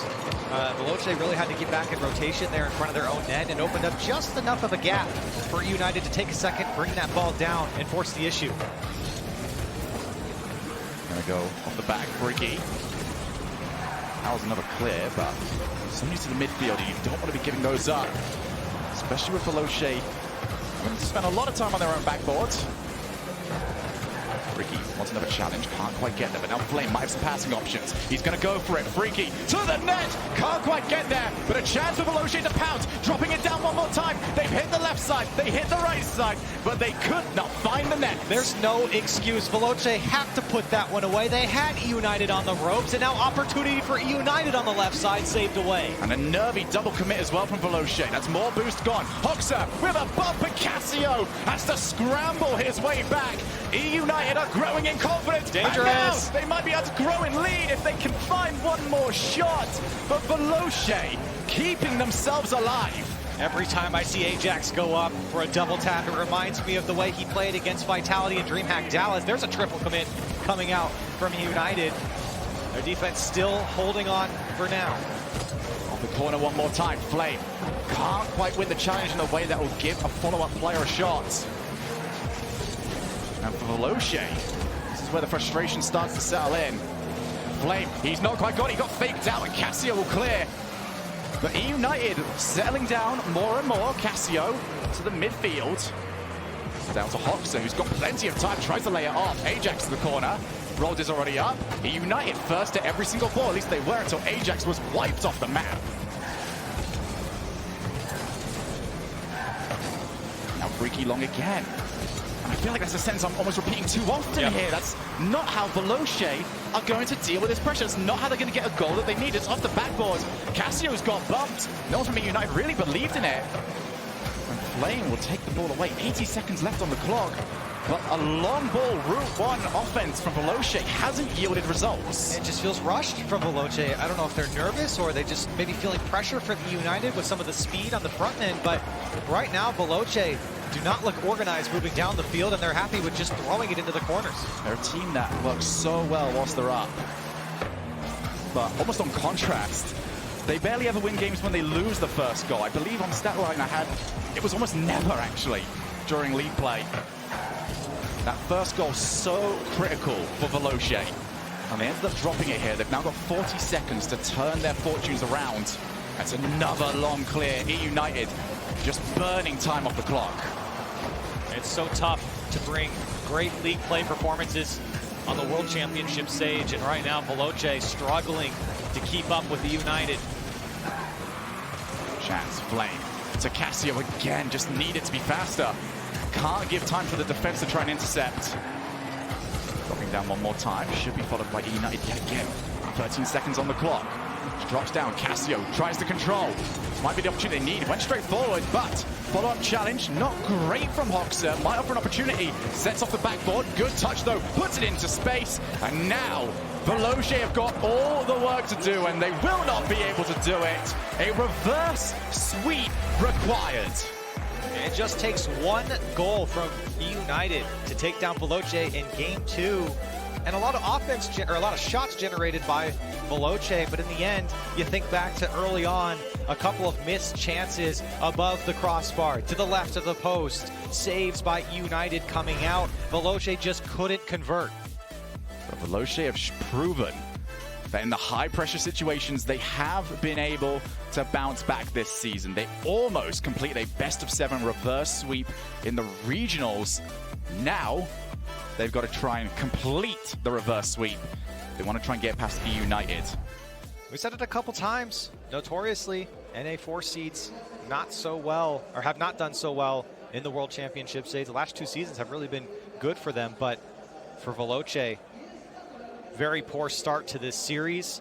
United, it looks a little dicey at times, kind of flying by the seat of their pants a few times, but I mean, 2-0 lead, it speaks volumes about what's happening in these games. And for Cassio and Freaky, those are the guys that have been at this stage before. Cassio, part of the Cinderella story last season, taking Triple Trouble into day 3. But for Freaky, this has got to look like almost more of the same for him, and he's going to have to try and make sure that that mentality doesn't hit. He's got to take this in a fresh mindset. In United, you talk about the mindset, the experience on the Veloce side. United, I mean, these guys are all new to this type of stage. And so far in this series, a 2-0 lead, they got to be feeling comfortable. United to this point are laughing in the face of everybody that predicted that they would come 8th in North America. A win here would guarantee them at least top 10, a chance to break in to top 6. It's going to be bouncing off the backboard. And it's open for the longest time. Hoxha gets there. But for Veloce, this was their chance, and they eventually take it. Starting off on the right foot for Veloce, breaking down the defense of United, making them spread out. You see that double commit opens up the space for Flame to come through. That pressure for Veloce pays off in the first 30 seconds. And I respect that from Freaky as well. Get well out of the way. Yeah. Taking absolutely no risks. No chances here. But it's a great start for Veloce. Now they're going to try and want to get the second. But they've taken a lead previously in this series, and it didn't work out for them. Freaky just dropping it. It's a slow ball. And the thing is about slow balls, when they do bounce up quite high, is they can be very difficult to play with, and I don't quite know what just happened to United's defense. The defense just not there. The clear gets blocked, and it comes out to Cassio. Gives a great pass off the corner. And United nowhere to be found. Either way, Veloce taking the 2-goal lead. It wasn't exactly in spectacular style, but they will not care at this point. United do not want to take their foot off the gas. To the midfield. Cassio this time was the option. Very interested to see him already downfield. Roldiz looking for the solo play. He's quite central. Very difficult to get solo plays going once you're facing directly at the net. Only real option there, try and force a challenge. Well, he was already committed on the left side of the ball. It's tough to cut back and fool your opponent. For United, they got work to do here after the first minute. Drop down, half volley. Flame can get that into the midfield, out follow his own touch. Just going to settle for trying to steal boost. Ricky coming into the picture a little bit late. Roldiz, that's not a comfortable touch. That's a lot of boost used to do nothing for your team. United looking, well, not quite like themselves. Not like the United from game 1 and 2. Now it's a midfield again. Very slow from both teams for that ball. Hoxha gets it just about past Flame. Both players missing again. Now it's Cassio trying to add some consistency to the field. Off the backboard, missed. Maybe Ajax did call for it. United have seen 2 minutes burn. Haven't got anything for it just yet. Not even a chance on net. Spending a lot of time here on the United side, and credit to Veloce. This is the type of game that they want, where they control the pace, they control the midfield, and it forces everything from United to break out. Full boost used there for Roldiz, but it's going to go in for Ajax on the dunk. Ajax comes in a phenomenal challenge. It's a goal out of nowhere, really. Freaky couldn't quite play it in the corner. And yeah, just straight down the middle, a 1v1 player's dream. He'll take it for United and get back into this game just above halftime here. And after I just complimented how well Veloce is playing in game 3, they give up one. It's been a very scrappy game 3 from both teams. Flame into the middle. Freaky's actually got dumped. Cassio will be by himself, but he'll be happy to see that nobody around him. Hoxer with a pre-jump. Not Ambitious, sure about that one. but not quite there. This one, however, might work out. Another good challenge for Rolled is United starts winning more and more of these. Cassio looking for the backboard. Again cleared. Very interesting how backboards have sort of developed over these last few seasons. They were all the rage back in Season 3, but nowadays it seems like if you just power up the backboard and someone's there, you're giving up a clear. Yeah, really giving up possession at that point. Not the most optimal touch. A lot of times if you're going to go up there, you want to hit the edge. So it comes back down to you. It's tough for a defender to read, especially when they're on the goal line. Speaking of hard to read, Hoxer getting tricky up in the air. One was used over E United. Need to try and defend now. Cassio, he just fakes, he just bumps, and Freaky's going to get himself a goal.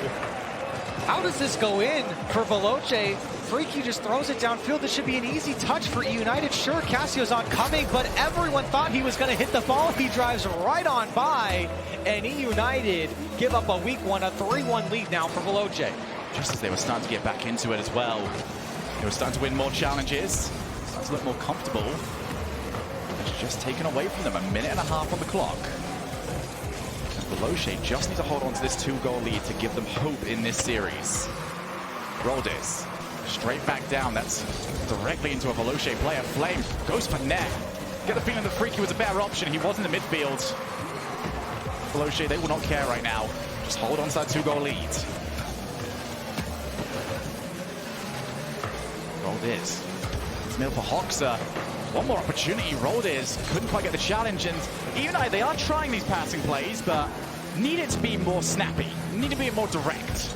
More snappy, more direct, and can't commit so many numbers upfield as well. All 3 committed on that passing play when only 2 were involved, leaving their backfield wide open. Opened up. Ajax not going to get much power on that ball, but Veloce all rotating back still. Flame gets a crucial touch just to slightly off-put Roldes. Well, time ticking away. United struggling to create right now. Off the backboard, Roldes straight down. His passing plays to try and transition on, getting better and better for United. Might be a good sign for them in future games, because at this rate, they're going to need more games to take this series. Roldes over the top. Game 3 simply not going their way. Straight from the off. Right into the middle. Ajax tries for another block shot. Veloce happy to wait till the last possible moment. It's an awkward bounce, but it's an awkward bounce that's going to burn more time. And for Veloce, they get their first game of the series. We're going to need game 4 at least. And a much better game here from Veloce. Controlling a lot more of that midfield and making it tough for United to break out. That's the type of game that Veloce has played all season long. Force your opponent into tough positions and wait for the mistakes. And they surely came here against United. It was a very scrappy game, though, Corelli. And my question to you now is, what caused this? Can you even hazard a guess? Yeah, no, I think it's similar to what I just said was for Veloce, that control of the midfield and forcing the mistakes and then jumping on them. That's what Veloce is known for. I mean, that's what we said all season long is Veloce waits for those mistakes to come through and they jump on it. There was a bit of a miscue there on that goal, and I think this one's it as it bounces across. Oh no, this was the second goal here as it comes down the block on the clear. That would have easily been cleared by United, but that block comes down. Cassio puts it off the corner. Flame there. He's been a great shooter for Veloce in clutch moments and a good shot to put it away. I think the way I've described Veloce almost all season is that the more goals they're up, the worse they make you look, because they make you take more risks. And they're usually very good at spotting those risks and getting there before you, forcing you to commit more numbers. They start making you look a little bit more scrappy, and they just pick off goals. They just, you know, slowly chip you away. They're a very safe team in Veloce. They don't take a lot of risks, and when they do, it's when they're really forcing the issue, maybe in the last few seconds when they're down by 1 or maybe overtime.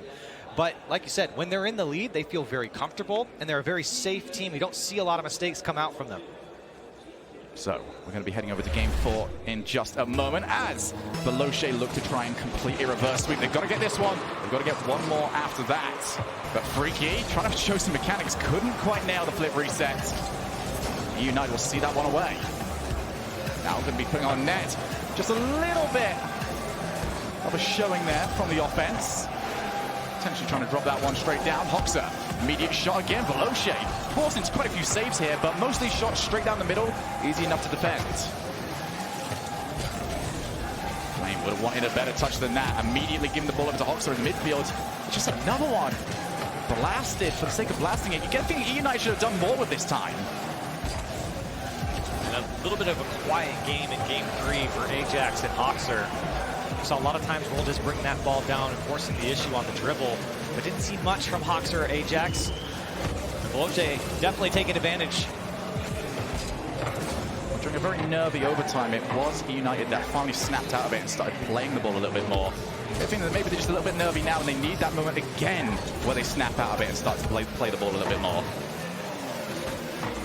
Cassio just plays the ball long. And Flame very aggressively up. Only as far as Ajax, but Veloce starting to show their fangs a little bit. Flame continues to control. Forces the move out of Ajax, and he missed there. Was going to be the double tap. Now Roldes individual control. We've gone from a series where everyone's just trying to blast the ball long to almost air dribble challenge mode as that one bounces off the post. Veloce will be happy to see that one go, but now United getting their offense ramped up here. They got Veloce spread, but these shots just going wide, but a second touch from Hoxer gives United the lead. And what an angle this was to get it. United have been pressing all game. They've just got the feeling that a chance was coming eventually. And they get exactly that. Great shot from Hoxer. And I spoke to United before going into this series. They said they were confident. Roldes, he looked me right in the eye and said, I'm confident going into this. And they absolutely have been, and a shot like that will give you confidence in Game 4. Oh, that's not great. Those sort of touches are usually designed for a pass. Nobody's there for Veloce. Going to be dropped down, double tap, but almost in. United taking Game 4 by the scruff of the neck. And Veloce, they've got to wake up quick. Yeah, they really got to start intercepting these individual plays coming out from United. Their space above the box has to be contested. Hoxer cannot be allowed to do what he wants. Dropped up to the air one more time. Cassio seems like he was called off. Flame takes a lot of time as well. Veloce accidentally popped this up their own opponents. All over the place at the moment. Roldes, plenty of time. Just doesn't have the first touch to set himself up for the double tap. It would have been a tough angle anyway. First opportunity now, Cassio for the backboard. It's almost an own goal. Roldes, be happy to see that one bounce away. 200 IQ play, rather. Or save, excuse me, from Roldes. They'll take it. Veloce, though, starting to clamp down on this United defense. Well, that's going to drop down dangerously as well. Freaky's got a bump. Where's the support for Veloce? It's continuously coming in too slowly. And so close for Veloce, 2 shots. It was free for them if they could just find the angle, and United get away with it here. Veloce, a team that have built their entire season on support. They've got to trust each other when they get that ball downfield, because they're not going to get that many opportunities. That's the mistake from United, and Veloce just couldn't jump on it. Over to the corner, Freaky, looks like he's leaving it. Flame comes in, it's going to be bouncing off loose, but look at Veloce, look at how long this is taking. Cassio, good challenge from him, he's got an opportunity, he's got it. And United can't prevent Cassio! He's done it for Veloce here with 1 minute and 21 seconds left. Dunks in front of the sideline here and follows it up. United just couldn't get back in time, and for Veloce, a great response late in Game 4. What a great recovery from Cassio as well. He was coming in so late, but he reads the clear, gets the perfect bounce, and Veloce are back in this game. Ajax with a drop down for Roldes. Looks like Flame's going to be up. He's got to try and find somebody. He's got Freaky to pass to. Now Cassio in the midfield again. That's looking a little bit more like a typical Veloce play. Drop to the middle. Again off the backboard. Freaky ends up leaving it. I quite believe that United can create something from the corner. Now back into open play. Ajax with the backboard again. Dangerous. Waiting for the one mistake. Got the demo as well, but does look like Freaky would have had them covered. Very dangerous there from United. Whoa! This one's going to pitch in for Cassio. Veloce take the lead. 2 goals out of nowhere. Freaky looks at it. Cassio comes to give him support, and it's a bump from United that gives up the pinch. Rocket League can be such a cruel game.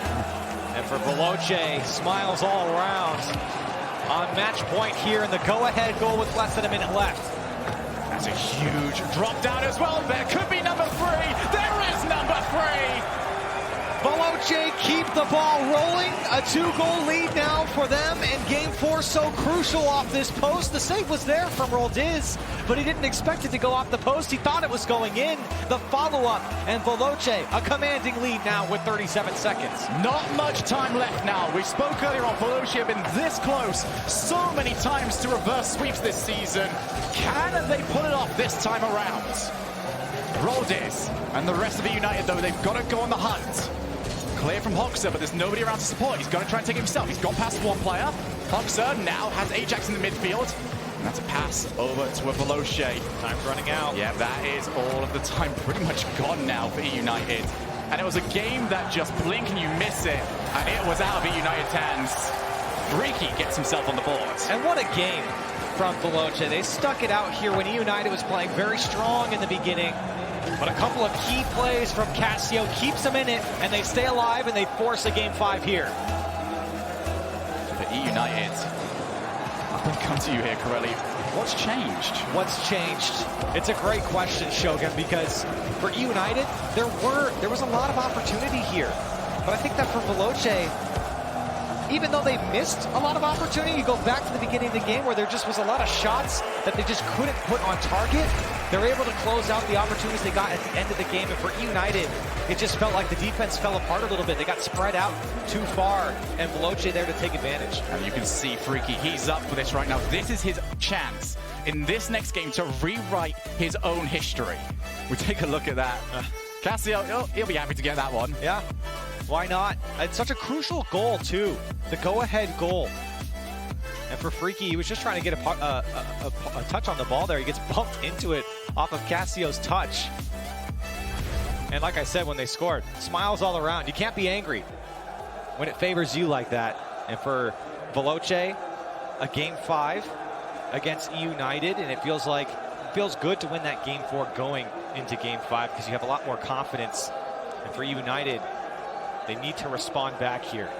And for both of these teams, they're going to look at their seasons and just say, wow, we performed incredibly well. We took everybody by surprise. But right now, in this very moment, you don't care about any of that. You want to move on to the next stage. You want your chance to be crowned Rocket League World Champion. But the 5 minutes that are up next are the only ones that matter. Regardless of your season, you want to go as far as you possibly can. And it's a great story for either of these teams, whoever moves on. But it's one more game, Shogun. One more time to put 5 minutes on the clock to see who moves on the World Championship. Here we go, Champions Field. And it's going to be an absolutely massive game we've got up next. Off the backboard immediately, Flame tries to trap it. It's off this wall as well. We can keep going here. Flame, we haven't really seen too much of him throughout this series, but what a chance to really make your impact. But that's going to be awkward. That's going to be it.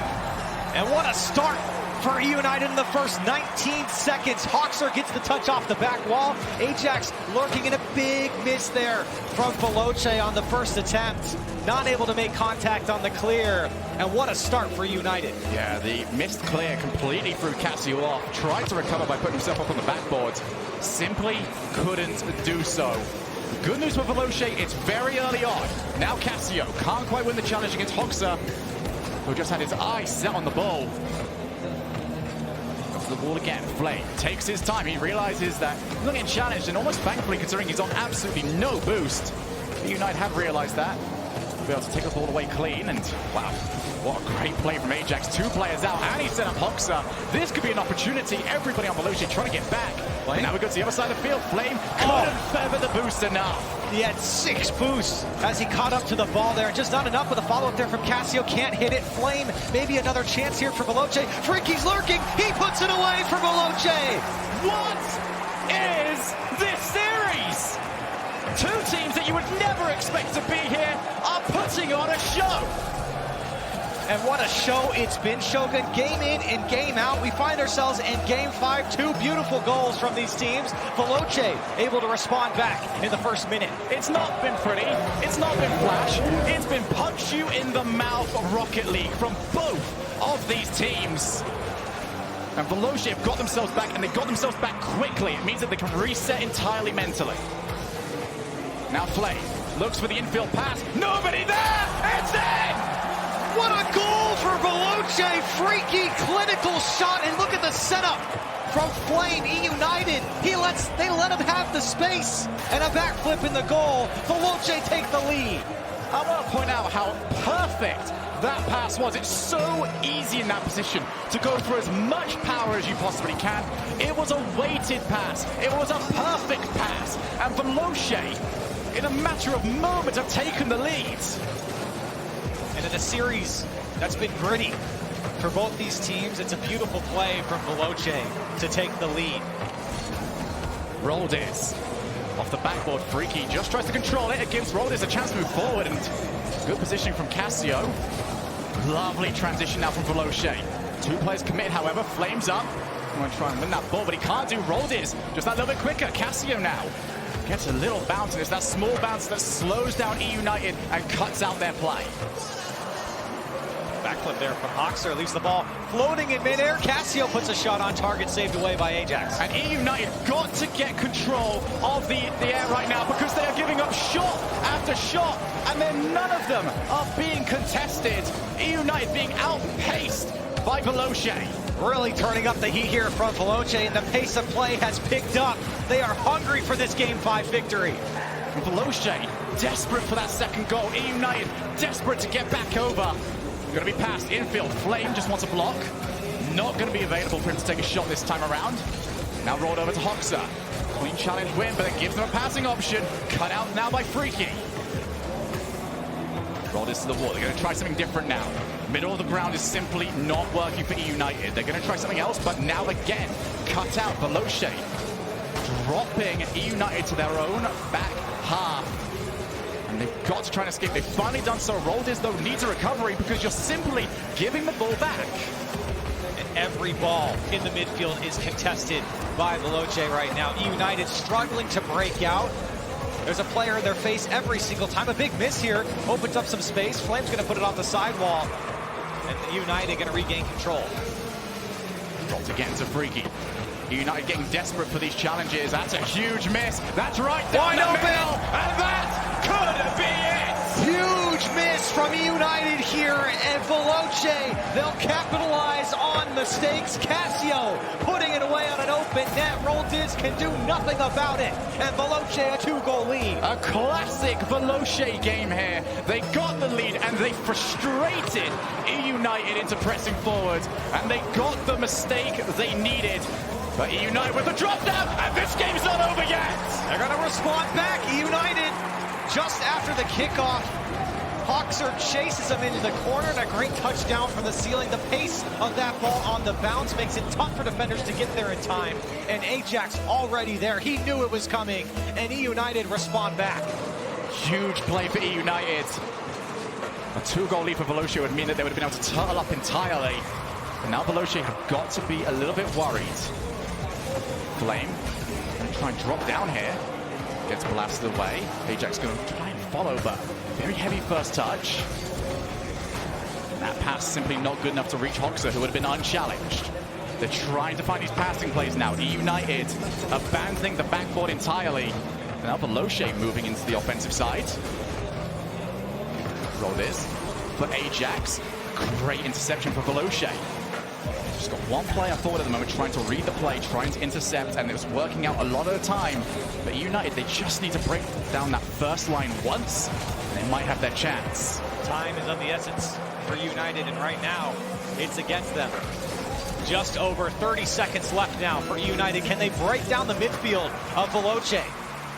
Double commit. Freaky will be down a little bit of boost, but Flame tries to kill time, and him just missing it forces Roldes into a tough spot. 20 seconds on the clock. Roldes to the corner. Hoxer's got to try and chase. Didn't get to pick up the boost either. He left it for Roldes.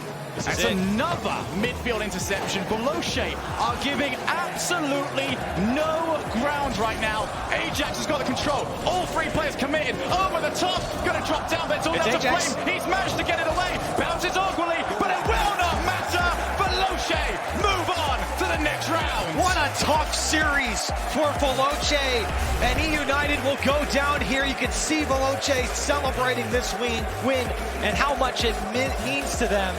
What a tough series for them, and what a way to punch your ticket to day 3.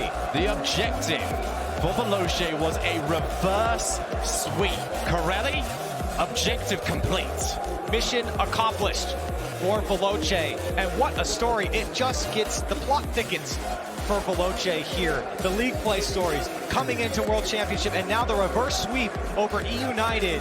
This team, something special is happening. Veloce were the most unlikely story in all of esports. A team that at the end of last season weren't even on the docket to be a part of anything for this season, and now they have their chance later on today to try and move on to day 3 and make top 6. I could not be happier for this Veloce team. That's a tough series for any team at any level, and they stick it out. A reverse sweep, too. I mean, you can't make this up for Veloce. Congratulations to them to making it to day 3. And it was a huge question mark about Veloce as well. We saw them in the promotion tournament last season. They couldn't, after a 7-0 season, they dropped down almost with a whimper out of the promotion tournament. There was a huge question about could they do it when the bright lights were on and when the pressure was on, and for them, they've managed to come through with flying colors. And on the other side, for E United, their story ends here, but it's a great story for them. A team that everyone thought wasn't going to do so well in league play. They make it to the World Championship, and they've shown their stuff. There's an awful lot to break down here, so we're going to hand this over to Leaf and the lads on the desk. United very close there, but Veloce is going to squeak one past. Jesse, you were right. They are pushing forward, still one step closer to making it to that World Championship title. But United, as Shogun said, and Corelli said, a very, very valiant effort from United. They have to be proud of what they've done here today. Yeah, great ability to bounce back and adapt. You saw early, United came out of the gate swinging. Games were extremely close, but towards the end, especially game 3 moving forward, Veloce pressed the offense a lot better, really controlled that midfield. That's absolutely what I needed to see. I'm like, where is this Veloce offense? We talked about it throughout the season, where they were just countering mistakes until late in the season. They found the offensive form. We finally saw it here. Now, Jesse, for you, do you think there's anything else that these guys need to do to be able to keep moving forward, or do you think they're still in a pretty good spot, or does Veloce have a couple tweaks you'd like to see them make? I think they've been shaky until these last 3 games. Like, they've been missing a few balls here and there, but yeah, these last 3 games looked promising. Looked like they might have found their ways again, and who knows? Funnily enough, Flame was still missing in that last game when it was fakes and it was buying them time, so it works out right. That was a fake, I thought. Yeah, it was calculated wins. But I am so happy for Flame because we talk about it. He was in 3 promotion tournaments, never won any of them. We thought maybe he's just not clutch enough. He gets a chance for the RLCS. He gets a chance in Game 5, setting up great passing plays. Flame played really well.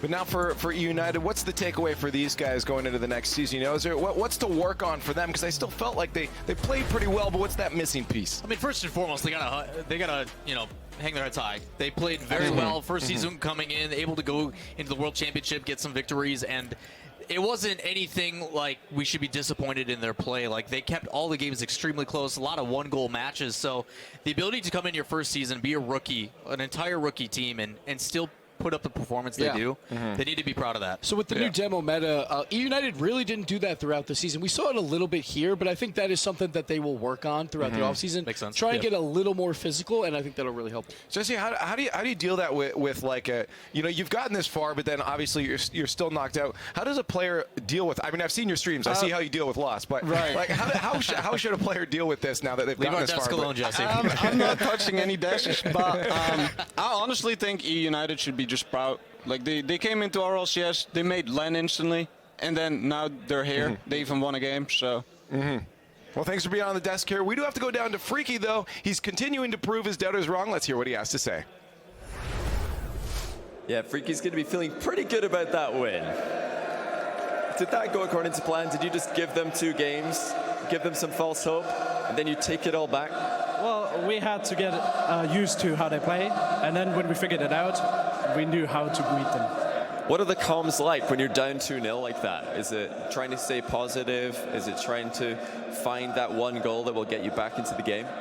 Comms were good the whole series long. Even though we lost the first 2 games, we always concentrated on what we're talking, where we are. And we didn't really change much in the comms. It's just that we tried to be more precise exactly where we are, and that worked out.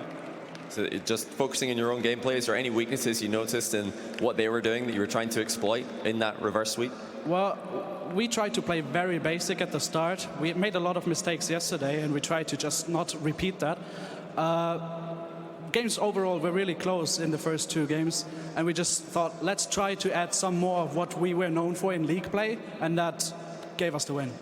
And how good does it feel now? You're 1 game away from day 3. You started off at this season in the rival series, then you get into RLCS, and now you're 1 game away from day 3 at LAN. So what's going through your mind right now? Do you believe that this is really happening? I can't believe it. All I have to say is that Casio is an A+ roster move. So next up, you're against the winner of Low-Key or Renegades. Now, do you want to get that revenge matchup? Is that what you're looking for? Honestly, I don't care. I want to make day 3, so it doesn't matter who I have to play. I have to win. And obviously, it will feel better if I can show Low-Key. Today, we're here to win it, but I don't care who we're going to get. Well, congratulations again on the win. Good luck later on against the winner of the matchup that's coming next, Low-Key versus Renegades, right after this short break.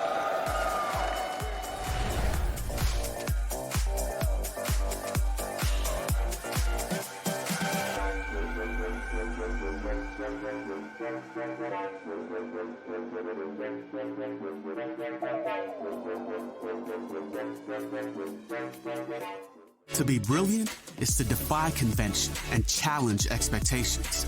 It's what we do at Intel, powering you to master your potential. Intel, unleash your brilliance. You know, I'd buy tires online, but then what? We've thought about it. We're TireRack.com. They should let you ship directly to a mechanic.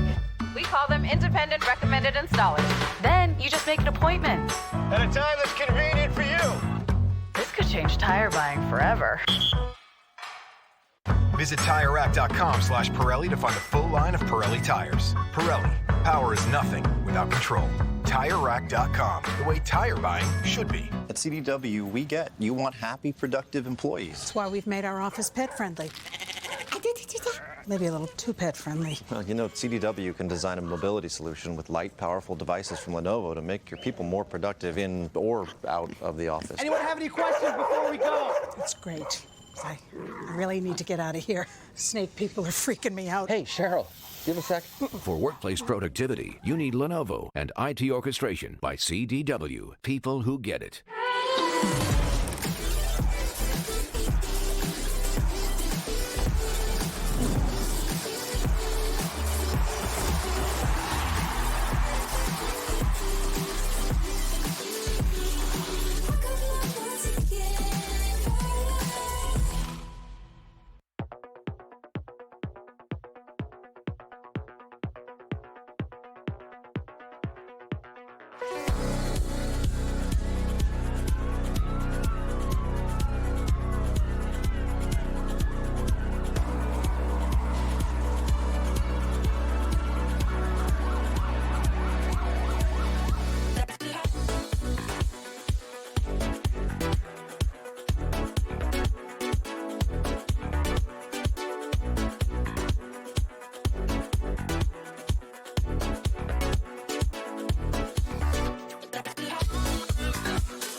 ¿Qué tal, amigos? ¿Cómo estáis? Hemos vuelto, estamos llegando al final del día.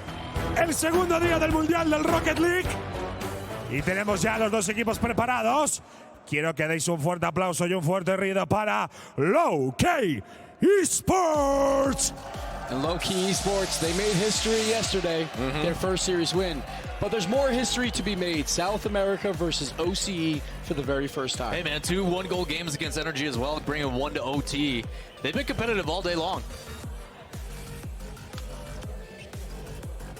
The team huddle beforehand. Y enfrente, amigos, van a tener, también quiero que les deis un fuerte aplauso al equipo de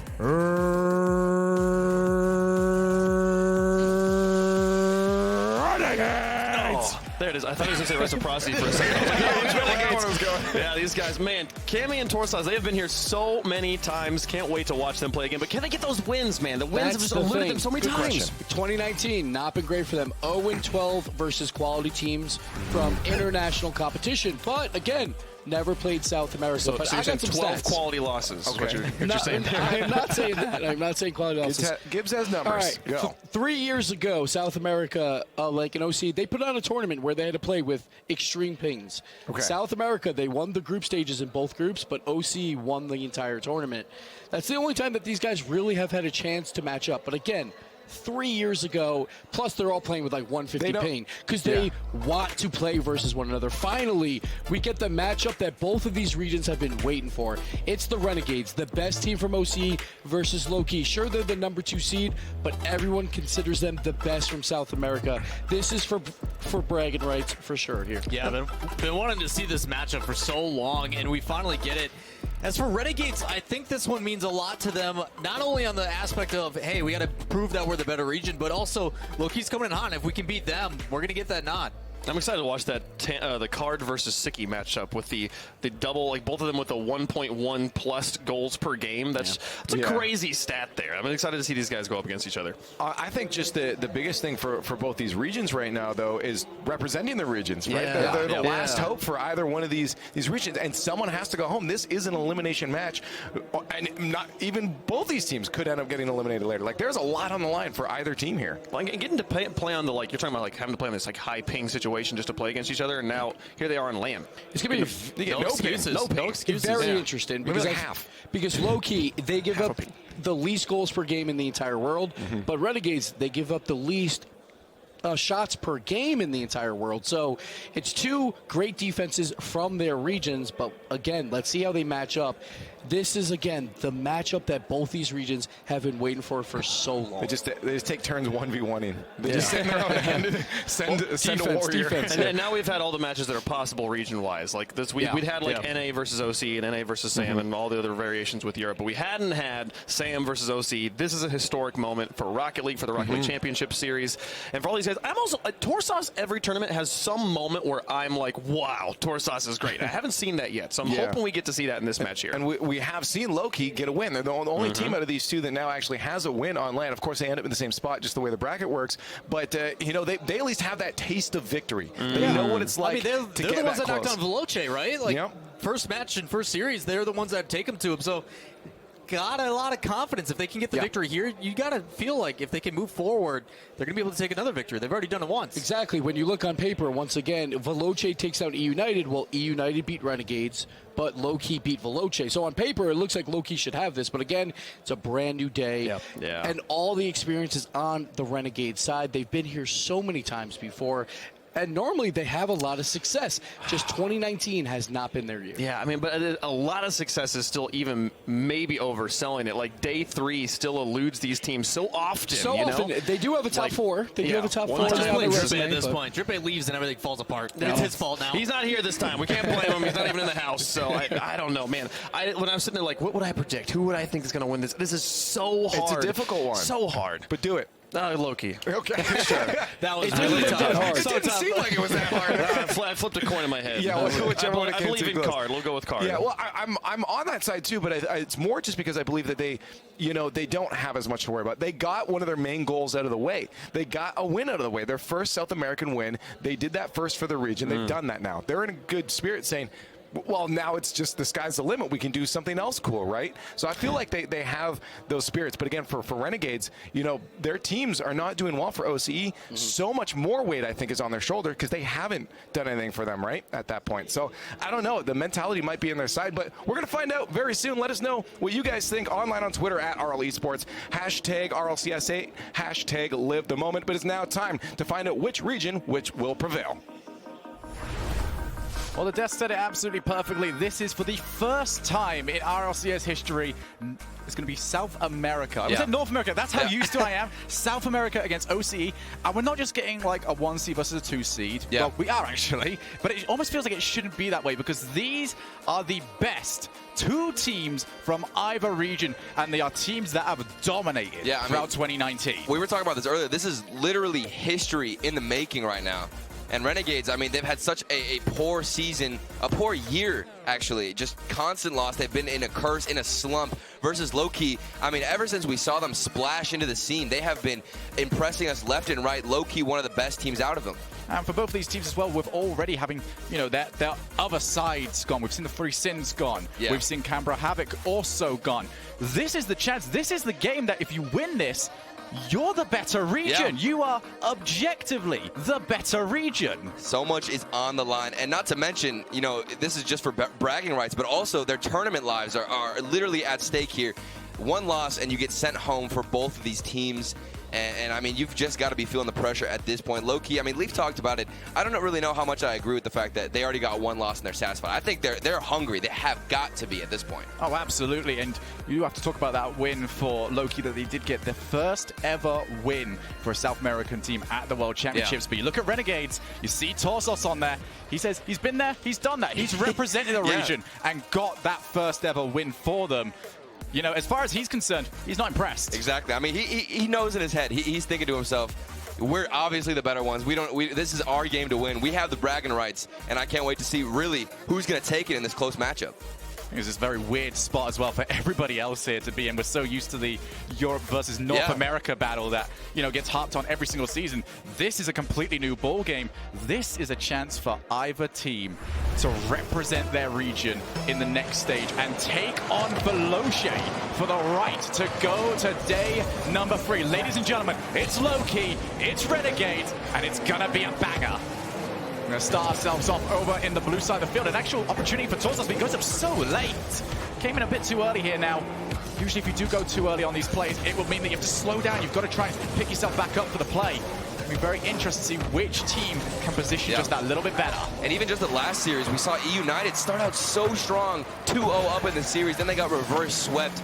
At this point, you really just have to build on the momentum that you gather early on, and you can't let that slip. You can't let mistakes, more specifically, get into your head. It almost feels like that's what happened to United throughout that series. It's going to be Renegades who control the ball for the most part so far. A banging clear from Tanda. Off the backboard, he's going to have a chance to follow. Instead, Card took it, and I feel like that was the wrong decision. Now Siki to the corner. Infield pass available. Infield pass taken, but it's not any real danger for the net. I love the passing so far, though, from low-key. I mean, utilizing that midfield space up on the offensive end. I feel like they're really receptive on just trying to get the ball infield and not too worried about solo plays. Obviously, low-key with that offense. South America, when they came in, everyone was talking about this offense. Yeah. And it can be so amazing, but at times it feels like what they've got in offense, they lack in defense. And that's what I noticed about the three Sins. It felt like their offense was incredible. It just they had a couple mistakes on the defensive side that really just ended it all for them. Kyle into the middle. It's Kami with the follow. He's unchallenged. Couldn't get it past Tanda. Needed to put it behind him. Second shot. Tanda gets himself another save. And Tanner's the man who had an incredible series earlier on versus Veloce to help get that win. He just completely popped off. We've got to have all our eyes on him. Now Siki to the corner. Didn't get anything else from it. It's Card. Plays the ball down the line. Picks himself up boost as well. And Kami's taking a little bit of time here. Just trying to get the ball under his own control. Now infield pass to Card. It's another good interception. Both teams really doing well at spotting the plays. And look at the patience there from Siki. I love this dribbling play so far from Renegades. I felt like they were a little bit too eager in their earlier series against United that they did end up losing. I felt like they just jumped at every opportunity, now taking it a little bit slower. Tanda can follow this one up. Has he got any passing options? Bukayo down the middle, and they're going to get their first goal. And what an insane pass. Tanner follows it up off the corner, even getting bumped, and just precise aiming to Kayo. You cannot get a better play like that. And we talked about it, the offense from these South American teams is incredible. But that showed something different to me. I've watched so much South American play this season where it seems like pace is the only way to open up teams. That was slowing down the play and slicing Renegades apart. Pure finesse. Now going to be Renegades' chance to try and bounce back, and it has been a rough year for OCE, ending last year with a day 3 and a top 4 spot, and they have got nothing so far. Currently sitting at 0-7 in the RLCS throughout 2019. They do not want to go 0-8. I mean, I thought it would just be a mental break until they picked up Siki. I thought maybe that fresh roster would change things, but they still took the very first loss in their series earlier this tournament. So at this point, it really is a curse. Trying to play over to Siki. It's off the backboard. Can't make contact, but he's almost got the save. Torsos sees the ball in. I thought maybe Card would get a piece of this as he's falling off the backboard. An initial first touch did not go his way, but he's falling down on the ball, and Renegades, they exploit all that space because nobody's there on the backboard for Loki. So they get it back. Minute and a half left on the clock. This all-important game number 1. Now Siki wants to keep that momentum going. It's a good challenge, but an even better defensive rotation. Sees the ball to the other side of the field. Torsos. Follow. He's actually got a demo from it as well. He'll be pretty happy with that. It gives this team a chance to try and get themselves into a decent position, but what they did with it is put 2 players into the same spot. Feels like they've got more out of this than they probably should have done. The backboard defense from Loki, a little bit all over the place. I feel like they're not really trying to focus on those rotations in the backfield, and they're playing a little bit too flat-footed. It's Card. Just trying to get out of the midfield. Renegades getting their position just a little bit deeper right now if they're off-ball players. It means booming clears are going to be much more difficult to get to go anywhere. Instead, Loki will have to try and solo play, and as soon as they realize that, though, you know, feeling they can be so dangerous. Loki have some mechanical monsters on their roster.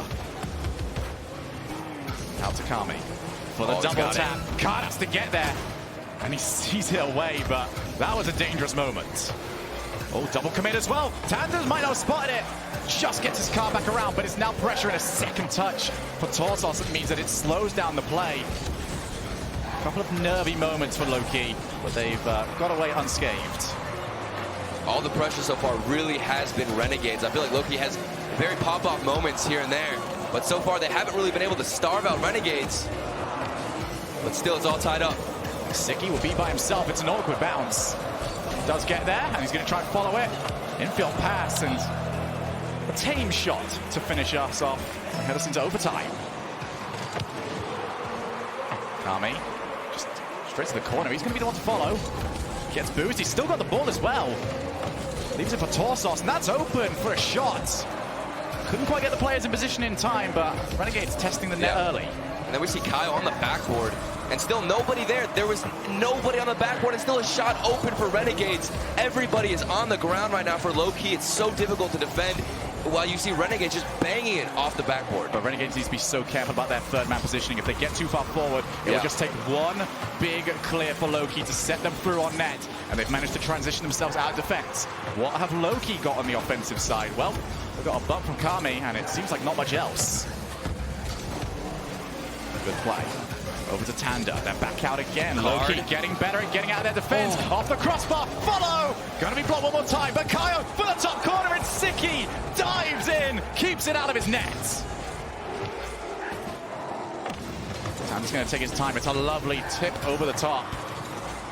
Kaio's able to control this, forces a challenge, 1-for-1 trade. Just a bit of a slow down now in this play. Siki coming as far as Tanda. Kami now off the wall. Renegades controlling this overtime so far. Control doesn't mean anything. They need the goal. Yeah. And we just saw how explosive Loki can be with that one chance this overtime that they've had. So close. Great setup. Here's another one for Renegades, though. Off the backboard, still defended by Loki. They're hanging on. Yeah, they need to try and find a better way of setting up for each other, though. So far, Renegades been the offensive team. Not quite how I expected this one to go down. Yeah. And low-key, they're getting better at getting this ball out of defense, but there's still times where it can be very, very tough for them. This is an example of it. Okayo gets the ball into the final third, and now they've got possession of the ball. It's a huge hit, though, from Tanda. Was it wasted? Going to try and slowly find a way for this. Off the backboard, Okayo, another block. 2 minutes of overtime played. Who's going to get it? Open. Can't for the net! All bow to the king!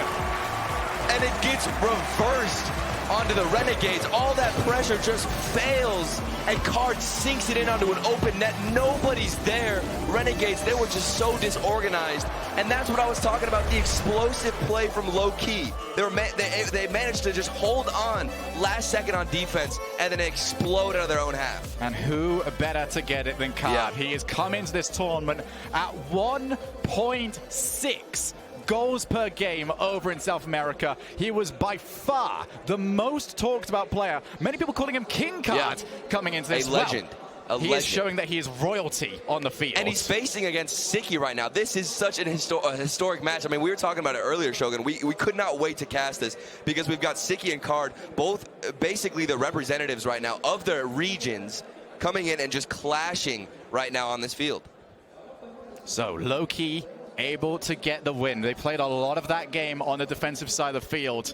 And for you, Turtle, what do Renegades need to switch on the offense? Because we're seeing them over there quite a bit, but they're struggling to create. It's all about that last piece. I mean, I can see such great pressure. The possession is definitely there. Like, we were watching this entire time, and it felt like Renegades really were just running around in the offensive half and had all the possession, but there was never that extra effort. We didn't really see any demos at all. We barely saw a lot of boost starvation. It felt like they kind of limited their aggression by just kind of trying to keep it over there, but instead, they need to push forward, go for those demos, open up even better opportunities if you can't get a great shot in. So Turtle over here saying that we just want to see a few more players in front of the ball. Continue that rotation. Absolutely, and I have to bring myself to agree with you here, Turtle.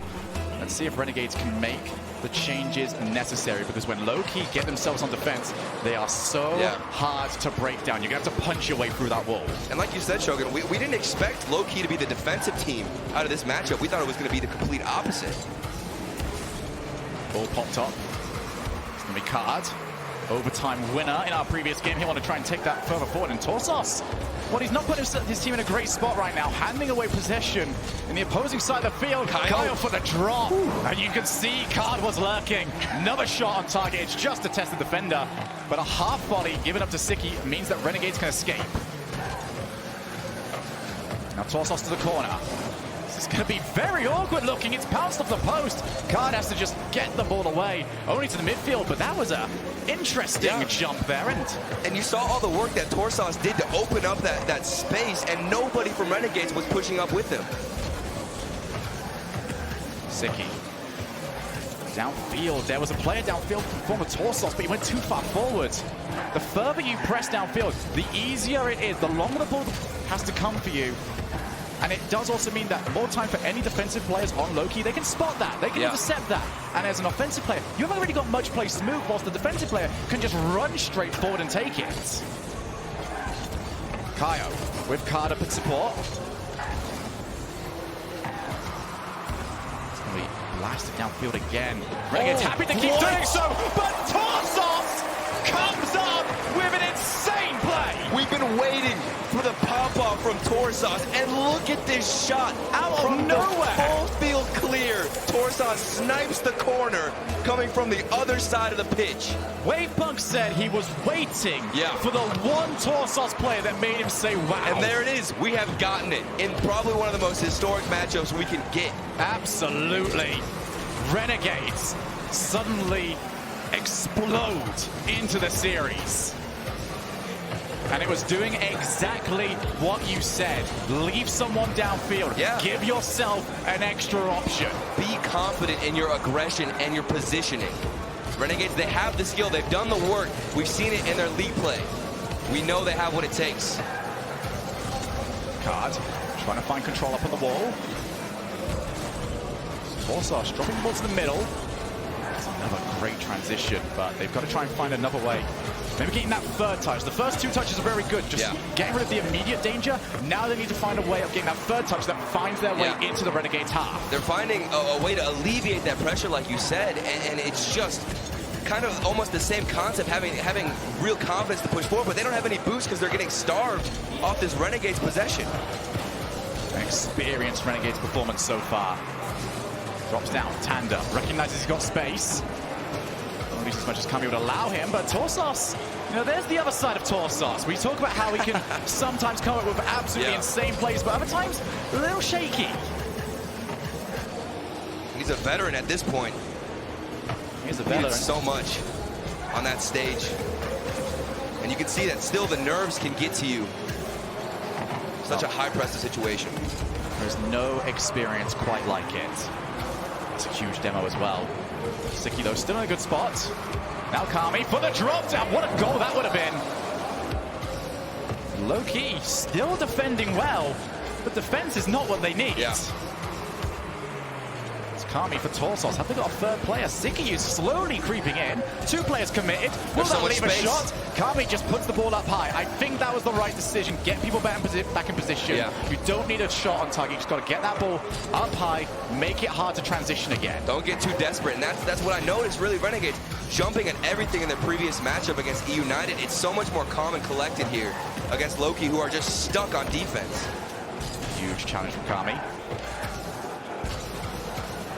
Tanda with a press! Oh my goodness! What? Tander just hovering in the ceiling. Are you serious? That is outstanding. And more importantly, Loki have got themselves back in this game. Despite the scoreline being 1-0, it looked like Renegades were coasting. And then here's another one. That was almost stolen from Renegades. They need to wake themselves up quickly. Loki eSports, explosive offense. They were stuck on defense this entire game, and then they pull out a play like that. But it's exactly what happened last game. Renegades control the majority of it, but it's those 10 seconds, those, you know, even less than that, our Loki need to put together an unstoppable play. And I think it's really because the offense from Renegades has not been that threatening. we haven't seen any demos, the aggression. That one play from Torsas was it. Well, you've got to remind yourself as well that if you do start getting those demos, it means that leaving a player downfield becomes that much more risky. You don't want to leave someone all the way down there because a demo happens, you've got one person left. Who knows what position they're going to be in? Having that extra risk can be so dangerous. That is a huge play as well. Managed to pop the ball up. Gives time for Card to get himself downfield. Tanda now clears the ball to the orange side of the field. Toss also as far as Card. Can't quite find Kaio, and that's going to be dropped straight down. Renegades don't want to see anything of that. And this is an overtime that you get the feeling Renegades really need to try and take. They lost the last one. Awkward positioning from Torsas. That's going to sneak its way through, though, and Siki gets it done in less than 10 seconds. Right off the kickoff, Torsas from the ceiling. What a pass down to Siki. And look at the placement. He slots it under the defender and over the goalkeeper. Siki, the shooter, the main striker coming all the way from OCE. Such great stats backing him up. And he makes Renegades, back in contention, really, because otherwise we would have been looking at a reverse sweep. And there's two parts of that goal, actually, I want to go through with you here, Toll. The first one is just going to the ceiling. Now, the main thing I've actually started to notice about this is the ceiling, dangerous anyway, but usually you can challenge those. You just send someone immediately, you get the play going early. I think the more dangerous part these days about ceiling shots is the fact that everyone has to put their ball cam on you, and you almost lose the entire vision of everything on the floor. Oh, completely. You're right. If you have ball cam on, you are literally just looking up the entire time. You have no more positional awareness, and it's an interesting concept because you have to decide, first of all, who's going to actually challenge. So once you see a challenge, you not only, because nobody can really take their ball cam off, because you have to see where that challenge will go. And just right there from the ceiling, nobody from low-key even bothered with challenging that and attempting at intercepting.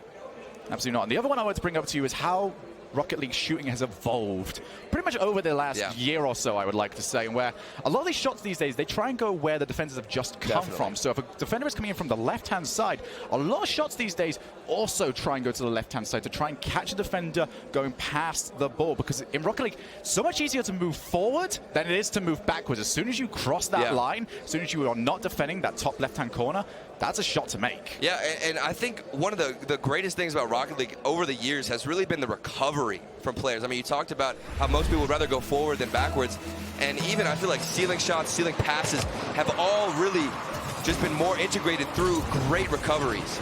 So both games so far have seen Renegades on the offensive side and low-key just trying to pick their spots. Now we do set ourselves at one game apiece. Renegades making light work of a crucial overtime. Card on control. I see just a little bit more ball control from Card. Definitely try and play into what he's very strong at. A lot of people, we've heard them on the stage, have said, okay, we want to see, more team plays from Loki. This might just be one of them. Drop straight to the middle, nobody around. Good play back though from Card. But that doesn't mean completely remove the individual plays. And I feel like that's what Loki have done so far this series. I think it's all about having that option there. I mean, if you just keep forcing one player forward, you're never really going to go for a pass play because you don't have confidence that your teammates are even in position for it. But if you can start, giving your player that option, giving your teammate an option to go for either a solo play or a pass, then you can start to kind of infiltrate it more. There we are, Card forcing the edge, or we can see exactly what that does. It removes Siki from the play. They got Loki the chance to try and move forward. Tanda sort of flopped onto the ball, and that gives a passing option for Siki, and an absolutely outstanding save from Kaio keeps us deadlocked. That pass across, so lethal, but what a shot. Card, are you kidding me? Snipes the corner. It was almost the exact same play, an infield pass. Renegades couldn't get past the Loki defense, but Loki do not have that problem. And King Card just locked everything on target to that corner. You cannot put it any more into that corner. That's literally the one spot. Siki did not have control over that ball. Gives options for Loki now to start pressing forwards. Kami has to get a second touch. He does have a bit of support in Siki, but not much forward progression. Two players used, and you can see exactly what that causes. Open net. And Kaio, he's trying to make sure his team gets proven to be the dominant region after the demo. The defense is just destroyed, and he's got an open net to shoot at. And how good, Turtle, has it been to see Kaio at this tournament? Because these days we do talk about Card an awful lot, but when South America was first announced, Kaio was the one everybody wanted to see, and we didn't get to last season. And it was so sad because he's a player that, you know, we've all had our sights on, and even talking to Chamaco, he was a little bit disappointed because he really wanted to test Kaio against these other regions, you know, North America, OCE, EU. It is just such great competition, great practice, and it can elevate anybody's playstyle to the next level. Torsos on the chase. Gonna be dropped straight into the middle. And Kami actually back down there. Why go forward if you're not going to commit for it? It's a good challenge though. And this time Kami with a chance. Drops it straight down. It's an opportunity. And Torsos again can't sneak it through. And Kami set it up so beautifully. He took his time, waited for the air dribble, kept the control, and then got a solid challenge. The setup was perfect, but the shot did not manage to find the net. These air dribbles becoming a major part of Game 3. Here's going to be Torsos' attempt. It's going to be a difficult time for Card, but a missed touch from Torsos makes life that much easier. And it's surprising to see because, I mean, I've seen a couple of missed hits from him this game so far. We just saw a couple there.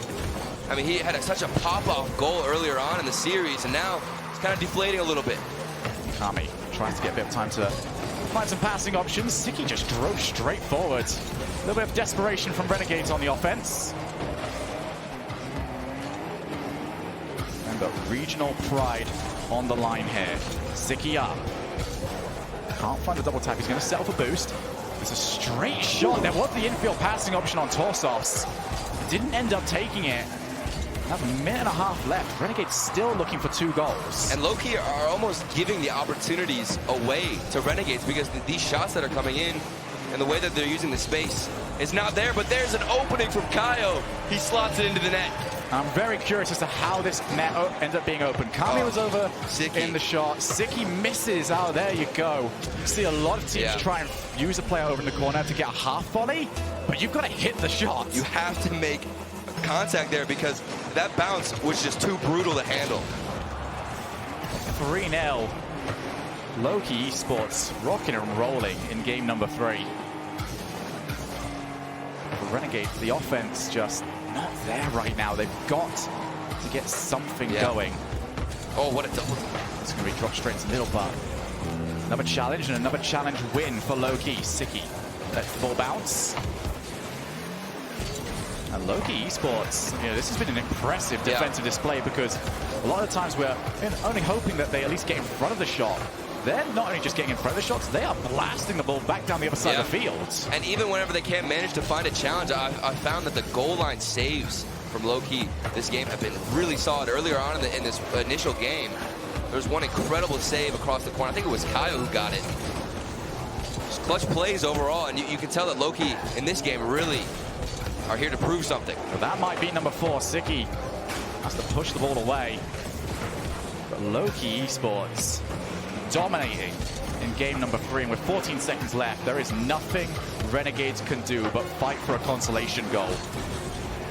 Will be Torsos trying to do so, but just disjointed in the way they try and set things up. Loki ready for everything, not making mistakes, and now they are going to be 1 game away from grabbing their 2nd win at this World Championships and claiming regional dominance over OCE. And Renegades, man, you know that they are hesitant at this point. It has just been such a long year for them. And now Loki, you know, coming from South America, they haven't gotten nearly as many opportunities, but they're definitely making it count more right now versus Renegades, a team who has just been struggling to get some offensive movement. Absolutely have been. Renegades just getting caught consistently, and unfortunately for them, this game, you know, they were just as much at fault for the goals going in as Loki were, although that was what started off the downfall. And I love Kaio's movement here with the ball. I mean, he didn't even want to go up too far with it offensively. He knew initially, I'm going to cut this turn in right away, find the pass in the midfield. It was so early to get a pass in, but that's exactly why it worked, because nobody from Renegades expected it, and nobody was there to intercept. Absolutely not. I mean, we didn't even really see much of Tanda throughout that game. He wasn't really needed at point. It was such an impressive performance from Kaio and Card that he just sat back, made sure he was doing his role, and wasn't anything else needed. But for Renegades, you know, we've been talking about for the entire series, we've got to see that offense, we've got to see the infield passing plays, but more importantly, Turtle, the shooting. Because they had a couple of very good opportunities to start off this game. And those first goals can make a huge difference. And Renegades, they're not just completely quiet here on the stage. They have good setups. They have the build-up there. It just comes down to whenever they make that initial shot. And that's something that happens to a lot of teams on this world stage is the nerves kick in. And, you know, finding and hitting passes or just getting a quality touch is definitely an easier thing to do for most people so long as you're not a striker, you know. And we expect those things from Renegades. But who's going to step up? Siki, I mean, he was the leading striker right now. He's got to make a stance. Yeah, Card has stepped up to the plate. Will Siki do so as well? Or can somebody else on Renegades climb into the history books as the team, that player that led his team to victory here? But right now, Loki have just been so relaxed in these last few games. It's going to be dropped back off. Kami and the rest of Renegades will want to try and find a bit of speed on this offense. Then we pop back out. Tanda plays the ball long. Renegades holding into the midfield. Might be able to try and pass that back to Torsos, but he's still trying to land. No recovery available. Tanda going slow. Well, he's on 0 boost. You can hardly blame him. And again, we're thrown in the 1v1 scenarios. The opportunities like that. Renegades, they have been in the offensive half almost this entire start so far, and still nothing threatening. Yeah, but that was a much better opportunity, I'd have to say. Definitely a better creation, trying to use the infield pass. Just got unlucky that it was red. Card taking his time. And Torsos ambitious with the pre-jump. Tanda for the setup. Kyle doesn't want to go for it. Oh, good challenge. Siki now able to keep moving forward. Only one left. Tried to be sneaky. Just slid the ball to the other side of the field, but Loki eSports were equal. Almost a big miss there in the corner from Renegades. They have a little chance to Loki.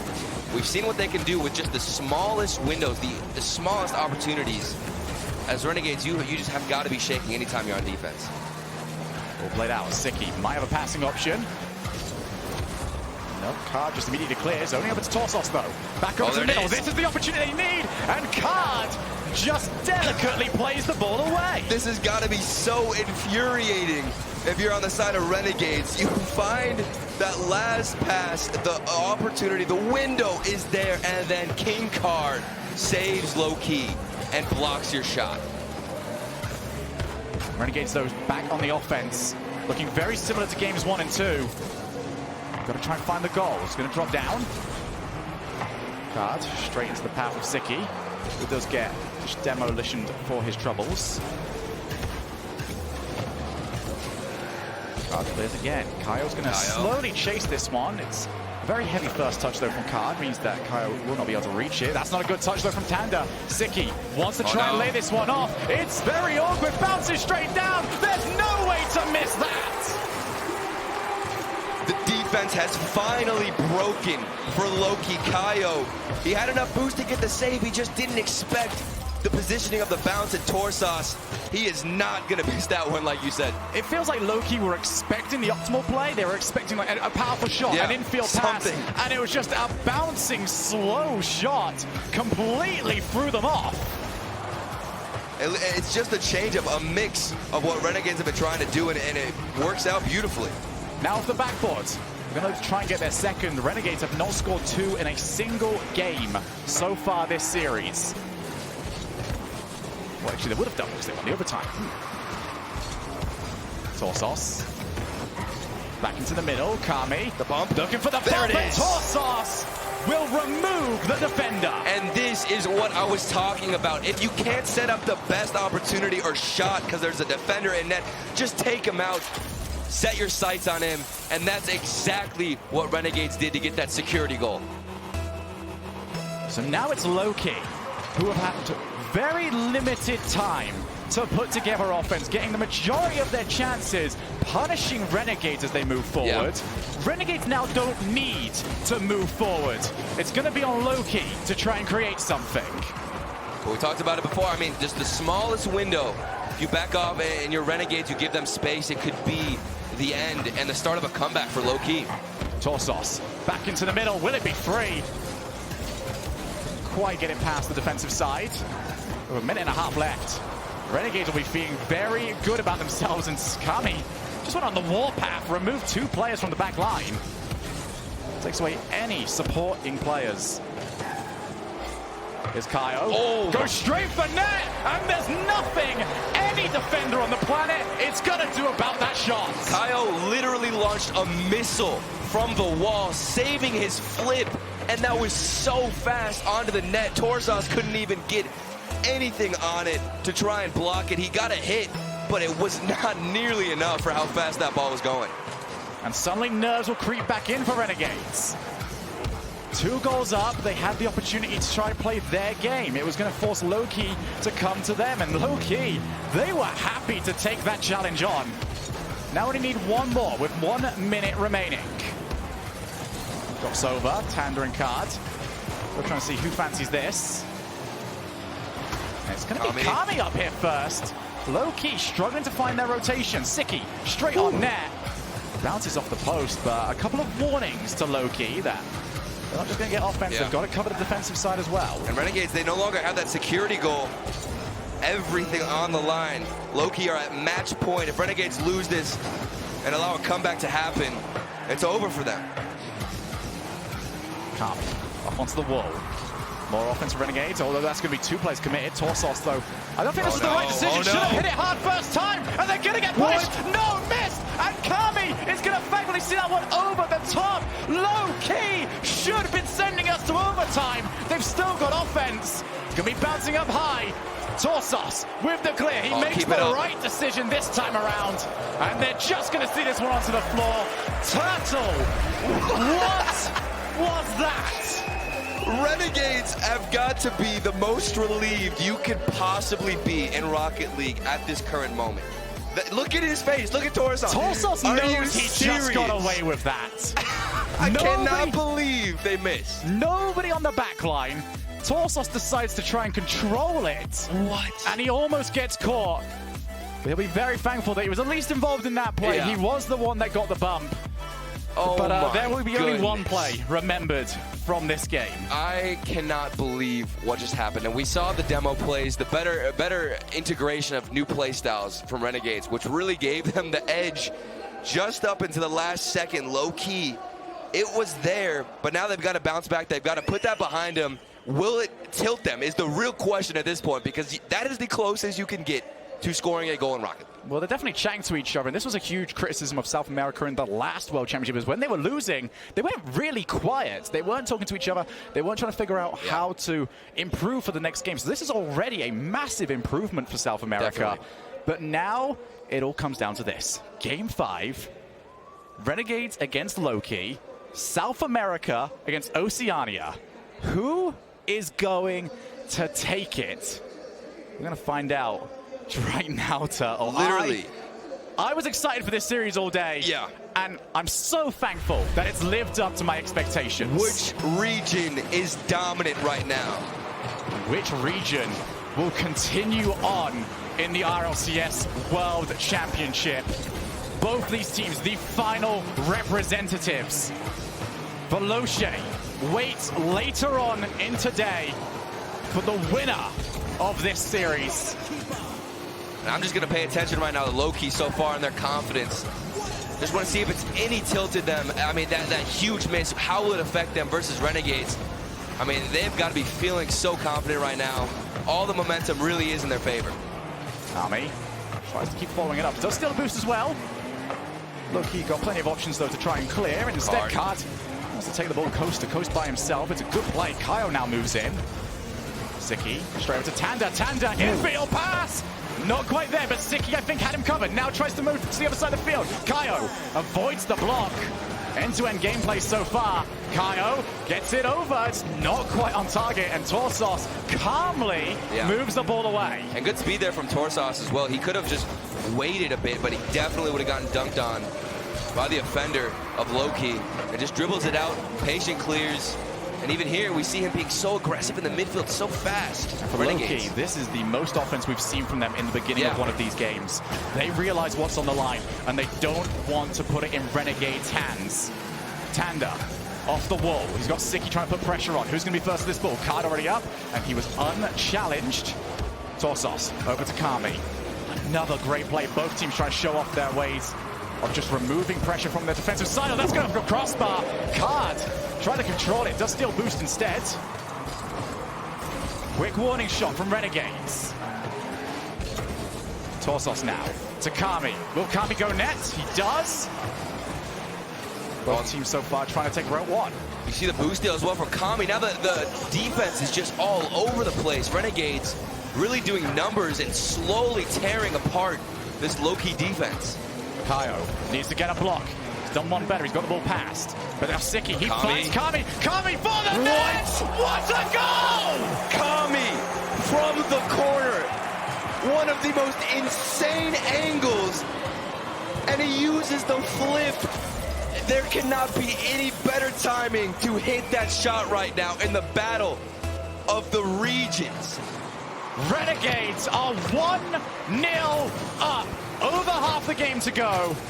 Low-key looking for a response. That one goal could be the one difference maker in this series. Tanda on the ball. He's got options downfield. He chooses himself. Sikidov, another great challenge off the backboard. Can they find that second? They're just looking to try and keep pressure on, especially because they've got a ball player in the net. Instead, Card has to try and scramble back. Wasn't expecting to need a save. He's done well to keep it out. Now Torsos unchallenged. Renegades mauling low-key in game 5. And they're just starving them. Look at the boost pads. Kaio even rushing to get the corner. And now they finally make it out. But look at the interception. A big miss there for Renegades. But still, it doesn't even matter because they're so aggressively defended. Barely any space. Card doesn't have a great dribble, but now's a good chance. Played over to the side. He had a player diving straight into him. Had to try and create some space. Ball up high. Low-key have struggled to outpace Renegades in the air this series. Minute and 40 on the clock. Over to Card, but Renegades always holding players back. Yeah. I almost feel like right now, Loki, it's time to break out the individual plays. You've got space for it. Off the backboard, untouched, and Torsos clears up the mess. And they almost answered you, Shogun. It was there. They had the window, but still not enough. The mechanical ability has died down just a bit from Loki. Tanda tries to get up. Once again, Renegades faster on the draw, and they've got the 2-0 lead. Sicky puts himself on the board. Sicky, we've been waiting for it. The MVP with a huge dunk over Loki's defense, and he just smashes it into the net. Loki eSports have it all to do now. A minute and 14 on the clock. They've got to get something quickly. This one a chance. Infield pass for Kaio. Smothered. Follow-up shot from Khan. Smothered yet again. And it's Sicky who slows the play down. 0 boost for him. He's reboosted. Loki have to start all over again. Last game, Loki just started building momentum. They almost had that buzzer beater. They can do it again, but it's got to be soon. Over the wall. Kami. Banging clear to Sicky. Off the backboard, a third goal for Renegades. We didn't do this. Dropped to the middle though, Tanda. He's got space. He's got Card. Card has plenty of room to work. Tried to fake it, but Sicky was no fool. Desperation now for Low-Key. You can see how many players they're moving forward. No. It's 2v1 on the net. Crucial touch from Tanda. They've got to get huge clears. Now is the chance. Time is running out for Loki eSports. And you get a feeling that one clear for Renegades, if they can get this ball to the blue side of the field, it could be over. Sicky leaves it. Every second ticking down. They've got to get a goal with time left on the clock. Tanda into the midfield. Maybe. It's Card. Maybe. It's on target, but it's simply not enough. 0 seconds on the clock. Renegades will take the win. OCE will survive. The experience pays dividends for Renegades, barely clutching out this series in such a close game 5. This was such a pleasure to watch. Low-key, they fought so hard, had some crazy plays, but overall Renegades, once they started feeling it on the pitch and connecting those passes and going for extra rotations, the demos, the aggression, that's when they started to click. Turtle, we look at OCE, we look at South America. These regions are for real. these regions are 100%. dangerous. Yeah. And Renegades are going to take that danger and move on to the next round where they will be playing against Veloce for a spot in top 6. That's going to be later on today, and that is going to be one heck of a series. I cannot wait, because now the curse has been lifted. 1-7 now. That's the important bit. They've got all the that one. matters. Just now they can forget literally about everything else. Torsos, his boys, they have gotten the victory that they've been waiting all year for. And now, I mean, how will they carry the momentum? Is this just going to spiral and explode into maybe one of the best runs we've ever seen from OCE? It is so possible right now. It absolutely is, and you've got to be looking at the teams at home. Ground Zero didn't make it. The Chiefs didn't make it. They've got to be looking at this and going, thanks for doing us proud, lads. We needed that. Definitely. They've managed to get themselves into the next round. And we were talking for so long about how we were expecting it to be Siki, but for me, it was Kami. Oh, Kami was unstoppable. That one shot off the corner in that Game 5 was insane. I cannot believe he managed to hit that. That was the one shot that we knew. Once that happened, Renegades were just taking it. Absolutely. So, Renegades will be moving on to our next round. To break it all down, we're going to hand it over to Leaf. What an incredibly close match there that was, and I feel like low-key had it in their grasp there, and you saw during that match too. Torsos he sat back and he just breathed out the biggest sigh of relief he's ever breathed before because of that missed shot from them. It was wide open, and the chance to go OT. They could have put it away possibly, but now they're going to be sending their bags back, and that's going to be tough. And sometimes that's all it is. It's just either you make the shot or you don't. And Kaio, he missed the shot in Game 4, but then we saw Kami in Game 5. The deflection off the back wall was nutty. Then the Renegades defense really showed up as well. Kudos to Renegades. They break the 2019 curse. They win over South America, but more importantly, they stay alive here for the World Championship. They still have more to play for. Yeah, Kami in particular was good the entire game, the entire series. He had so many good shots and so many good setups. We've seen them, a number of them in this replay package, but they had a few mistakes on defense as well. It was a back and forth series. It really seemed like Loki Esports had this one, and especially when we got to the end of this Game 4, the opportunity was right in front of them and it just fell apart. I think that's the best part about Renegades, though. In series past, they would always falter and then end up losing. And for finally, like after so long, we've always had this issue of like, okay, Drippe left, the region's broken up, we got to see who's going to take that next guard. Kami and Torsos have been doing just that, and I'm glad they finally secured that victory. Let's not forget that 1 year ago, those two finished top 4. So they can do it again. They're not done. They get to play Veloce, and now they're confident, and that is dangerous. They're not done for the day, though. Exactly like you said, they have to play Veloce later. That's one more match they got to do if they want to get into day 3. Do you think Renegades are ready for that, though? Do you think mentally after that match that they're ready? They get a little bit of a break. We get to watch the Titans go at it here for a second first. It'll be a lot of fun. All right, well, we're going to let them get to that break, and we're going to have to let Siki go on that break. But first, we got an interview with Johnny Boy. Yeah, no time for a break just yet because we got to have a chat with this guy, Siki. First of all, congrats on the comeback win. Now, was that the plan? Were you just giving them some false hope? I mean, I asked the same question to Freaky earlier. It seems like everybody's making comebacks today. Appears that was the case, but obviously not the plan. It was just good proving the OCE versus Sam. We're better, yeah. Yeah, of course, the first OCE versus Sam matchup at RLCS. How good does it feel to get that win? What are your thoughts on that regional matchup? Oh, I'm hyped afterwards. This is just a lot of momentum going into our next match now. So, yeah, it's good. What were you trying to change up? Because you're down 2-1, things did not look good. What changes did you make to try and get that turnaround and eventually get the win? It was mainly just a lot of overcommitting, a lot of whiffs as well, which we obviously worked on. But it was mainly just the overcommitting and being too aggressive. So we just became more patient, waited for them to make more moves, and we would counter-attack, etc. like that. So, yeah. And for your guys coming over here, you get to practice against EU teams, NA teams. How much does that do for you as a team when you can now go back to OCE and dominate even harder? Is it a big deal coming to these events and getting all that practice in? Obviously, it definitely helps. Boot camping is absolutely insane compared to OC. But when you go back, I don't know what happens, but you kind of lose it. Until you come back, it like just gets saved in other regions. But yeah, going back to OC, it just melts away. And next up, you've got Veloce for day 3. Now, that's the team that low-key beat, but of course, Veloce were able to beat the team that beat you. So everybody's beating each other. How's that matchup going to go? What's your predictions for your matchup later on? 3-2 us again. 3-2? Yeah. Another game 5? Well, I don't think many people would complain about that. Best of luck to you later on. Thanks for taking the time to talk to us. But for now, we're going to go to break, and right afterwards, we're coming back with NRG against Vitality.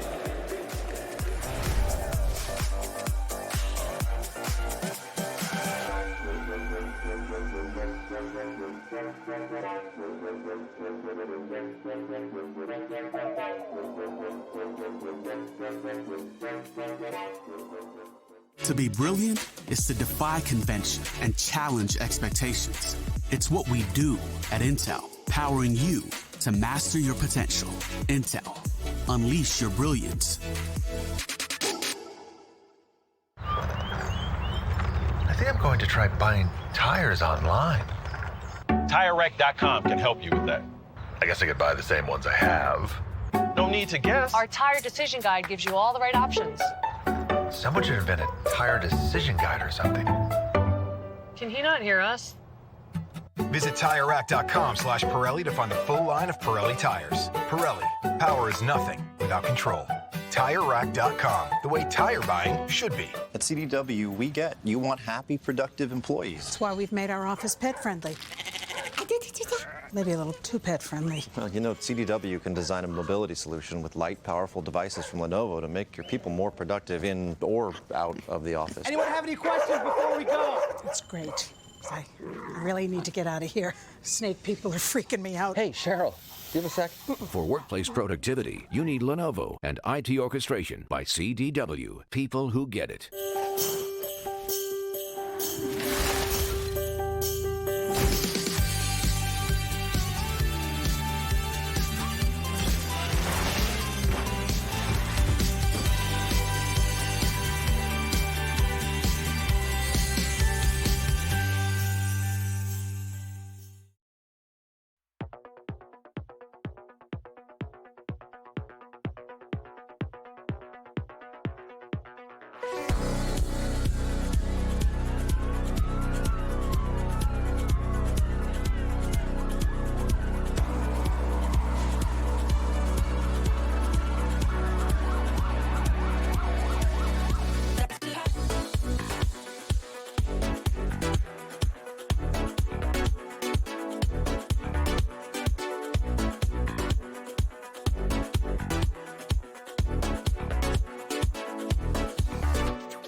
What's up, everyone? We're back at again. I'm Scrub Killer. And I'm Justin. Not so juicy Justin. Not so juicy Justin. Yeah. A little bit juicy right now? A little bit juicy. A little bit juicy. Yeah. So I brought you this.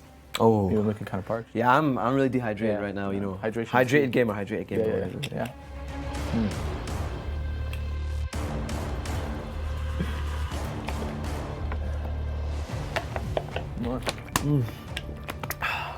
Ready to clap you guys now.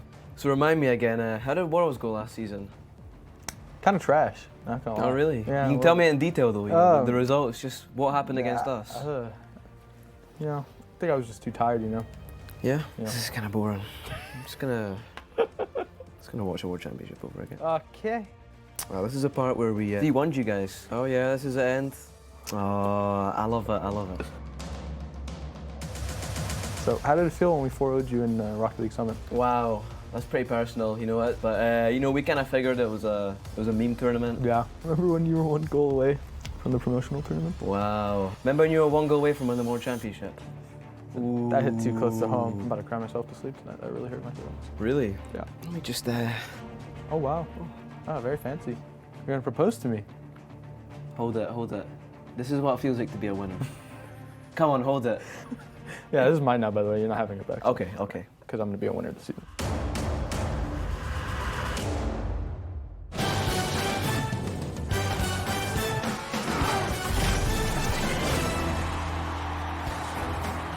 Amigos y amigas, ¿qué tal? ¿Cómo estáis? Bienvenidos a uno de los últimos partidos del día, uno de los mejores partidos que se pueden ver en el mundo. Hoy aquí en Madrid ya tenemos al primer equipo preparado. Un fuerte aplauso para NRG. Hey, you heard it in the interview. The eyes are set on the World Championship title. Two of the only Americans coming back, Garrett and Justin. But unfortunately, they haven't been able to claim the title for Garrett, who's been to every single one. But there is one man, Turbo, who's won 3 of them, who is now the first to win 3 of them with Garrett and Justin, and it's much different look for NRG this time around. Yeah, I think Turbo's bringing something that they absolutely needed. Justin's had some trouble at lands, but you know, with Turbo behind them, it's been a very goofy, fun mentality, and that's exactly what this team needed, and it's exactly who Garrett needed behind him to get him that victory. And I feel like they're in a good spot. Garrett joked about it in his interview yesterday. Sis is back there, but he's just a pretty face. He doesn't really do any coaching, but he is there for the mentality, which you just hit on with Justin. Justin's definitely struggled. He is known as the legend online, but when it comes to land, it is kind of hit and miss. Me había olvidado una cosa ahí abajo. El siguiente equipo es Renault Vitality. The reigning world champions, Renault Vitality. These guys were unbeatable last World Championship. They ran through the Big 3 gauntlet in Season 7, taking down NRG along the way. They're looking to do it again. And this is one of the biggest international rivalries we have in Rocket League. Vitality versus NRG, DreamHack Leipzig. They met in the semifinals.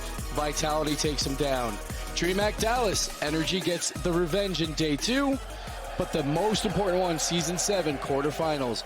Vitality wins that. Valencia, NRG answers back, and they take Rocket League Summit. So NRG, they've won 3, Vitality's won 2. But of course, Vitality has the rings. They won the most important one. Now Energy wants to do that here. I feel like this is a very big matchup for two particular players here. K-Dop has been considered the best player in the world because of all these world championships, but I think Turbo now is like, I'm going to go to another region and show you that it's actually me that won those. I am that it factor. I am the guy that's winning these championships, and to win this match would be a huge proving point in that. Yeah, there's been two kind of major stories about winning world championships. The first one is the fact that the old guard of Dignitas, all three players are still in contention for winning the world championship, but the battle for the first to 4 is between these two rosters. Yeah, and this is just, it's a heavyweight match. Everybody in the community is like, I want to see NRG Vitality. It's a classic. This is a Rocket League classic. It can't get any better than these two teams. You have Garrett G, the most decorated North American player, the best North American player, maybe not the most decorated with titles. He's still looking for that first world championship, battling against K-Dop as well, the European best. Turbo's like, I'll play for any region. It doesn't matter. He can show up. You got Justin versus Scrub Killer, the two prodigies. And no one's even talking about Fairy Peak. He probably had the best performance at the Season 7 Grand Final. He's phenomenal as well. Both these rosters completely stacked. I mean, Fairy's known as one of the greatest ones players of all time, and he's been able to transfer that into his threes play. It's never really served him wrong for Vitality, and it's just, this is such a star-studded lineup. All 6 of these players, and even the clip before we came back for break, the Justin versus Scrub Part 2. I mean, that's just the character that these guys have is the really amount of fun. history as well. Yeah. I mean, you talk about both these rosters. We talk about the pinnacle of Rocket League. Yeah. These guys, nerves are definitely not an issue. There might be that little bit of that energy curse, but Turbo's here to fix that. But you want to look at both these rosters under a microscope. Star-studded, so much talent. Both players are at the pinnacle of what we consider Rocket League. Yeah. And at the end of the day, this is what we look forward to, right? These two rosters coming together for, as Fairy Big tweeted this morning, the 250 whatever time, because it happens so often. This is what we look forward to. We talk about the top 10 players in the world, top 10 players probably in Rocket League history. These guys are all on that list. All these players are. It's going to be crazy. Not only whoever wins this, you guarantee top 4. You also avoid Dignitas, but you also avoid one another. They can only meet again if they both run the table for the Grand Finals. For me, it's coming down to that really fun Justin versus Scrub thing. And I'm curious you guys think's going to take it. Justin or Scrub, who will be victorious on this day number 2? Join us online on Twitter at RL Esports, hashtag RLCS8, hashtag live the moment. But we're about to do that now with Renault Vitality versus NRG. Oh, man. This is the big one. For me, this is the match I always hope to see here at the World Championship, and the fact that this could be possibly a preview of our Grand Finals tomorrow makes me so excited. But at the same time, neither of these teams looked like their top form yesterday, so hopefully you come in here, you were talking about it right before we came on a little bit, actually. Yeah, honestly, NRG is one of those teams at LANs.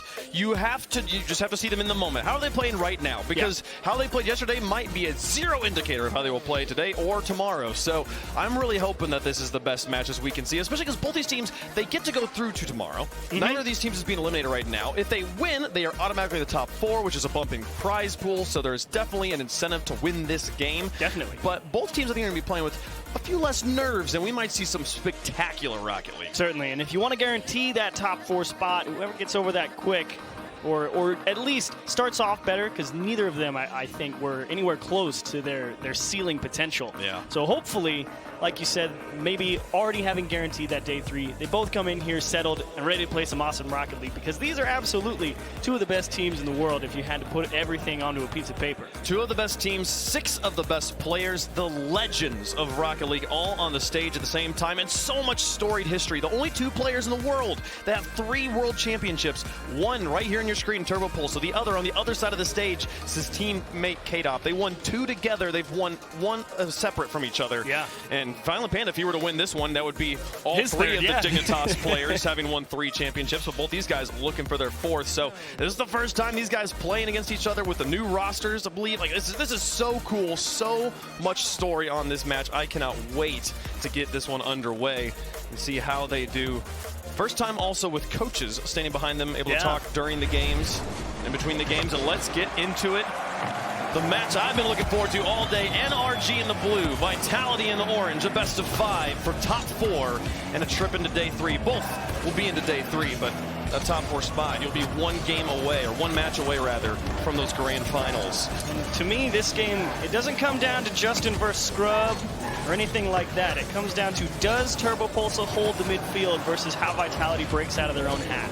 If he's able to lock things down, not let them get anything started, get some great chances in the hands of Scrub and K-Dop, NRG are going to win, and Turbo's stolen away, and there we go. It's a goal. Straight in right off the bat. A little bit of a positioning mishap here. Everybody flanking off to the side, and put too much faith in K-Dop's dribble. Turbo Pulsa against his old teammate K-Dop slams it off his hood. First goal for game 1. Great start for NRG, but it's a long way to go. If you know anything about Vitality, there will be plenty of opportunities that slip through the cracks that they can make you pay on.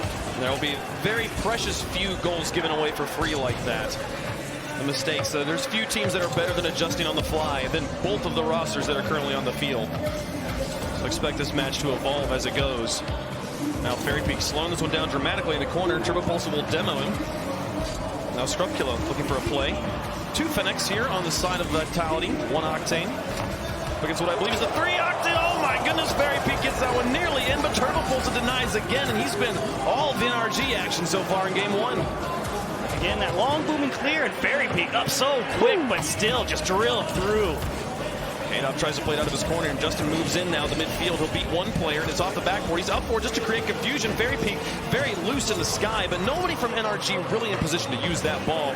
Turbo Pulsa will slow it down in the midfield. Now Scrub Killer moves in, try and take over, get Vitality up on offense. As K-Dop plays it into a corner, Garrett G will follow this one. Fairy Peak will win the challenge in the midfield, and now drive it into Scrub Killer, looking for the shot, but Justin denies him in the box. Good pressure again. Vitality struggling to figure out how to crack NRG, and transition shot denied. Fairy Peak coming across the backboard. Excellent infield pass and a great follow-up shot, but the defense holds, and now Justin pushing it into the corner once more. There's 3 minutes left to go here in game number 1, and Vitality have had a few sparks of offense, but they keep running into Turbo. That is the key. Can he stop that transition? Can he do it by himself? They got the defense all amok, and Justin couldn't quite sneak it around that last defender. Garrett G now up, but he'll be beat by K-Dop, and here comes the pressure. Fairy Peak putting it onto Turbo. He'll get in the way again. K-Dop tries, but Turbo takes it off of his hood once more. Turbo has been exactly where he needs to be over and over again. Oh, Garrett. As Garrett is caught a little bit flat-footed. He just didn't challenge, hits his brakes maybe at the wrong moment, and it's a tie game. Yeah, he definitely got stuck here. Justin preparing to play that ball. Scrub let it come down off the wall, which means Justin didn't have a clean approach on it, and Garrett G, you're dead right, just wasn't able to really understand how that play was unfolding, and definitely got stuck sitting on the goal line in an awkward position, and Fairy Peak went right behind him. It went from a free ball for Garrett to a free shot for Vitality in a matter of moments. Now a tie game. Justin will play it into the corner. He's got Turbo Pulsa on the flank, and now he'll move in for the play. Garrett Justin up on that. Now Garrett G moved into the corner. Back to Justin once more. Lost it above the goal. K-Dop moves out for boost and tries to Scrub Killer on the back wall. Now Garrett G to the box. Fairy Peak with a long clear. Response from Justin. Puts it back in the orange. Garrett G will beat Scrub Killer. Turbo Pulsa is up very early, and the small deflection will get it away from him. Now Fairy Peak on the dribble. Justin takes it away from him, but the pressure will continue. K-Dop puts a little bit of like positional pressure, some zoning onto the ball, but no one else was really there. Things stalled out for just a moment. 1:47 on the clock, and it's a tie game. So both players going high. An excellent read from Garrett G to get that ball pushed out of the NRG half, and this one definitely looking like both teams feeling a lot more themselves. It's been tough for both teams to really get quality chances, but overall Vitality starting to get the better of NRG and try and box them in. Garrett G moving up. He's got K-Dop beat here. Can he keep it up? No, K-Dop adjusts in the air and finds Scrub Killer. The shot is wide. We're still tied up as we approach the final minute of this first game. K-Dop alone in his corner. Response from Garrett G. Turbo looked for Scrub coming out of the net, but doesn't find him. Now just onto the backboard once more. Garrett G this time looking for Fairy Peak. Not going to find him, but Turbo pulls a shot just wide. And Fairy Peak emerges with ball control, looking for the dribble play. He's out of boost, but the counterattack will fly down. Garrett G's got a response. He finds Justin high on the wall. So we are into the final minute. It was a fantastic push from NRG. Turbo buying a few moments for them to get ready.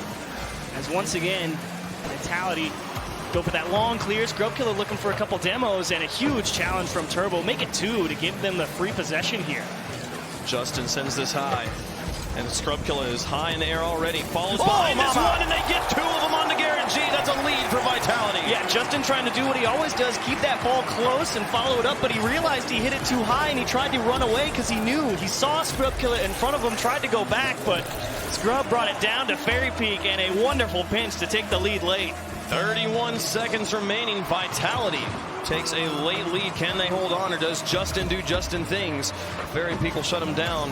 Garrett G scoops it up in the midfield, now being hounded by the Frenchman.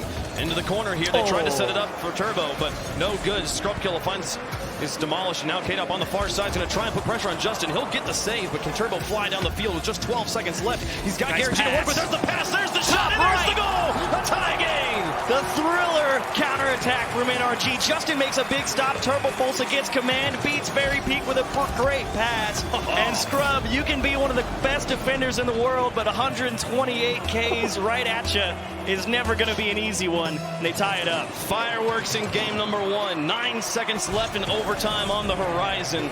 Justin and Turbo will try to put it away right now, but a counterplay comes through. Vitality looks for maybe the doink pass backwards. Garrett G up here. He'll play it to this corner. They'll probably play to overtime.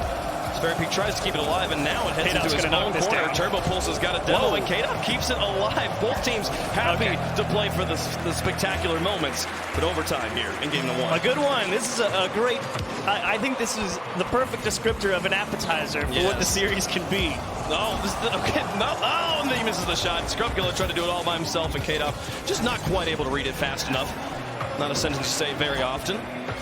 Garrett G and Justin both very aggressive and enthusiastic to attack the ball at the same time. Justin now into the corner. He gets a little bit of a fake of one. The Fairy Peak won't be so easily fooled. The ball remains in the Vitality corner for now. Garrett G trying to put pressure. Fairy Peak puts it high, but it's off the series. That means Justin's got an opportunity. He's got a Turbo Pulsar to work with as well. Probably has his flip by now again as well. K-Dop will find one block. Now Garrett G up high. Flying action from NRG as they are happy to attack any ball anywhere right now. They got to be careful they don't get hitting the ball too hard. K-Dop lets it go for Scrubkilla. And Fairy Peak with a great continuation, but it will die at the hands of Justin. Garrett G now off the wall. K-Dop to the backboard, and Turbo Pulsa has the play. A response from Scrubkilla will put it back in the NRG corner. He looks for the second touch, but Justin changes the trajectory just enough. And then looks for the play in the midfield. Not quite there, though. Garrett G has to bail him out. Turbo Pulsa rotates into net. Open space. Garrett, then Justin, then Turbo as they advance across the midfield. Garrett G demolished. Turbo Pulsa lurks in the back line, not liking the look of this advance. Fairy Peak took it away, and Turbo Pulsa had the response. Double commit. Scrubkilla now off the ceiling. He has a flip, and he gets the pinch, the dunk of the century, and Scrubkilla wins the game. That's the power of Scrubkilla. They get tied up with K-Dop because Vitality always plays so close to each other, but that's when you got to depend on the guy who gets the job done. Scrub knows he's going to have no help, and he plays the challenge beautifully. And Renault Vitality walk away with game 1. That is a classic GFFB if I've ever seen one, as Scrubkilla absolutely obliterates NRG at the ceiling. The highest dunk maybe I've ever seen. Scrubkilla. We talked about the 3-time versus the 3-time. We've talked about the Titans versus the Titans. I also kind of want to bring up the Rookie of the Year, Justin, yes. versus the Rookie of Rocket League, the 12-year-old of Rocket League, Scrubkilla.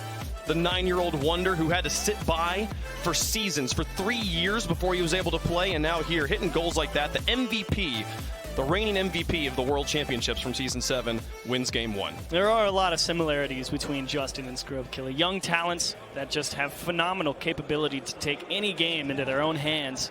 And Scrubkilla is the one that stepped up this game. Justin actually, again, I brought it up maybe last season. One of his most valuable assets is the defensive side he presents, because Turbo Pulsa, yeah, he might be the guy in charge of trying to slow down Vitality getting started, but if it gets through, it's always Justin who seems to be in the one-on-one, the one-on-two, and he can always make a big stop. Unfortunately here, though, Vitality get enough chances on net. I think it was 11 shots or something, which is in stark contrast, because NRG is one of those teams that's known for always controlling the game. They don't let you take shots in the first place. So well done to Vitality to come out here, break them down, and get themselves plenty of opportunities. Some very impressive goals from both sides. As both teams very similar on their sides of the ponds here, but Vitality with rings. And they've hoisted the trophy. Everyone on NRG looking for that for the first time, except for their newest roster move, Mr. Turbo Pulsa, the 3-time. Turbo takes it out of the corner. Scrubkilla's got a response. He looks for this play by himself, but Justin will beat him on the wall and be able to break up Fairy Peak's control on the follow-up. Now K-Dop looking for his teammate. Blocked by Turbo. I'm curious to see if Justin tries to pass the ball off a little bit more. There were a couple scenarios in that game one where he had some space to operate, and I just want to see him, because he's got that potential. Everyone will respect whatever he does, but a lot of the times he does take it on himself to try and make something happen. I'm not sure if that's going to work every time versus Vitality, so we'll see if he takes a little bit more advantage of his teammates here. When you go up against, like, one of the things the Vitality has in their wheelhouse is all being three of the best ones players in the world. As the waterfall comes through, Garrett G will put it in, and NRG's got a lead. Excellent understanding from Garrett G on where this touch is going. He gets ready, and he's thinking about maybe he can drive up the backboard and pass it out, but then he realized Justin has another touch, and he's going to bring it down, makes the adjustment on his approach, and times it wonderfully. That has been kind of the tournament meta. We've seen a few teams start to use that upper transition, the vertices, inner vertices. And there's another follow-up shot. My goodness, following the kickoff, K-Dub ties the game. Nice answer here from Vitality. Justin just dominated on that challenge. And K-Dub, the gold standard when it comes to striking, able to beat the last man, and they will tie it up. 4:05 on the clock. An exciting first minute of game two. As Vitality was able to steal game one in overtime. NRG's got to look to bounce back. It's Turbo Pulsa. Made one touch, but wasn't able to follow it, and that gave Vitality time to play. And now Justin through the air, Garrett G, nearly finds the shot. Scrub Killer will find the save on the goal line. Now Turbo up again once more. Can he find the double tap this time? Oh, it's just too hard, and that one bounces off the ground and back up. And now a third shot. Justin will finally put it in. Just hammer after hammer, and finally the nails in the hole. You're absolutely right. Just driving at these doors to see if they can smash a hole through. It takes them a couple tries, but finally one is fast enough and just away from the defense to finally get the job done. And well done, NRG not giving up on the play. 2-1, NRG with a lead again. And they hold on to it this time as Turbo Pulsa looks for a third goal. Scrub Killer gets in the way. Now K-Dop with the further development at midfield. Fairy Peak to put it on the backboard. K-Dop just has to get up and just put his car in the way. What a play. NRG couldn't even touch it. And how about Vitality? They give up goals, but it just takes them seconds. K-Dop just reads the bounce off the ceiling. Justin knows. He jumped at that one thinking maybe Fairy Peak was going to shoot it. And by the time he lands, K-Dop's already shooting the ball. He's dead to rights. That's kind of an absurd read. K-Dop's nearly underneath the ball. He's like, yep, I see where that's going to bounce. I've got this one, no problem. So a tie game again, but NRG already threatening once more. Both teams with the spectacular offenses. The defense has been confused. Justin looks for it, and Scrub Killer gets the block, but Turbo's here for the follow-up. Scrub Killer can't be there. NRG takes the lead right back. Nice job from Scrub to stop the first one. An excellent pass from Garrett, but unfortunately, just not enough time to get himself oriented. Turbo Pulsa focusing on placement more than power, and gets NRG another one. But can you stop the instant turnaround? I love the pace that these offenses are playing at. Just go, go, go. Send all three players. Trust that they all know how to half flip and wave dash back on the defense if needed. 3:07 left to go in the game. We've already got 5 goals. It's Turbo Pulsa up. K-Dop looks for the shot here as Turbo kind of made a bad play into the midfield. And now, rule number 1, no, Justin's not going to respect it this time. Turbo did it 2 times during the regular season, and the boos from the crowd. They're not happy about breaking the rules. Here's Garrett G into the corner to carry it out. And man, just the respect of Justin not being willing on this stage to do it. But they're going to get the goal. No, K-Dop recovers. Are you kidding me? The defense is insane. That is karmic justice. You break rule 1, you miss your shot. That's right. Well, he hit the shot, but the K-Dop's insane. Great save. Turbo into the corner now. He looks for a second one. The defense will find that ball, get it back across midfield. Garrett G with an attempt. It fakes out Fairy Peak. Scrub Kill underneath. Finds K-Dop. Another ball lofted to midfield. Turbo's airborne. No one really in a solid position on defense. K-Dop will move there. And actually the follow-up touch from Turbo played it away from NRG. Garrett G looks for a block on that second touch. Expected to be challenged in the air, but there was no one there. And with 2:04 left to go, they're holding on to that 1-goal lead. A second goal would make them feel a lot better. And NRG making a couple of nice approaches. They know they're going for a lot of balls that are high in the midfield and realizing they're uncontested, and they're trying to buy themselves a couple extra moments whenever those scenarios occur. So you don't have much time to try and make an alteration to where you're going. They're always just saying, all right, this isn't going to amount to much, but there's the pass to Justin from Turbo, and they make that one count for a 4th goal. What? Justin's passes to Turbo were insane, and then Turbo puts it right to him. He's like, here you go, bud, and Scrub Killer is just driving back and forth. Which direction's it coming from? I don't know. 2-goal lead for NRG. It's a big insurance goal for NRG. with 2-goal differentials, they're one of the best at not giving up pretty much any comebacks at that point. So Vitality got their work cut out for him here in game 2. Justin played out of his half. The kickoff went in favor of Vitality. Now down by 2. They won it in overtime, but the 2-goal lead. Overtime's kind of the door is shut for now. Justin now into this corner. K-Dop's got him beat. Fairy Peak will look to help it out. It's Turbo and Fairy in the corner. Pinch and Scrub Kill is airborne against Justin. Justin's got the block, and K-Dop's not in a good position. Here comes the counterattack. Garrett G flying to the corner, trying to race Fairy Peak and Scrub Killer, but they'll get in the way. Block any sort of read he can put up. With 1 minute remaining, Turbo Pulsa uncontested in this corner. Justin's up for it, blocked by Fairy Peak. But what does Garrett G do? At this point, slowing down the ball and forcing all of Vitality to play into his half. Smart play, the 2-goal lead. They can definitely play the clock right now. It's an expert play from Garrett G as well. You know you're about to be in a 1-on-2, potentially more. It's a dangerous scenario, but you don't get antsy. You just read where they touch, make that first touch. And he knew he could let it come to him and buy time for Justin and Turbo to get back. And now they've wasted a good 20 seconds off the clock. Scrub Killer's touch in the midfield might be intercepted. Justin's got it onto the backboard, but he won't be able to get his second touch as K-Dop gets in the way. Now Fairy Peak back across midfield. Garrett G with the response. This one looks good, but Scrub Killer will find it out of the box with 18 seconds left. Unless this goal right here, this push goes in for Vitality, it's looking like NRG will tie up the series, in fact. They lose control of that one. Garrett G over the top of 1. Fairy Peak into the corner here, and Turbo Pulse will find the clear. That one will do it. Garrett G a second touch to put it high.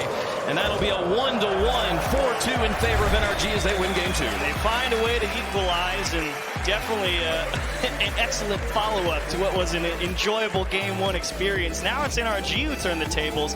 They put up, what, 15 to Vitality's 7. This was insane. Some amazing goals from both sides. Garrett G beating K-Dop there on the edge, but Scrubkilla gets the block, finds a second block, nearly no, but Turbo Pulse has got it. And I think the fans still may be a little upset about the breaking of rule number 1.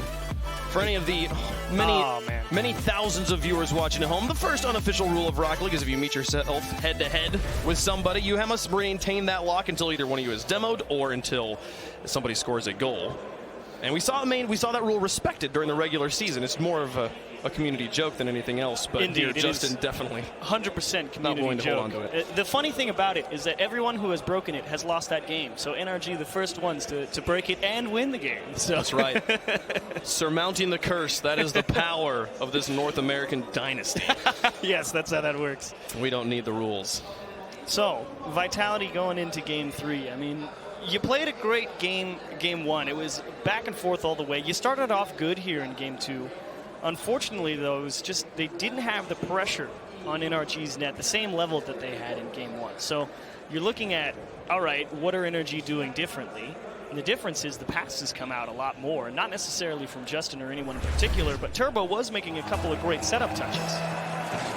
I love this series so far. This has been spectacular and so much fun. And when the rosters of this caliber meet, oftentimes it does feel like normal Rocket League just isn't good enough, and you have to really get back to that improviser's game. Who can pull out the spectacular plays? And both sides have had their moments. It's been a brilliant show to watch as Garrett G finds a very long infield pass.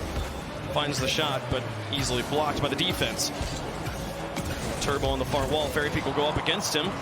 Spawn out back into the corner. Turbo look for a second touch, but Scrub Killer will find it first. Justin underneath him. K-Dop with the defensive clear, and Garrett G now back in the midfield. Turbo Pulsa smart enough to realize he was never going to beat Fairy Peak to that ball. Falls back and goes for the clear himself. And you're absolutely right. Turbo did realize as soon as he saw Fairy Peak jump, he knew it wasn't worth his time. Unfortunately, Fairy Peak just didn't have the ability to make that adjustment. And that's what you were seeing NRG do as well. They realized, oh, I'm uncontested. I need to put this in a better place. Unfortunately, Fairy Peak not able to do so, and now we're just stuck in the midfield fighting for possession, and it ends up in Justin's hands. Well, Fairy Peak gets up and blocks the first shot.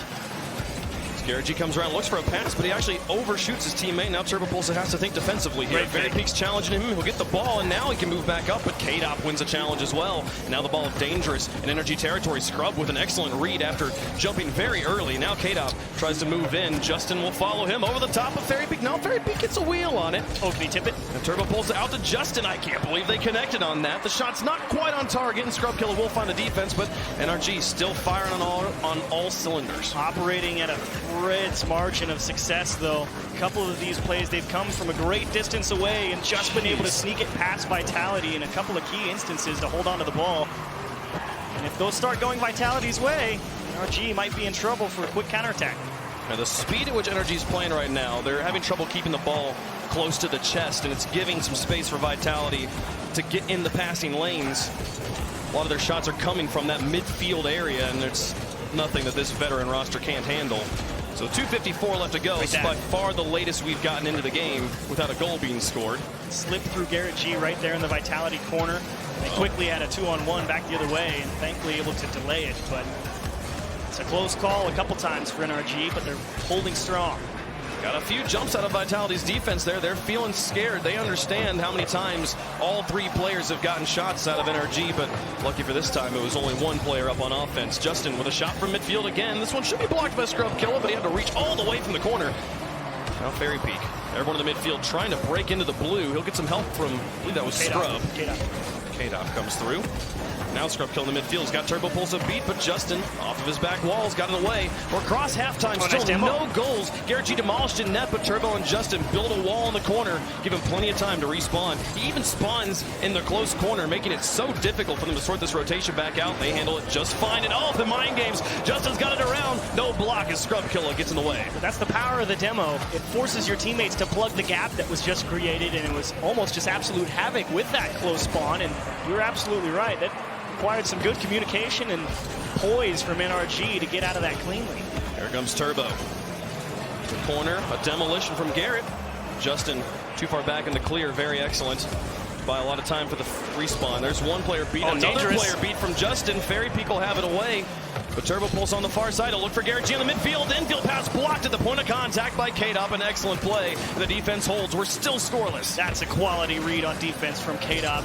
Get that strong pass out to the middle, uncontested shot, and K-Dop recognizing it near instantly to stop a wonderful play. Justin in the midfield. Nobody really challenging the ball. Fairy Peak will finally raise his hand and go first. Turbo Pulse now tasked to carry this around his entire backfield. The Scrub Killer lurking on the wall, looking for the half rotation. He'll get the pass into K-Dop, and now the ball's into the box, but Justin's got lots of time. Fairy Peak has to play defensively. Final minute of game 3. Both teams with one game in the bag and looking for that second win. Nobody has gained an edge. Turbo with a miss. Fairy Peak with this high. K-Dop, he'll look for a counterattack, but he's lost control, and Justin's got some space and some boost to work with.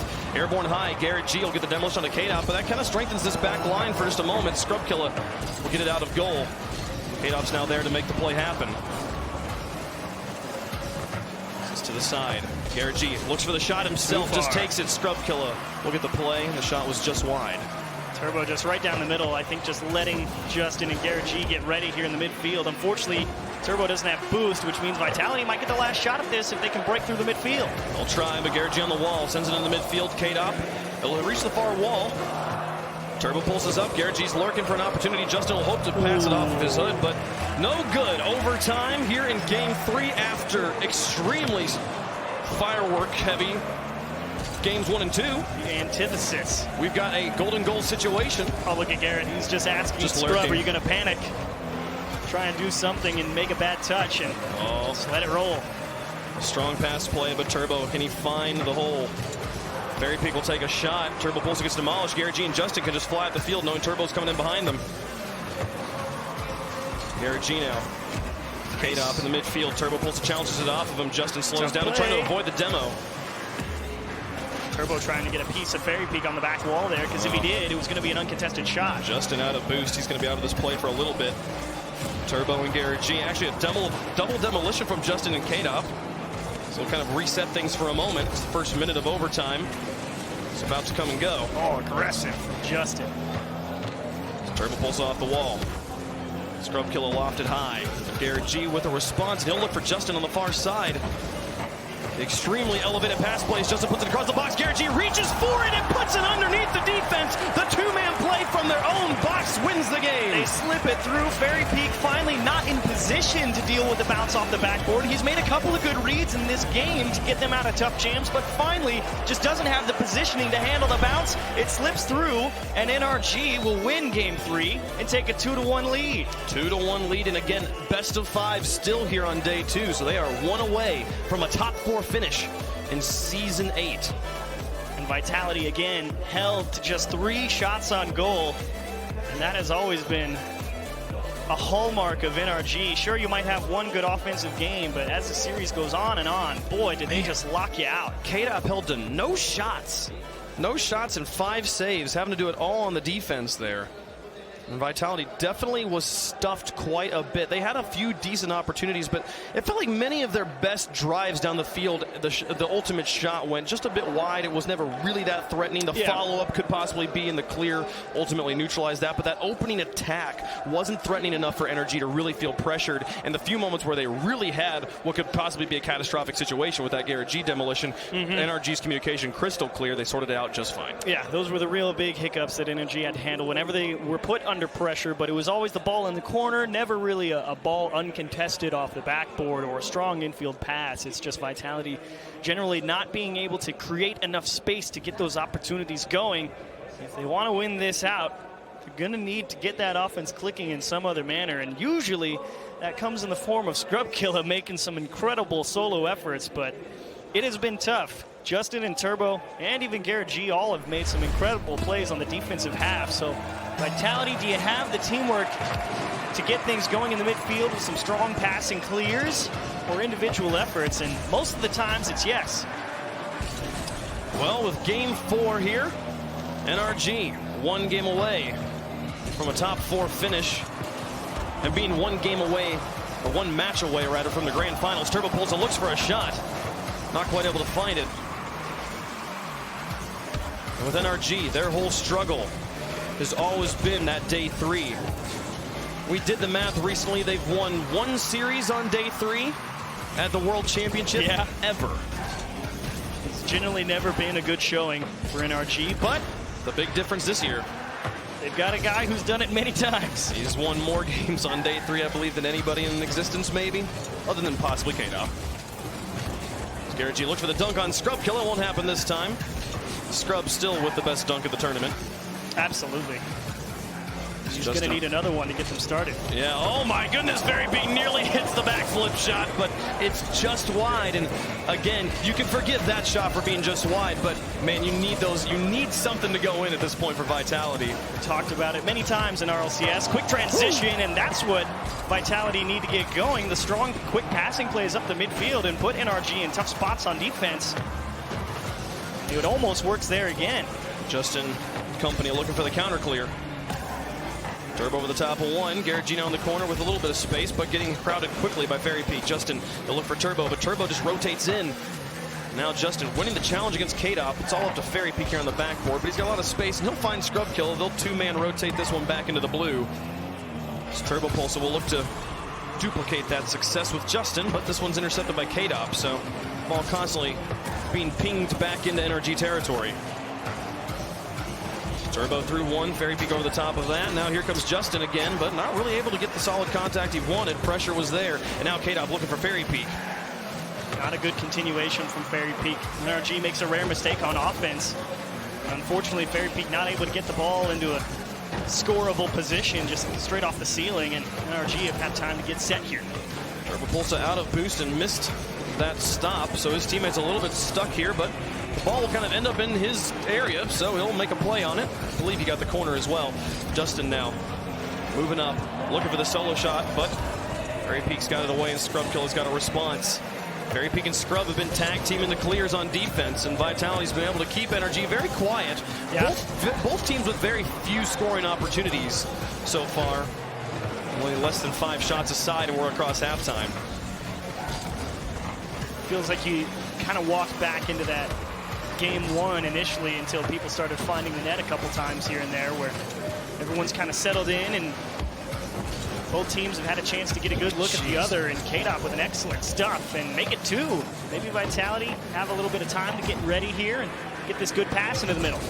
Justin finally found a response, but that shot near there. It's Fairy Peak will put it to the far corner. The defense gets in the way. The shot's just not fast enough and not enough on target. Again, the crossbar getting involved with Vitality's accuracy. It was, in fact, perfect, but the shot was too high. And that was that quality goal-scoring chance they needed that, unfortunately, the shooting let them down. Now KDOP looking to do it once more, pushing across midfield. He'll easily get it past Turbo, but Garrett G this time as a response. He'll play this cross midfield and look to carry it himself. Beats Fairy Peak, or Scrub Killer rather, in the air. And Fairy Peak misses in net. Now Turbo will try to get this goal all by himself up against Scrub Killer. Scrub Killer makes the block. KDOP now out of his corner. Garrett G's got a response. Justin very quiet in this game 4. Turbo Pulsa and Garrett G been doing a lot of the transitional contact.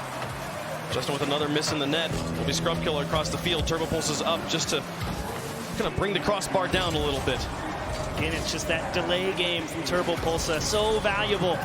So let Garrett G and Justin get ready. And that one actually misses Justin's nose, and Turbo can't turn it in. That one pings off the bar. And Garrett G with a follow-up. Scrub Killer's got a response. A counterattack starting to come through. Justin's up on the backboard and makes the play. Out to Turbo Pulse to the counterattack. Starting to develop here for NRG, but Fairy Peak with a lot of time. Garrett G over the top of him. Can he find his teammates? No. KDOP's got him shut down, but now out of boost. Justin will play to the corner once more. Scrub Killer kind of struggles with the bounce for a moment, but manages to hold on to it and get the flick.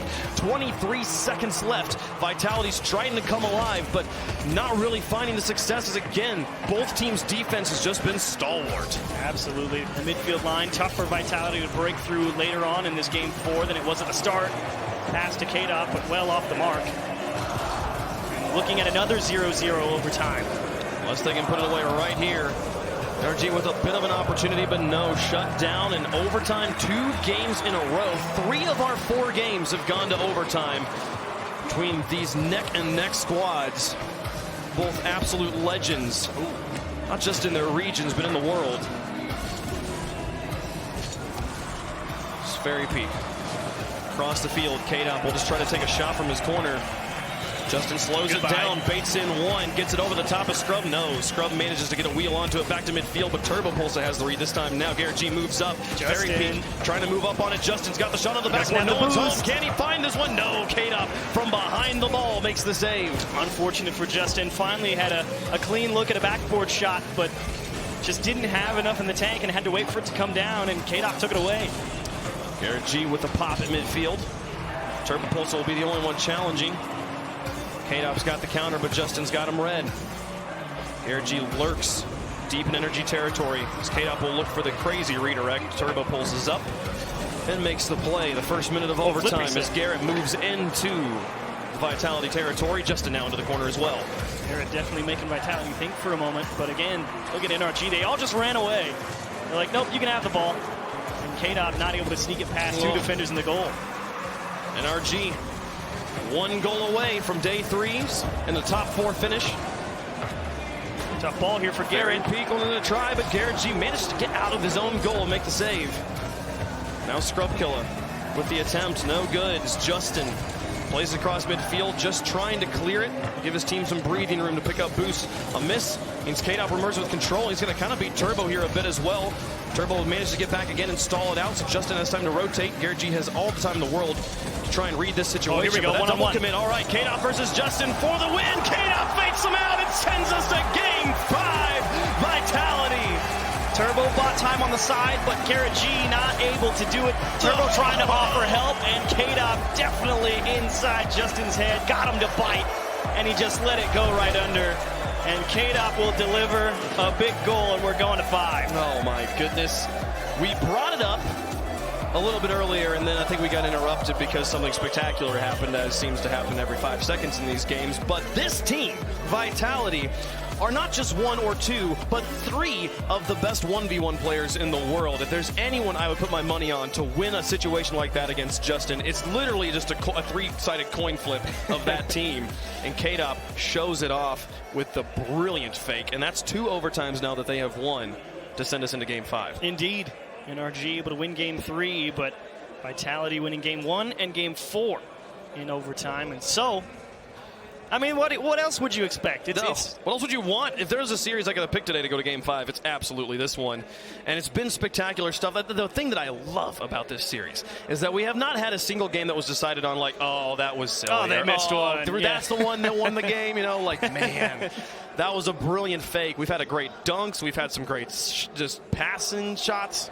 Everything's been here today. They have all been some well-earned goals for both teams, and more importantly, if you're looking at this from the perspective as a fan of Vitality, you see them put up 8 shots compared to maybe 12 total in the past 2 games. You're feeling good headed into Game 5, and NRG really would like to come out here and feel assured of a nice top 4 finish here.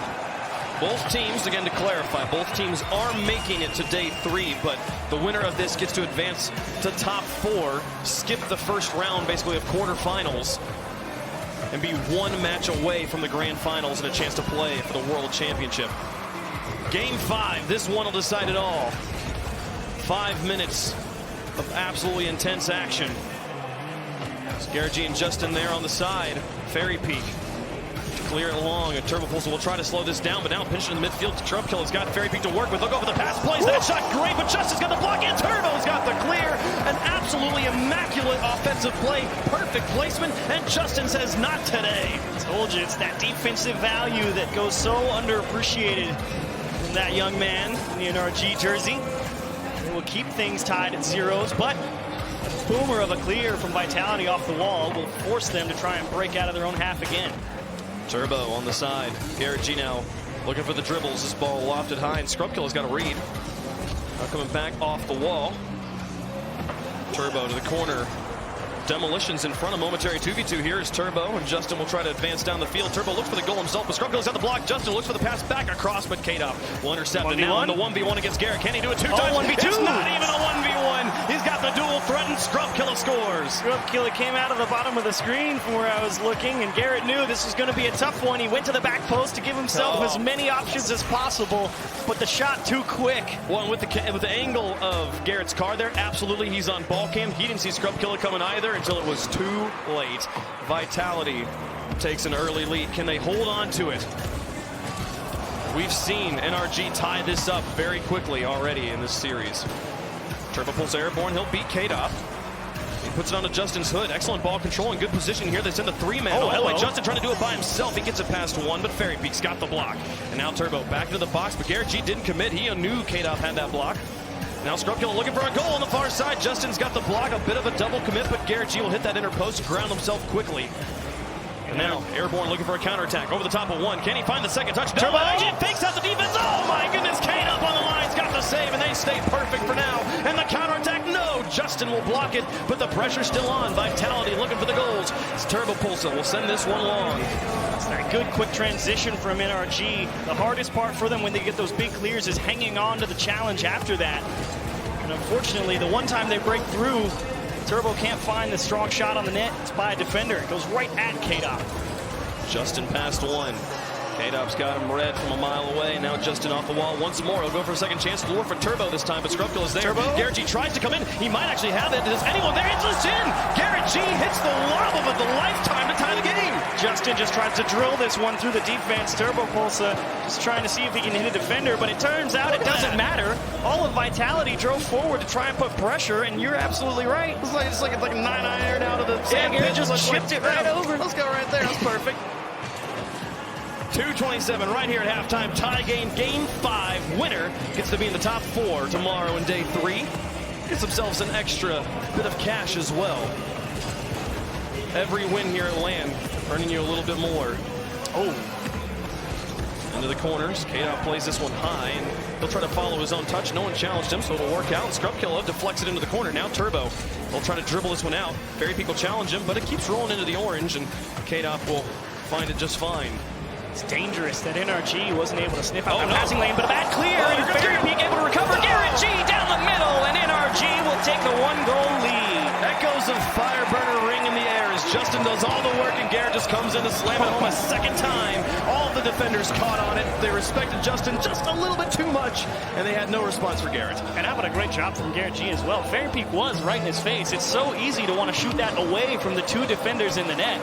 But if he goes to take that approach, he goes right into Fairy Peak's car. No! Fairy Peak looking to tie the game right back. Scrub Killer wanted to do a Garrett G impression, but just couldn't quite get there. Not quite close enough, and his two teammates right in front of him wasn't willing to commit everything to tie the game right there.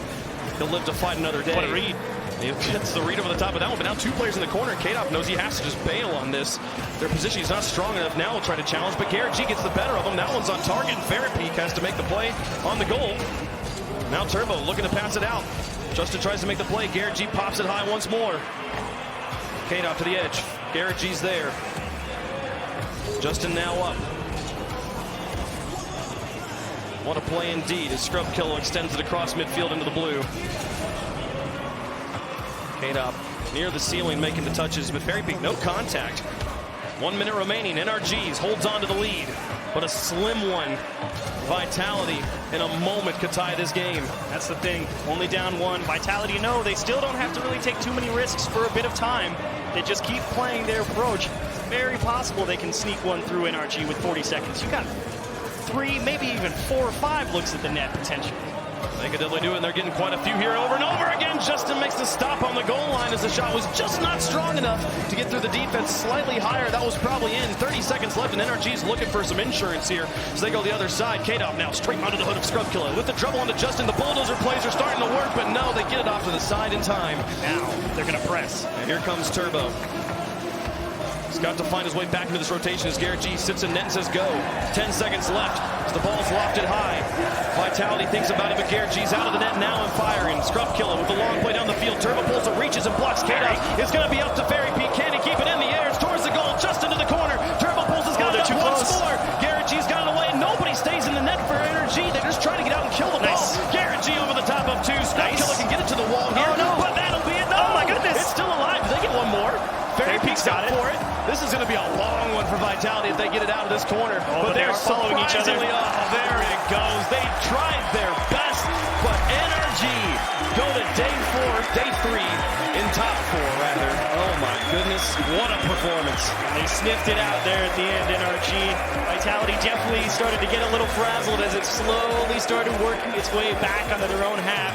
A nice job to try and keep it up as long as you can, but they eventually all floated into that corner. They just didn't have the follow-up as they tried to spread out again to give each other space. And Vitality will unfortunately not take the first seed out of Group A. They don't take the first seed. They will not get the semifinal berth tomorrow. But I was talking to Garrett G before the match and asked him, which would you prefer, actually? Would you prefer to play in the quarterfinals and get a warm-up match to go into the semifinals, or would you prefer to go into those semifinals and not have to risk losing the quarterfinals? Because if you lose the quarterfinals, you are out tomorrow. Yes. And he genuinely looked at me and said, I don't know. I don't know which I would prefer. Because like if we could get like a 4-0 stop, that'd be wonderful. But if we could get to the semifinals, obviously that's better, and also there's more money there. So it's a hard decision. Obviously, he was going to play his heart out in this series either way. But it's kind of up in the air on which team actually emerges with the advantage tomorrow. It's an interesting question to ask, especially a team like NRG, where they consistently come into land, and it's like, yes, they're one of the best teams out of North America. They almost always seemingly get that bye in the first round of day 1. Yeah. And there have been more than a few times where they've lost to the team that won that round 1. The Chiefs, the most notable one, that knocked them down to the lower brackets. So I can understand why Garrett's sitting here thinking, I don't know. But today, they come out with the win, and Vitality will have to fight through it tomorrow. And what a win it was, too. That was an absolute pleasure to watch every single game. I mean, it's not often we have games that go 0-0 into overtime where I'm like, wow, that was fun, you know? Like, usually there's a little bit of like, okay, come on, someone hit the ball. And, like, these guys every goal was so spectacular. Every moment was wonderful. Yeah, that was my favorite series of the day so far, and hopefully we get some more. Maybe a rematch tomorrow. I don't know, but I know we had a great time. Yes. Can't wait to hear what the desk thought. What we thought, I don't know if we thought anything. We just experienced. I think we all just kind of turned our brains off and enjoyed that as fans for that one. If we get that, even if it's not those two teams, if we get that quality of play in the grand finals this season, I'm ready. I am so ready. This whole series was insane because scoring chances were at a premium. They were so hard to get that normally, like, it took like 3 in a row because we got miracle saves from both teams. Game 2, like, Energy had the ball like above the net so many times. Vitality would save 2 or 3, but Energy would battle back. Scrub gets that dunk on Justin for that Game 1 overtime winner. It was back and forth the entire Difference time. maker other than the dunk that just happened.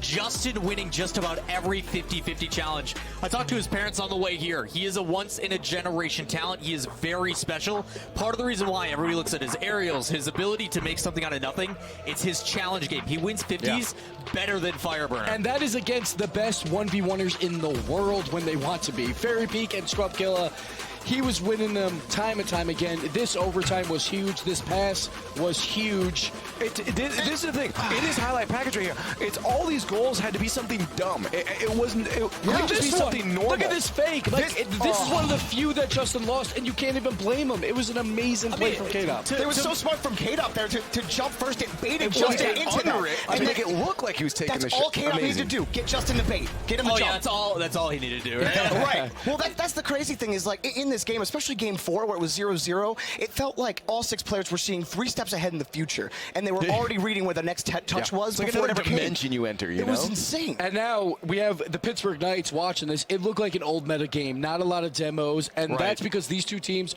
are the best at it. But Pittsburgh Knights watching this is like, we got to find a way to demo them because they are too good at this game. The thing is, like, were they not getting demos because they couldn't, though? Like, nobody was ever on the ground It was so long clean. enough It to do was that. so clean. So is the Knights going to be able to even see try to Hey, attempt man, their play the style? last time the Knights played against a team of that caliber, against Energy, it was not pretty. Yeah, but they did take down Vitality back at DreamHack. Yeah, that was just insane. Honestly, I got to get my mind around it. So we're going to go down to an interview with Turbo Pulsa, the man himself, on the stage.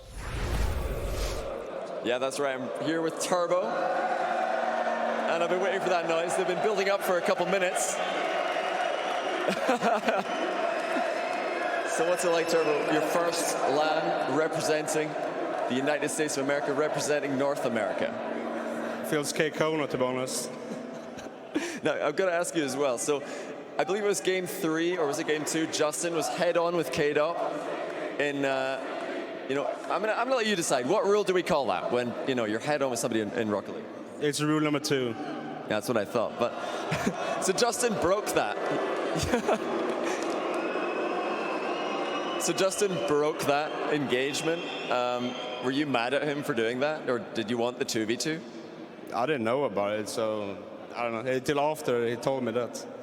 Oh, well, that's unfortunate. I had your back in the 2v2. Now, when you're on the roster with NRG, you've not lost to Vitality yet. You beat them at BTS. You beat them here. But I feel like I just saw a grand final. That was an incredible series. What's it like playing against them in this intense environment? It feels like a grand final. It's so intense to play against K-Dop and Fairy Peak and Scrub. It's absolutely insane every time we play against them. It's always a good match.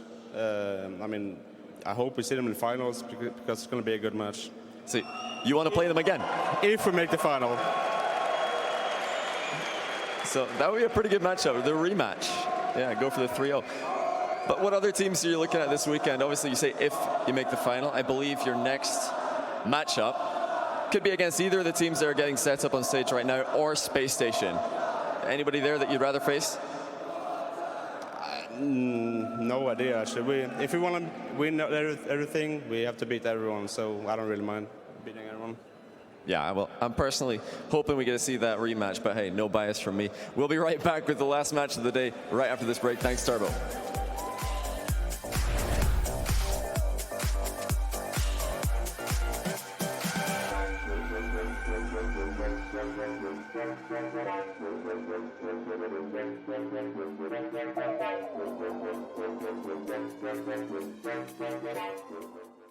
To be brilliant is to defy convention and challenge expectations.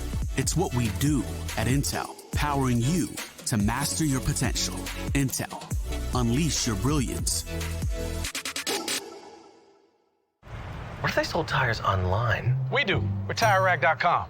They could offer lots of tires and help you find the right tire. It's called the Tire Decision Guide. Oh, and they could ship them to a nearby mechanic. We shipped over 7,000 independent recommended installers. This is an amazing idea. Sorry.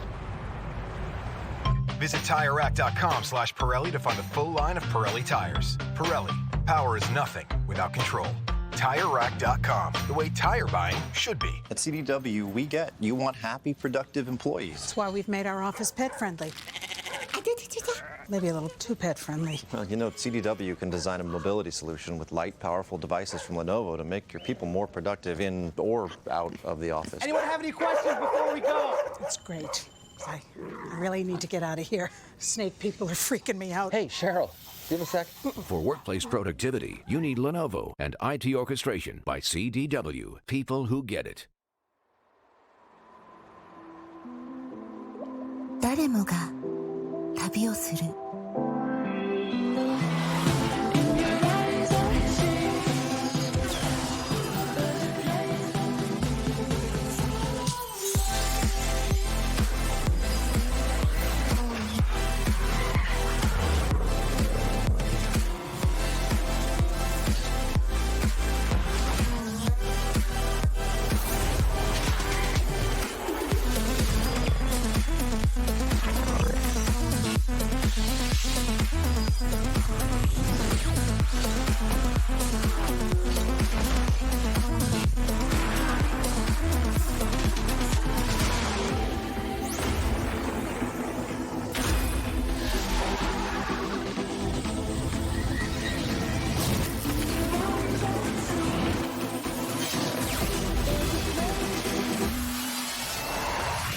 ここまで来た。あな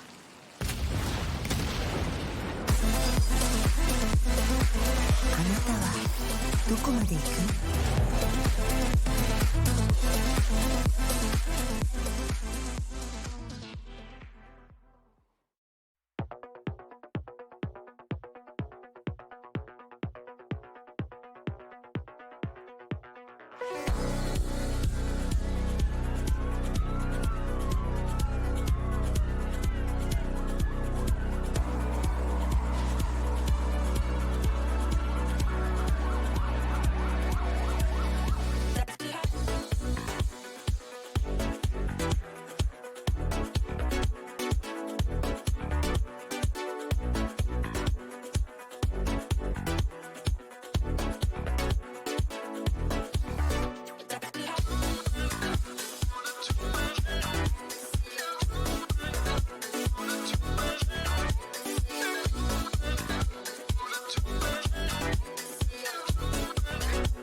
Hi, I'm Cassio. I'm a Rocket League player for VLC eSports.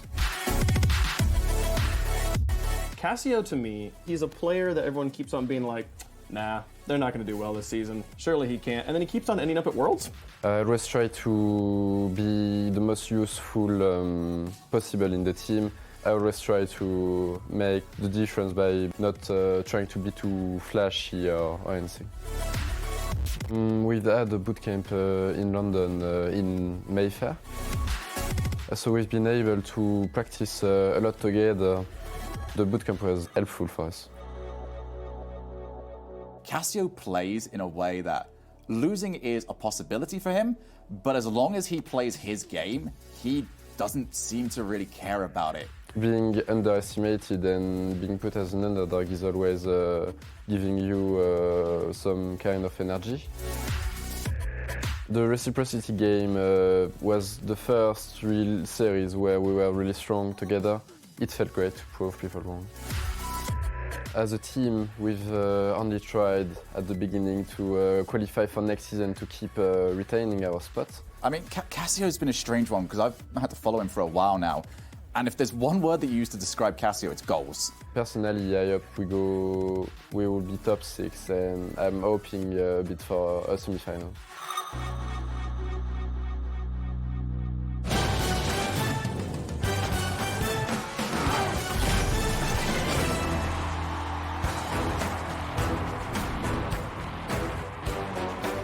Ya estamos en directo, sí, ya estamos en directo. Hola a todos, ¿qué tal? ¿Cómo estáis? Último partido del día, están los dos equipos preparados. Se acaba el segundo día del Mundial del Rocket League. El primer equipo preparado. Un aplauso para ellos. Es VLC eSports. Down 2-0 versus eUnited. The only reverse sweep here so far. And of course it's Veloce, the team that seems like they just can't lose. They always find a way to win. They surprise all of us. Ability to adapt in that series was what I was most impressed by. Start off a little bit slow, but then the ability to push it up to the midfield and really control pace on offense. It's good now towards freaking the boys, putting them away. Efectivamente, rival duro el que tienen, amigos y amigas, enfrente estará. Un aplauso para ellos, el equipo de Renegades. The fighting pride of Oceania. Finally, they step up in 2019, looking to try and grab even more. Yeah, the curse is over. They also take out South America, but none of that matters. They want to keep playing Rocket League, and it starts here. Yeah, there's so much weight on their shoulders. We talked about it before, and it continues on now. And you just kind of touched on it too, Shogun. This is the last OCE team. All the pride of an entire region relies on these guys to make it through, because if you lose this, you're done. You don't make it to Championship Sunday. Absolutely not. I think that they've done a very good job dealing with that pressure, because the last one was probably the even bigger pressure, at least for me, when it comes to everyone back home. Now they get to fight for themselves. Yeah. The last one was just making sure, all right, we are not the 4th region right now. We can at least guarantee that we're the 3rd ones. Now we get to go and fight for what we want, and we want a better slice of that pie. And then again, we talk about Veloce with the reverse sweep, but Renegades were down 2-1 as well. They came back in their series. Both these teams with the backs against the wall, they really showed up. I'm extremely happy for Renegades because, again, it's been a miserable 2019 for them. So now, again, they're playing with house money. They want top 6, so they want to fight again for another top 4. Well, there's one player actually who I'm even more proud of, because we talked about all the previous success they had, but Kami was never a part of any of that success. He was always having to look outside the window at everyone else. Now he's got to be on that stage with that win. For a player that's been representing not just OC, but the sole representative of New Zealand for the longest period of time, he's got to have such a load off his shoulders. He's got to be so happy with it. I'm just happy to see that they still have it in them. There's been numerous times when the difficulty of them, they get to these points and then they falter and then they just can't bounce back. They get so down on themselves, and you can see they just look completely deflated in their gameplay. But not today. Today they were able to overcome that, and it's fantastic to see that they are starting to trend in the right direction. It's just now everything's on the line again. Can they recreate that? And on the same side with Flame, 3 promotion tournaments, 3 losses. He gets to the RLCS anyway, and he shows up. Yes. Same with Freaky as well. He gets kicked off Vitality. Most players at that point are like, all right, we're done. He was that support player on Vitality. A lot of those guys go by the wayside after they get kicked. He battled back through the rival series multiple seasons, and now he's here, and he put on a fantastic Game 5 performance last series. Let's take a look. I just want to take a look real quick at the bracket presented by Axe. Just take a look at tomorrow, the knockout bracket. This is Championship Sunday, what they're playing for. We're all filled out at this point, except for, of course, one more team. And Veloce and Renegades are fighting for that final spot to play against Space Station Gaming. Yeah, whoever wins plays Space Station, and then, of course, whoever wins that will play Energy. Energy and Dignitas, they won their groups. They're the only two teams that have not lost, so they get the bye to the semifinals. But look at that. We saw K-Dop here, and he took on Turbo. Now he's got to take on the Knights, and if he beats them, he gets to play on his former teammate once again, Violent Panda. What is that lower bracket, by the way? Dangerous. I would not want to be down there. That is. Oh man, no. It's like obviously anywhere. All these teams are really incredible, but I feel like just from what we've seen on this weekend, that lower bracket is stacked. But don't forget about Day One Space Station. They look like the best team here, and who knows? Maybe Veloce or Renegades really shows up here, and they get a lot of momentum. Anyone can win on a day 3. You just have to get there. Absolutely. We saw last season how days 1 and 2, yes, they were very good at getting you to a certain spot, but form on day 3 is the only one that really matters.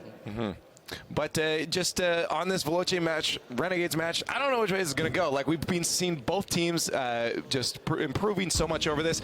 Who do you guys think it's going to be? Get on Twitter. One final match of the day for day 2 before day 3. Get on Twitter at RL Esports, hashtag RLCS8, hashtag live the moment. One final match. Someone's going home. Someone's going to Sunday. Let's find out who it is.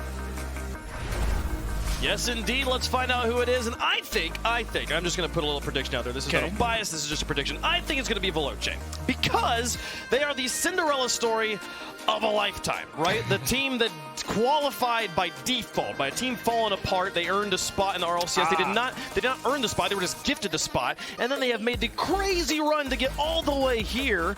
And now they can't lose to here. They got to make the day 3, right? This is the lower bracket runs, of course, how they would do it. And oh my goodness, I just want to see the story continue. But is the Cinder, you have to weigh that against the counter approach of Renegades, the pride of a region for so day true. 3. You can't just be like, they're going to make it because of this, but it's kind of the same thing. They're the only ones left. It really is. They're the only team not from North America or Europe that is still in the tournament. The pride of so many people, the people that are like anyone but EU or North America, please, this is your champion right now. And they are going to be playing for all of those CEs. We get to the final match of today, a best of 5 with Renegades in the orange, Veloce in the blue as they try to keep this crazy story going. Oh my goodness, the winner gets to move on to the semifinals tomorrow. No, they get to play against Space Station. Space Station, They play against Space Station tomorrow. And the winner of that will be playing against NRG in the semifinals. And it'll be very curious to see if Veloce come out with a slow start like they did versus their previous opponents in E-United. They only scored 1 goal in the first 2 games, and then the last 3, they put up 13. That was the reverse sweep, the only one of the tournament so far. And Veloce, again, I mean, that's the way the Cinderella team would work, right? You got to get yourself there like old school flip side. Just get as close to losing as possible before you light it up. But there's only so many times you can sleep next to that fire. At some point, you're going to get burned. And Veloce, they have no lives left to lose. And neither do Renegades. Both teams playing with everything on the line. You lose this, you go home. Oh, my goodness. And Torsas, picking up where he left off, he scored a couple phenomenal goals in their previous series. The series for Renegades began in game number 1 as they come up with a goal here. No, Casio makes the stop on the goal line. And it was all Kami with his pinch on the ground. An absolutely insane goal. They look for a pinch in the air here. It doesn't quite come through. Torsas looking to fall back as Casio will take a shot from midfield. Siki gets in the way, but this is still kind of dangerous. Here comes Freaky with the follow-up, and it's in. Veloce strike first. It'll be Veloce on the board. Flame out into the middle. Casio towards the net. Siki, unfortunately, off the bar instead of out to safety. And the second opportunity for Freaky comes through. Definitely a contender for the EU MVP. You can see why with a great put-away shot. Torsas on the kickoff. This team have yet to score here in game number 1. Flame up for it as well. Now Siki, a shot. Fricky's got the denial in the box. Follows it out to the wall. Torsas extends to get it over to his teammate Siki. Make the lateral positional movement and now moving into offense. The play around the corner. Here's a shot from Torsas, blocked by Freaky in the air. Flame being chased by Kami as they move across. Freaky now in the corner. Got Siki up against him. This one into the box, dangerous. This one nearly own goal by Flame, but it's off the post and out. Kami off the ceiling. Oh, there it down is. to Torsas. That should be it. That's a tie game. Renegades put one in. It's just a matter of can Veloce keep up the defense. This corner play, Kami, nice job letting it roll. Slipped it by Freaky. And Torsas, he took a calculated risk. He decides to stay put. He says, if that misses, I'm going to be here. I have faith in a guy being behind me in the midfield. So if they get that clear, we'll be all right, and it pays off. 2:41 on the clock, approaching halftime, and it's a tie game. Freaky in the midfield will miss, and Cassio also will miss. Now Torsas looking to set up his teammates. People will get out of the corner, and all three players from Renegades deep in enemy territory, leaving their own half so exposed. They'll space back out a little bit. Rotate into the midfield. Cassio gets a pass one, Flames airborne for it, but won't be able to put any power or accuracy onto it, and it moves into the corner. Freaky now blocking the first clear, tries to get it past the second one, and it bounces into the box, but Siki will add some pace to the ball. He'll move caddy corner to the far side. Now Flame beating two. Kami out of his box, handles it nicely. And Kami also with space, down to Siki, still uncontested by Veloce. Freaky willing to just let them come at them in the net. Dangerous approach to say the least, but for now, he seemed to be getting away all right. Kami, strong shot towards the net, deflection by Flame, and another chance at offense for the Renegades, who have held control for the majority of this game one. Veloce has played some clean defense, but they are really struggling to find that next movement. The ball rolling out into the midfield with no challenge multiple times now. So they finally get an opportunity as Renegades maybe out of boost, had to move back into their own half. Ball back and forth. Torsas loft. Cassio, pass upfield. Freaky will take a shot. It's a bit high. Cameo will look to push it away from his goal. Now Cassio onto the backboard. A miss from Kami. Siki with a long shot down. So there's a play onto the backboard again. This one dropping dangerous. Flame will get it away as the final minute. Spring here on game number one after great trap. Exciting first minute and a half or so. Things have slowed down between the two teams. Oh yeah, absolutely. Oh, that's a big miss. Here comes Torsas to play it away. Flame and Freaky both breathing down his neck. Siki gets bumped in the corner. This could be bad. It's into the box, but a block from a goalie will stave it off and send it to the side. A follow-up shot from Flame will be easily defended as it's not on target. Oh, that's high. And the final touch play. Again, back around. Here comes Cassio to look for the play. Get over to Freaky, blocked once more. Flame airborne, looking for the final shot. He hits it all, but it's off the crossbar and out. What a play! As he nearly found the shot that could have won them the game, and now the counter-attack. Torsas, he sinks it in. 22 seconds left, and they've got the lead. Oh, it slips through them in the midfield. Veloce have a chance on target. They can't get it through the defense, and Torsas with a massive stuff. And Renegades will get a game that they surely feel is rightfully theirs. Flame nearly had that. So close.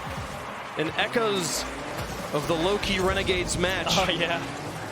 Where low-key was so close to tying the game and ended up losing it there. But this one comes in game number one, not nearly as critical of a moment.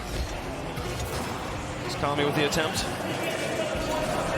Now Flame back down to Cassio. Looks for the shot, but blocked by Torsas. The man who scored the go-ahead goal will also end the game. Renegades take game number one. A simple missed touch. Torsas and Kami hooking up for both goals. You're going to see the go-ahead one here. The pass into the middle. Easy enough for Freaky, you think, but wrong. Torsas just destroyed him. I'd be ranting and raving about how good this dunk was if I hadn't seen Scrubkilla's dunk in the series prior to this. Excellent read from Torsas. Brilliant play. And it was good enough to get them one win. Only two away from seeing day three. I believe that will be the second time OCE had made it that far in our World Championships. Some OCE chants coming in through the crowd as well. They want to see them go on to day three. You know Yummy Cheese Man's down there somewhere stirring up a ruckus. Right now, though, Veloce, they've been in this situation so many times, so many games where it seems like, well, in their previous years. Yeah, exactly. It seemed like they were done. It seemed like they were out. And yet they come on back. Freaky, a player who made his RLCS LAN debut back in Season 4, teaming with the legendary Pashy back then. He was the rookie, he was the upstart, the support player, like Gibbs said. And yet he has stuck around this many years, and now the team captain and the driving force of Veloce. He said, I don't need anyone else with me, I'm going to do it myself. And he may be the driving force and say he doesn't need any help, but to be honest, Cassio and Flame have proved an excellent complement for them in this RLCS season. Cassio, an excellent midfield presence. Flame, the ability to chase after a ball and get it into a scoreable position. Flame had a bit of a slow start in their previous series. Took him really until game 3 before he started making plays happen. And so Veloce, I'm sure, hoping to get his engine started. It's game 2. We started here on Neo Tokyo. Renegades will advance with some offensive pressure. He'll look to keep that going, adjust onto the wall, tries to hover this one down, and then maybe give it to a teammate, looks for the pinch, but defense from Veloce will attack. An excellent little prolongation to extend it over into the orange. Flame around one edge. Kami back into the middle. Cassio over one. He'll try to chase it. Flame's got him there, and that shot just a little bit high, but can Cassio get it underneath? He can. A difficult read from Cassio, and he makes it work. Veloce score first again. An awkward ball for all parties involved. Torsas trying to close the gap, but Kami knew this could be trouble, and just, it was so powerful towards the backboard in such a tight angle as it was almost directly over his head that he couldn't make the touch. And well done to Cassio for staying with that one, because that really could have bounced off in any number of ways. Yeah, that close to the crossbar could be bouncing straight down or straight back out, or some weird angle. And nearly the counter attack from Renegades, but Veloce will hold on. This time they won't immediately have the game tied back up on them. Freaky looking for the deflection up onto the backboard. Now Flame up for another one. Across the way it goes.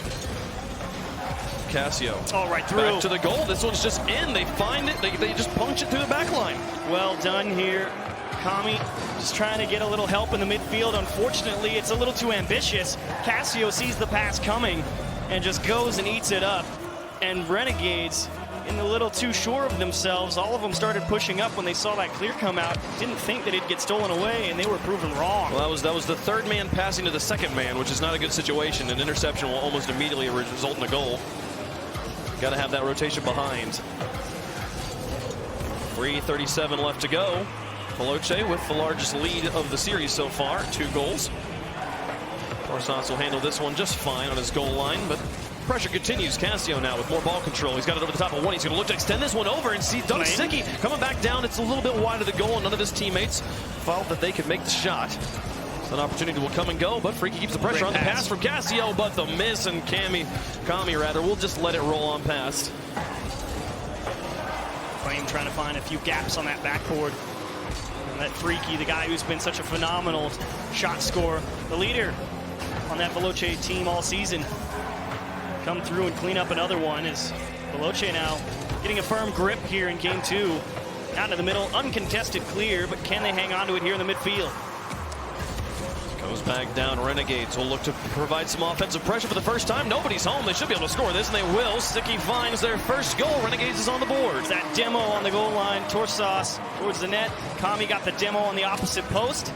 And all Sicki had to do was just make sure he got it in between the posts.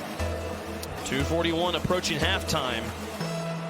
Both teams with some lapses in defense that have resulted being punished. Both teams on the board now.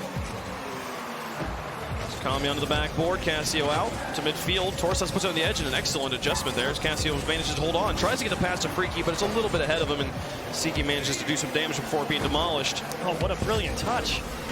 Flame makes a save, puts it into the corner, looks for a second read, but doesn't quite get it. Cassio getting Freaky bumped there, and he and Freaky will be able to tag team that one away from the goal. A very dangerous situation. This one will roll around now. Going back towards goal. Sicki gets it away, passes it off to Kami. 2:05 on the clock. Kami's going for it. Looks for the air dribble. But nothing's going to come through. This ball high in the Veloce corner. Back down. Kami's looking for this one all by himself, but runs out of boost. Not going to be able to get the final shot. Well, that's back to him. Again, Cassio, great job understanding where these passes are headed. Oh, the 1v1. Flame gets the change up on him, scores another one. It's 3-1, Veloce. I said Flame had a slow start, and they looked to get his engine started. Well, he's got 2 assists and a goal now. A beautiful 45-degree flick. Kami thinking, oh, we're going by, near post or the middle, and Flame says wrong, back post. And it's a 2-goal lead. He's going to do one of these things. What he ended up doing was neither of them. Pass Here comes the counterattack. Torsas looks for the shot. Kami on the assist. The defense of Veloce got in the way. 1:30 left to go.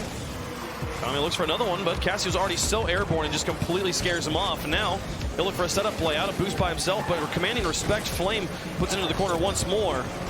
Now Kami tries to pop it out of his field. Torsas looks for it, but taken away by Cassio. Now into the back point. Siki's not going to be there. Cassio manages to get a shot, but Siki does eventually get the second touch and block it before it can make its way between the posts. Oh, Cassio, just such a nuisance. And that demo from Flame in the midfield. A lot of pressure on Torsas to make a good touch. He sets up Kami, and again, Cassio steals it away. He's just everywhere that Renegades hopes he is, and Freaky looks for the dribble, gets Siki's baited in, and Cassio just got to get a soft touch, but couldn't quite make it happen. 49 seconds left. Renegades still with a breath of life, down by 2. They need a goal quickly here. And right now, they're struggling to find ball control. They're managing to get it to midfield, and that's about it. Cassio again. Disruption, disruption, disruption. Just been a phenomenal disruptive player here against this Renegade squad here in this game 2, and he's playing that. Renegades are going to have to figure out some way to get that ball through them, because he has a dead-eye read on where these passes and touches are headed. He loses control in the corner, and now Veloce will look to counter with 10 seconds left. This game's starting to get out of reach. Siki passes down to Torsas. This is going to be a banger of a shot. He's holding on to it, looks for a second flip reset, but can't find it. Freaky gets the block. Even if this goes in, it's not going to matter. At this point, the game will end when the ball touches. That's Veloce bouncing back in game 2. Big credit to Flame and Cassio for doing a lot of the hard work here. Freaky, you know, that's what he does. He's okay with letting Flame and Cassio do all the hard work, and that's what you said at the start of game 2, the support player. And they get this nice transition here. Flame with a big 2-goal lead. I love this. And just a monster flick. Oh, man. You can't quite see him either. Siki is breathing down his tail. You'll see it a little bit here in the replay. He's getting pressured from all sides, as you saw Torsas also starting to come in from the side. Flame just found the perfect hole where nobody could get to it, and he did it in quick time as well. Veloce will take the lead, and hello, Mystic. We haven't talked about him yet. The coaches, the first time we've seen them on the stage here at Worlds. Yeah. The coach there for Veloce, Mystic, a former member of Flipside, has been on many different teams, won the first ever DreamHack, the DreamHack Jönköping, Sweden, alongside Marky Duda and Cookser. Now, right after they picked him up, too. Yeah, it was basically a tryout, and they won the whole thing. So they picked him up and said, hey, we'll play with you for a while. And now standing behind, helping Veloce through these mid-game pauses. We'll see how things go here. Moving into game number 3 on Manfield. Both teams with 1 win apiece. Looking for that magical 3 games to send them to day 3. This match with everything on the line. A Cinderella story on one side, the hopes of a nation and a region on the other. Only one will get to play for that World Championship title. And you end up here with an interesting situation on how do you approach game 2 if you're the Renegades. Because you could not get anything, or at least far and few between, touches past the midfield line. But Torsas gets one on the kickoff, steals the boost, but playing with time. So how do the Renegades approach the setup in this game 3? Torsas takes a shot, looks for a second touch, but Freaky will block it and intercept. Now Cassio. Back down. Cammy up onto the edge. Now a shot. Flame's got the block again. Here comes Torsas with a follow-up. This one very, very wide. And Flame, who actually got the first block, ended up on the backboard and got the second one as well. Siki will look to punch it through the back line, but Cassio will have that one read and get in the way. Now the pass plays. Renegades firing on all cylinders. 2 players up. Siki could make it as happened, but Flame again. His recoveries on the backboard have been instrumental as he's managed to get the second touch even after going for the first one. Yeah, but if your first minute of offense is anything to tell you for what Renegades are trying to do, it's just put balls in high up places, draw in a couple defenders, and go for the demo on the goal line. It's like you're watching Pittsburgh Knights play. Well, here comes Siki. Trying to push it out. Freaky's got a response. Flame lurked in enemy territory for a moment, hoping for a pass, but none came. And now Cassio off to the edge. A block from Renegades. A response from Freaky. Flame airborne again. High flying action here in game 3. They get that one back to midfield. Got a good touch from Cassio. It's going to put pressure on Freaky here in the corner to make a good play. And well done. But they're going to have to just dump the ball back off. Siki with a long clear. Now looking to pressure in. That Flame is just not in position. I believe maybe he thought the shot was coming, but he didn't look in position to defend anything. Oh, yeah. I mean, Sicky just bombs this up the pitch. Flame definitely has time, but he takes this big cut.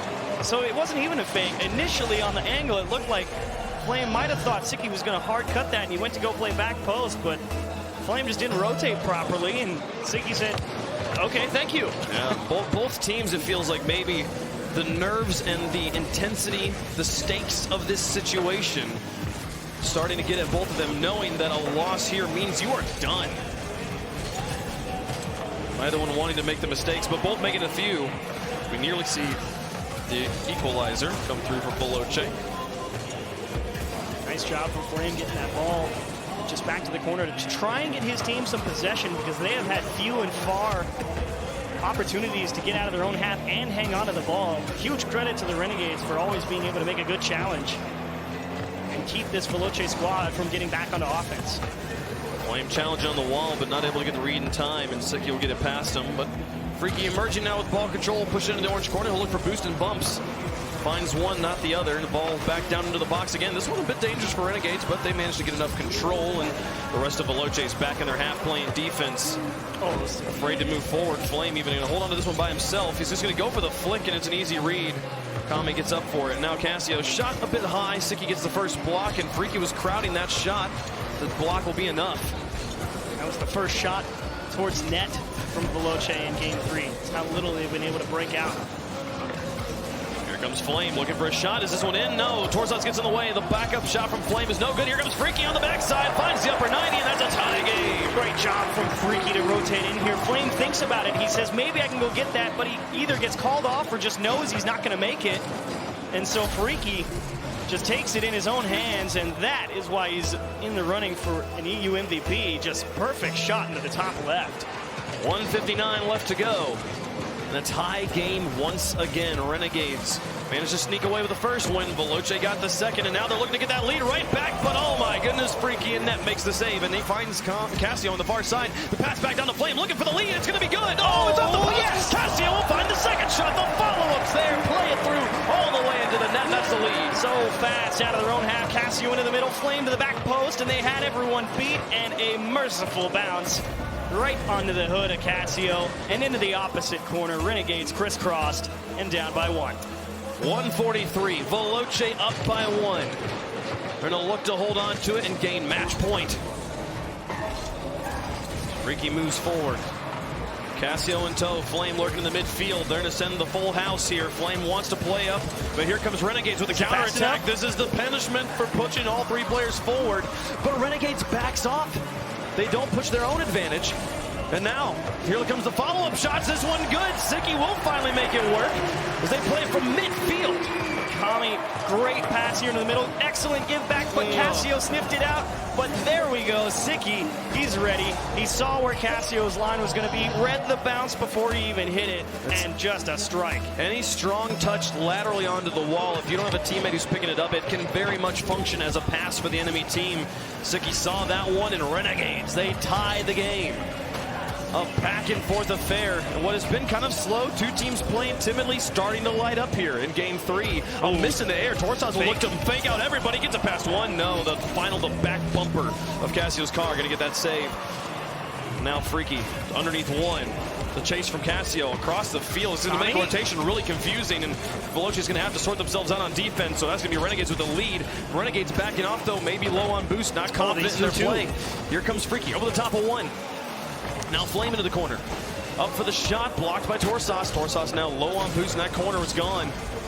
So Freaky back over to the side. Sicky will try to play it out. Cassio's there. This one pitched it across. Freaky thinks about turning. He will. No, actually backs off again. 30 seconds remaining. A tie game. Overtime lurking in the distance. Can anyone finish it here in regulation? No boost for Torsas. An easy clear for Cassio. And Veloce. Oh, you're kidding. It's over, and Siki got there. I thought maybe that one was just going to float in. Second opportunity off the backboard. It's going to go to the corner. They're going to be safe for just a moment. Torsas is holding on to ball control, beats Cassio, but here comes Flame. He's got it into the corner once more. Freaky thinks about it. The clock actually lasts a little bit longer than expected, but does not matter. Overtime in Game 3. The winner takes match point and will be one away from playing in the final day of the Season 8 World Championship. Couple of big shots here from Siki for Renegades. Can he get another? That one's off Kami's nose, and an opportunity. Right side, double commit, and Flame punches it upfield. They got it off the edge. A miss, but Siki will find the clear. Back into the corner. A bounce from Freaky will send it over the top of one. Torsas and Kami coming down. Freaky and Flame run a bit of screen. Now Cassio into the corner once more. Can he find Flame on the far side? He's coming back for it, but Siki gets in the way. Freaky down the corner once more. That one goal going to be critical. Freaky sends the shot on. Siki's got the block, but where's the rest of Veloce? As Cassio comes in, gets beat by one. Flame with a bad miss. Here comes Siki down the field. It's going to be him versus Freaky. Can he get the ball on him? No. Freaky, the savior of the season multiple times in Europe. He'll stand stalwart on the defense. It's a dangerous miss from Flame. You're absolutely right. It was not a good approach, but they get out of it. They try and just hold on to the ball here in the midfield line for a second. Flame to Freaky, the connection there, and all of Renegades kind of a muck tightly rotating in their own box. This one dangerous. The defense just all over the place. They managed to get just enough in the way and pinball it out of their box, and all the rest of Veloce space out. It is overtime. Going to be playing so cautious with 1:20 in. You're looking for that finisher. Cassio off, Flame up to win the game, and it's wide. Just couldn't get around that ball quick enough. It bounced at just the right angle to come straight back at him, and Renegades another second chance here on another open net opportunity. Torsas cleverly baited in Freaky and gained his team a little bit of offensive control, but they weren't really able to use it, as I believe it was Flame with a classy clear. Now Freaky back across. Flame's got to retreat here. He's actually going to move in on this. Puts it on the backboard once more. Kami's in a difficult situation, and Cassio finishes it. Veloce, they'll take the win, and they're one away from day 3. Veloce struggled to get the offense going early. It comes to life, and finally Kami finds himself in a less than enviable position on defense. A ball off that vertices, which has been so effective for so many teams, and not in the net to come and get a good read. He has to approach it coming towards the goal. And it's all that Flame setup to put it there, too. He was rotating back and then decides to fly up the wall at the first moment where his car could possibly make an offensive touch. And it works out. My goodness, Veloce punish. And Renegades are now really with their backs against the wall. They have no more lives. They cannot lose another game. Siki, 789 score. 2 goals, 4 saves, and 7 shots. And talk about trying to get the job done. Torsas and Kami working their best, but unfortunately they couldn't keep the defense going. But you're 100% right about Flame. Caution to the winds in that overtime. Definitely some overly aggressive approaches on the ball. There was one, it just bounced off the backboard. There was a pretty good chance it was going to get cleared, but he didn't care. He was like, if they miss, I'm going to score. I mean, I think it's to some degree, you know, playing aggressive in overtime can feel like a gamble, but it is one of those that the odds are in your favor. It is the highest reward, no matter how high the stakes are, the highest reward possible in winning the game in that situation. So I very much respect and appreciate Flame going for it. Gives Veloce a win, and now 1 game away from their story continuing another day. So Renegades, what do you got in the tank? Even in your last series, I don't believe they ever scored more than 2 goals in a game. And here it's kind of the same thing, struggling to break down the defense more than a couple times. It has been a very defensive series. It's Veloce trying to finish this off here in Game 4. Renegades praying for Game 5. This touch will be just wide. The follow-up not there from Torsas, but he does get the second block on Freaky. Now Flame with another shot. This one there. Freaky tries, but a bit of a double commit. Kami and Torsas both. The pass back in. Freaky's a little bit too far forward and behind that ball, so he will not make it there. And now Flame going to make an attempt. Kami's got this one, but now out of boost, just hanging in the air. He has to fall back to earth. Much too aggressive here for Veloce. Man, all of Renegades low on boost right now. Siki tries to move in. Torsas got some bumps on the defenders, but again, the rest of his team still filling up their tanks. You said it. I mean, that lack of boost just translated into them not being able to push a slowly floating ball in front of the Veloce net. Flame demolished, but Kami will have to offer the midfield boost as again his corner got stolen before Flame was demolished. Now Torsas into that corner, back in front. Flame with a long shot down. Sicky's got to find the blocks as the offense is coming. Kami airborne. Plays it across midfield. Cassio out of the box, gets it high before the demos come through. Slightly more physical game here. Freaky will look for this shot. Doesn't really put it on target, and Sicky will just punt it high. Kami will look to redirect. Block any counter touches Veloce might have in their back pocket. Looks for the bumps on Flame as well, but no shots materializing, and lateral play will continue at midfield. Nice block and a good demo. Leaves Torsas in the one-on-one in the middle. Support from Sicky, and Veloce again having a bit of issues trying to get the offense started. That demo on Freaky in the back line. Seems the follow-through is going to be slow in the midfield right there. Sicky with an attempt. No real shot ever materializing. This one bouncing dangerous. Kami will get a wheel onto it, but needs some help. Torsas extends this one down, and now the defense of Veloce all retreating, but that ball's so high, no one really able to use it. Cassio does put pressure on Torsas. He's got through one and now through two. He's going to need some help, though. Here comes Kami with the help, but not going to work out. Now Flame to try and take this control, see if he can go for the counterattack. Up against Sicky, got him flicked. Can they tuck it under the crossbar, though? Torsas gets it back off, and Kami misses. Where is Freaky? Flame comes in from the side, but no shots for Veloce on what could have been the go-ahead goal. Freaky was off grabbing boost on the midfield, and he was expecting a touch to come through for the Renegades, so he made the decision, I need boost, saw the Renegades up, didn't think it was going to be worth his time trying to go for it, and just didn't have the time to go up there and be aggressive after he already made a defensive approach. Bring on the side, Flame to try and challenge. Torsas beats him to it. Now Freaky will try to move up. He wins the midfield challenge, and gets a pass in the mid, but Torsas has that one away again. Cross halftime, no goals scored in this very critical game. Veloce with one life left in the tank, Renegades with none. They have to win, or they are done for Season 8.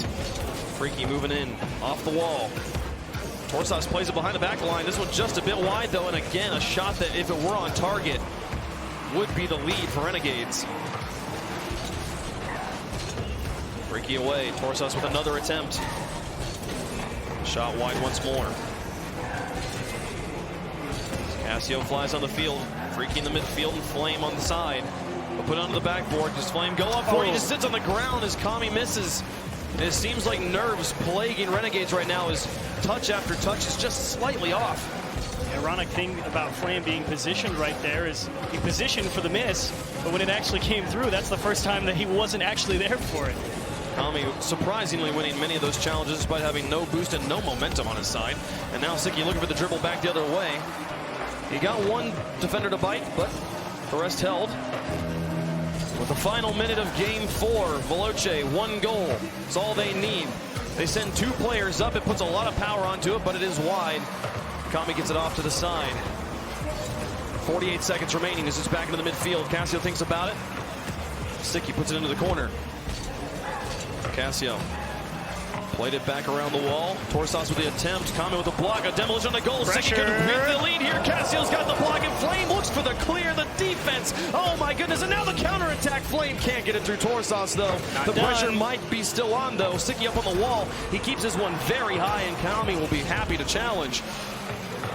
Now Freaky back into the corner. Sicky with a shot. They're up for the block, and Cassio's got it again. Flame looking for the counterattack once more, and Torsas will just play keep away. This one just a bit wide of the goal. Freaky has not been involved in a while, but here comes the shot, and oh my goodness, Kami's got the block. Flame with another pass. Cassio with enough boost. Can he get up in time? It's off the defender and back into the corner. Overtime, most likely once more between these teams as Torsas takes it into the corner. It's high. Sicky's does no boost to work with. He puts it into the ground, and one goal could send Veloce to day 3. And what was a very tough game for both teams to get goal-scoring opportunities on target. A thrilling final 30 seconds, to say the least, but the defense from Renegades just enough done to keep Veloce from a chance. Torsas through one pass, and Kami not able to get around it. Not able to hold on to control either. They'll put it into the corner. Veloce's positioning might give them another opportunity. There's the pass into Torsas, but blocked by Freaky. And now Flame with a more standard rotation there. Couldn't find the first block, but did get the midfield boost, and now aggressive in enemy territory. Freaky will move up into the corner. He's got Cassio there. A miss from Sicky. Torsas has him bailed out on the goal. Great coverage from Torsas. It's exactly why you're positioned there. That you know it's a tough read for your teammate. He might need help. Everything on the line for Renegades. One missed touch could end their season. They've survived another minute. Every second is one that they've earned, but they could be few and far between from now on. Freaky up on the wall. And he plays it across. Flame up. He's got it lofted. Cassio's first to the ball. He plays it to the backboard. Torsas is playing defensively and got in the way. Off to Kami. He finds his teammates to get underneath Freaky, but Flame finds his space. Through two. And now through two, it's up to Siki on the goal line. Torsas tries to rotate him behind, but a bit of confusion there. It's off to the corner, and Freaky careens in to try and take control. Now across the Flame for the win. Blocked by Kami again. It's definitely tied themselves up a little bit, but they actually find a great gap to poke the ball down, and they turn this into enough pressure to win the game, but Freaky breaks out. Freaky nearly winning the game by himself. Siki up, the touch is neutral, and Flame will pick up control. Now advancing into the corner. Freaky will go up against Torsas, and he gets it around one, but Cassio picks it up. This dump back into the corner, though, will go to Siki. He'll try to pick this up, see if he can play it out. Past one, Freaky's airborne, he has the read. Kami's got this one again, counter touch on counter touch, back and forth as Flame through one. Siki not really in a position though, as the team looks for demos in goal. They're not really in a position to take the shot. Kami just trying to get control behind this ball. And they can't find a solid rotation. Flame with a miss, that'll be a breath of relief from Renegades. The pressure lets up for just a moment. Cassio and Flame get tangled up in that as well, but now Freaky out. Torsas found touch. Cassio just trying to get that ball as hard as he could up the pitch. He knew Veloce needed a second to gather themselves. And they are forced to continuously just try and push this ball out until maybe the Renegades make a suboptimal touch. Oh, Freaky looks for it, but Torsas is there. Now Cassio waits it out in the corner. Tries to bait in Siki. He's going to get Kami as well. Flame moves in, though, not able to make contact. And now this is a good Renegades play. The rest of the pressure there, not there. Only one player up on the offense for them. The defense holds just fine. They had him dead to rights, too. That pass across would have beat any defender if there was somebody in position for the Renegades. Coming up on 3 minutes now. Oh, two players going to get beat, but Cassio with a high air play. Siki, does he have it? He does. He keeps the game going. Another minute of Rocket League in Season 8 for Renegades. Cassio's shot, though, is wide. Siki will take this one high. Flame up to challenge him. He gets it off of his hood. Does anyone on Veloce have the read? No, they're all on the other side of the field. Kami won't make contact, but neither did Freaky. Now Cassio back down the field, and it's Siki again. He's constantly the last player back, constantly keeping this team alive. This ball off the hood. I feel like I've seen this play over and over again. How many times can it happen before Renegades cracks? Well, both teams really, especially Veloce, forced into that big clear game. The bump on the goal line, but the bump in the midfield means Veloce get off again. The counter bumps. Freaky up. Trying to hold on to this one, half a tank to his name.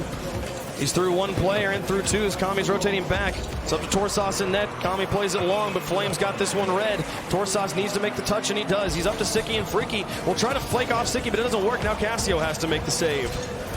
So we are into 4 minutes of overtime. Oh, is that finally the one that gets him out? There's down to Flame, but the block comes through. Freaky's airborne. They continue to go for it in the air at midfield. You got to think one of these times there's going to be a failed input from Renegades, and it might be the end of the game, but they continue to try. At the same time, though, it's Veloce who are having to play defense. Renegades have held the offensive cards for the most part in the last few minutes, but finally the goal's open, and Siki's in time. Again. He's constantly in position. The shots are starting to feel less threatening. I feel like Renegades are gaining confidence as this overtime goes. Kami onto the wall. Pass. Looking for a pass down to Siki, but broken up by Flame. This one nearly makes it past that back line. Torsas barely gains control, and now through one. Siki up to try and extend the games. Freaky will get the first block. Flame now up, the pass across. Cassio's there, but defended. And to the edge, approaching 5 minutes, an entire extra game of Rocket League with no goals scored in 10 minutes. Kami to the edge. Who cracks first? Flame wrapping around. Or who goes for it first? It feels like still we're only seeing really two players on offense from either side. If Veloce really commit, they have that extra life. Siki, there's through one. He's been the stalwart defender. The strong back line. Kami's trying to find Torsas on the far side here, but he's gaining just enough, but no, there goes Freaky through. Now Flame with an attempt back into the midfield. Nice Kami delay. with a pop. It's a beautiful touch to stop that ball from rolling slowly over to the Veloce half to let them get the ball cleanly in their control. Kami puts this up. Was stretching into an extremely long overtime. And again, it's Sicky. Oh, he gets in the way. Torsas again just playing keep away. They get it back to Sicky. This is a game that will genuinely be won by the team that makes the first mistake. Absolutely at this point. We approach the 6th minute of overtime. I believe the record at LAN is back at Season 2. It was the record overtime for a very long time of 7 minutes and 17 seconds between Mocket and Flipside in the grand finals. Sicky back down, Flame over the edge. Kami trying to press forward, Freaky with the attempt, and now Cassio. Torsas maybe too far forward, but Sicky just playing so defensive. But the game has finally moved away from Veloce's offensive third, and now they're battling in the middle of the pitch for possession. You gotta wonder if that slight reduction in available space for Renegades, as Veloce gets a better foothold, can convert it. Everybody playing so defensive. I mean, no, there's been no passes into the midfield. Everyone plays to the corners over and over again here. It's Flame. This one might be the opportunity to break some, though, but Cassio finds the pinch. This one is over Kami. It is an opportunity. 6:57 on the clock. Freaky presses the goalies. Torsas gets the first save, but Cassio's got the block back in. Is there anyone there? No. Oh, and it's all the way down. Flame makes the save to send us into 7 minutes. This one most likely going to break the record. Big stretch back to the Flame. side. And oh my goodness, they'll play it safe once more. And here we go. Veloce. You have it in him to finally shake off this Renegades offense that has just been an absolute nuisance here in overtime. But at the same time, do the Renegades have the firepower to knock the wall down? Through one. Kami holds on. Freaky in. Kami now through two. Cassio's there. The shot is wide. And Sicky again will get in the way. Torsas down the field. Sicky actually demolished, but he will respawn in time. A bit of a double commit. Kami makes the play. Now Sicky's trying to stretch, but Flame demolished. Any chance of pressuring that double commit gone, as 8 minutes is about to take over. It's a huge challenge from Sicky on his own backboard. Here's a tough read, and that is cut down. Cassio again. Oh man, talk about a guardian angel. Flame rotates around.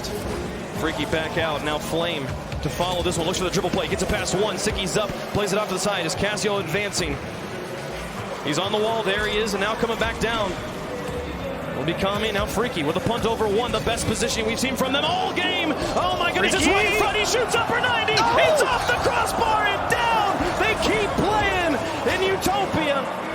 Sicky needs the clear. He's got Kami. Cassio went so aggressive, but Torsas is so far away, but he's got Cassio on the wall, and Torsio's there first. Freaky with the punt. It won't work. Now Flame through two. Torsas, it's off to the corner. He won't have to play just yet. And now with the saves. Let's go to 9 minutes. Why not? I'm down for 3 games. They're in the middle. Flame sent high. Oh my goodness. Torsas up for it. Back down. Sicky puts it away. Cassio could win the game, but Kami has him blocked. And now back in front of the box. Torsas and Sicky. No! You're kidding! Absolute tragedy for Renegades. Torsas taking his time. He knew he had all the time in the world to get up to it. And his teammate panics and just smashes it into their own goal. Tragedy is the perfect word to describe that. You have got to be kidding me. That's how that ended? Oh my goodness. I don't know what to think right now. Veloce, congratulations. They're through to day 3. And Renegades, absolute heartbreaker. One they will not be thinking about. They will not forget for a long time. Hopefully they'll stop thinking about it in 4 years or something. My goodness. That one stings for sure for one team, but that is absolutely the LAN record for Worlds for RLCS. But what a way for it to end.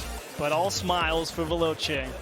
Like you said, given an RLCS spot through rules, and how about turning it into a day 3 appearance? My goodness. What a run. That's one of those, we'll take those, I guess. That is a feels bad man and a half. The longest game at Worlds ends in an own goal. 2 players up for it, basically pinching it in as well. Yeah. And you guys can't see this at home, but Torsas has not left the lobby. He's still sitting there. thinking about Needs it. a moment. That is, your heart goes out to the man. They are so Absolutely. close to making it to day 3 there, but it's not going to work out. Veloce, though, they can celebrate. They held them off for 9 minutes. And you're going to need the sleep. We said it was the mistake that would lose the game, and that's that's the mistake right there. That is absolutely one of them. So Took Veloce, 14 take it. minutes to get one, but unfortunately for Veloce, the continuation, but it is still, unfortunately, you're walking into Space Station Gaming, who, sure, they lost today, but they still are a very scary team to contend with. Absolutely. No, they're one of the best teams in the world. Absolutely 100%. Renegades, an excellent team that represented their region very well. And honestly, the spectacular, crazy story of Veloce continues in a twist and turn I would have never expected. This is not how I expected them to get to day 3, but they'll take it, and they're happy about it, and they'll absolutely be celebrating. I can't wait to hear from one of them in a moment. And it all turns into NAEU day 3 as well. It does. So we'll see how that absolutely plays. does. Veloce will play Space Station Gaming tomorrow. But to wrap us up for the day, let's head back to the desk. Veloce securing their spot on Championship Sunday. The one positive, I guess, that Renegades can walk away with there is that they did set a record for the Rocket League World Championships for longest overtime. There's no words. You always want teams to make it on their own merits, and you never want that big mistake. And Sicky, I think he thought Torsos didn't have boost maybe and just dunks on him. But before that, this series was back and forth. I did feel like this was all Veloce late. A lot of offense from them. Renegades had to play amazing defense once again like last series, but it was a little too much to handle. Yeah, Renegades just came into the series. I've got his pen in my hands right now, and I'm feeling like achieving it at this moment in time. This is just... you play 9 minutes of overtime with so much on the line. Any other way to finish you play it a whole other than season that. too. And unfortunately, That's how it it's a goal like that that will overshadow everything that we're seeing on our screens right now, because it's the one thing that truly mattered. It's frustrating to see. I mean, Sicky was brought in to score goals, but not like that. It's just you work so hard, and you commend them, right? They finally bounce back after the mistakes, but it's communication.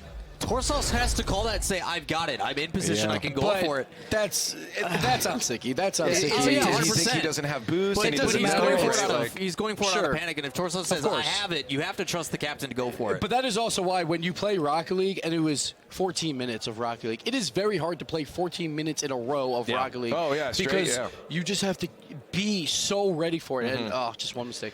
Well, we do have one final interview to get to, and it's Casio with Johnny Boy. Thank you very much. That's right. I've got Casio, our final team to qualify for day 3 of the competition, and with a LAN record overtime as well. Was that part of the plan? You wanted to throw a little world record in there while you're winning? It's always more it's close, more there's like pressure and the best is to watch.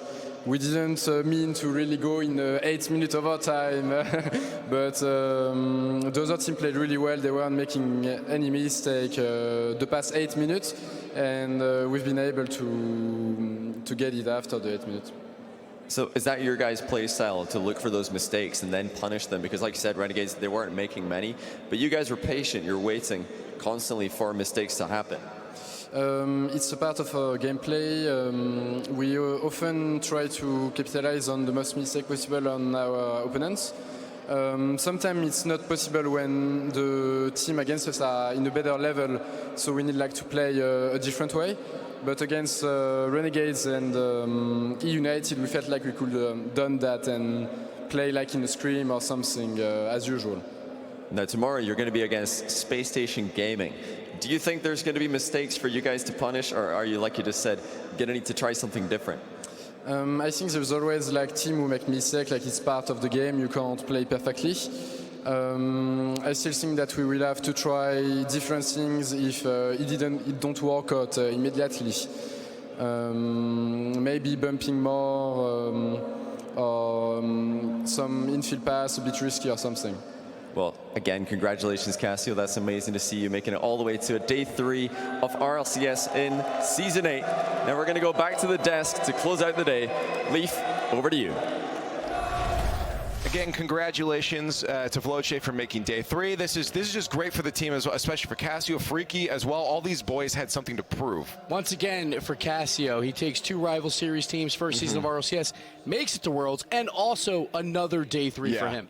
But we're going to keep the spotlight on the players right now, but this time it's going to be Player of the Day presented by Intel, and I feel like this has got to be an obvious one. Justin, he's got so many of these under his belt at this point. Yeah, most competitive series of the day. Hard to argue with that one, and Justin came up clutch between the 50-50s, the aerials, whatever he wants to do, he was able to do just that. He was the playmaker. 6 assists involved in 8 of the 9 goals for Energy, and by far the best series today. It looked like the top 2 teams in the world. Yeah, he absolutely came into that series with absolutely no fear, taking on some of the best individual players and happy to take them on one-on-one. He came up in so many of those situations on top.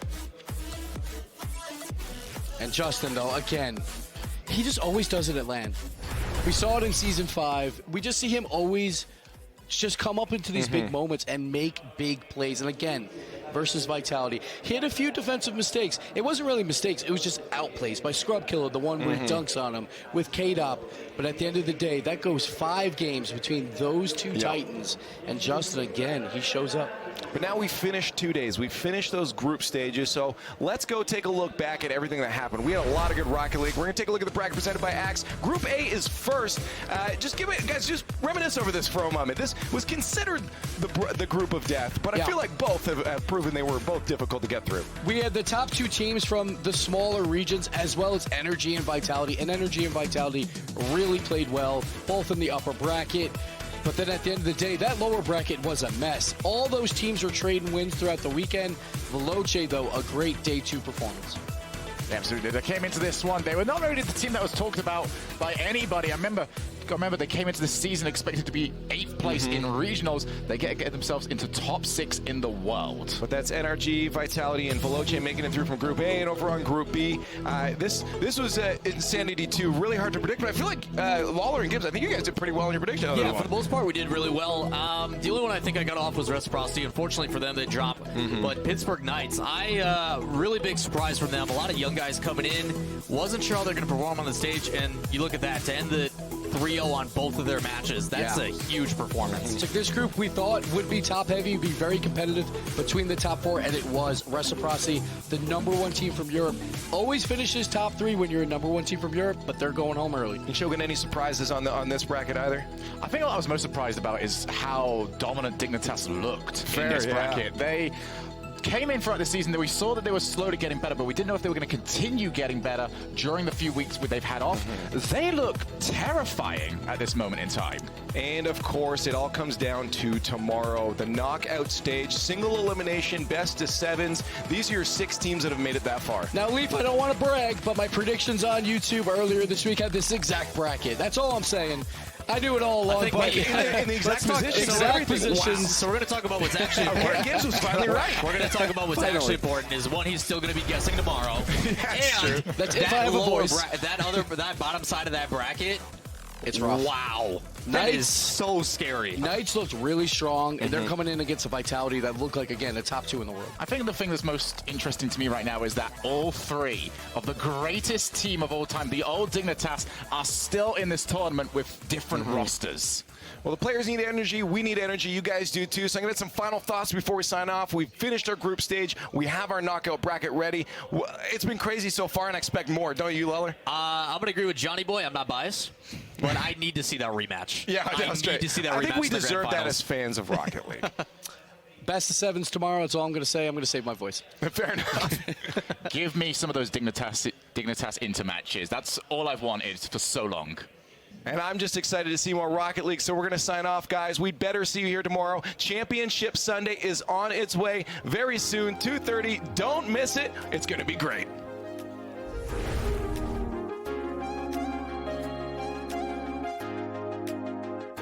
Space Station and Dignitas fighting for that top 4 spot. Just in the first game. Oh!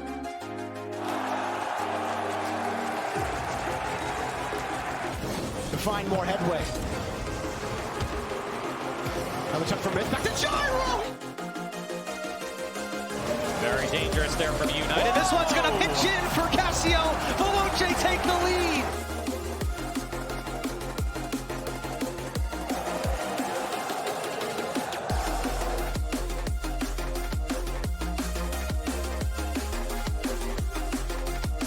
Justin on the far side. Extremely elevated pass plays. Justin puts it across the box. Garrett G reaches for it and puts it underneath the defense. One-on-one commit. All right, K-Dot versus Justin for the win. K-Dot fakes him out. G wasn't able to sniff out that passing lane, but a bad clear. And Barry being able to recover. Garrett G down.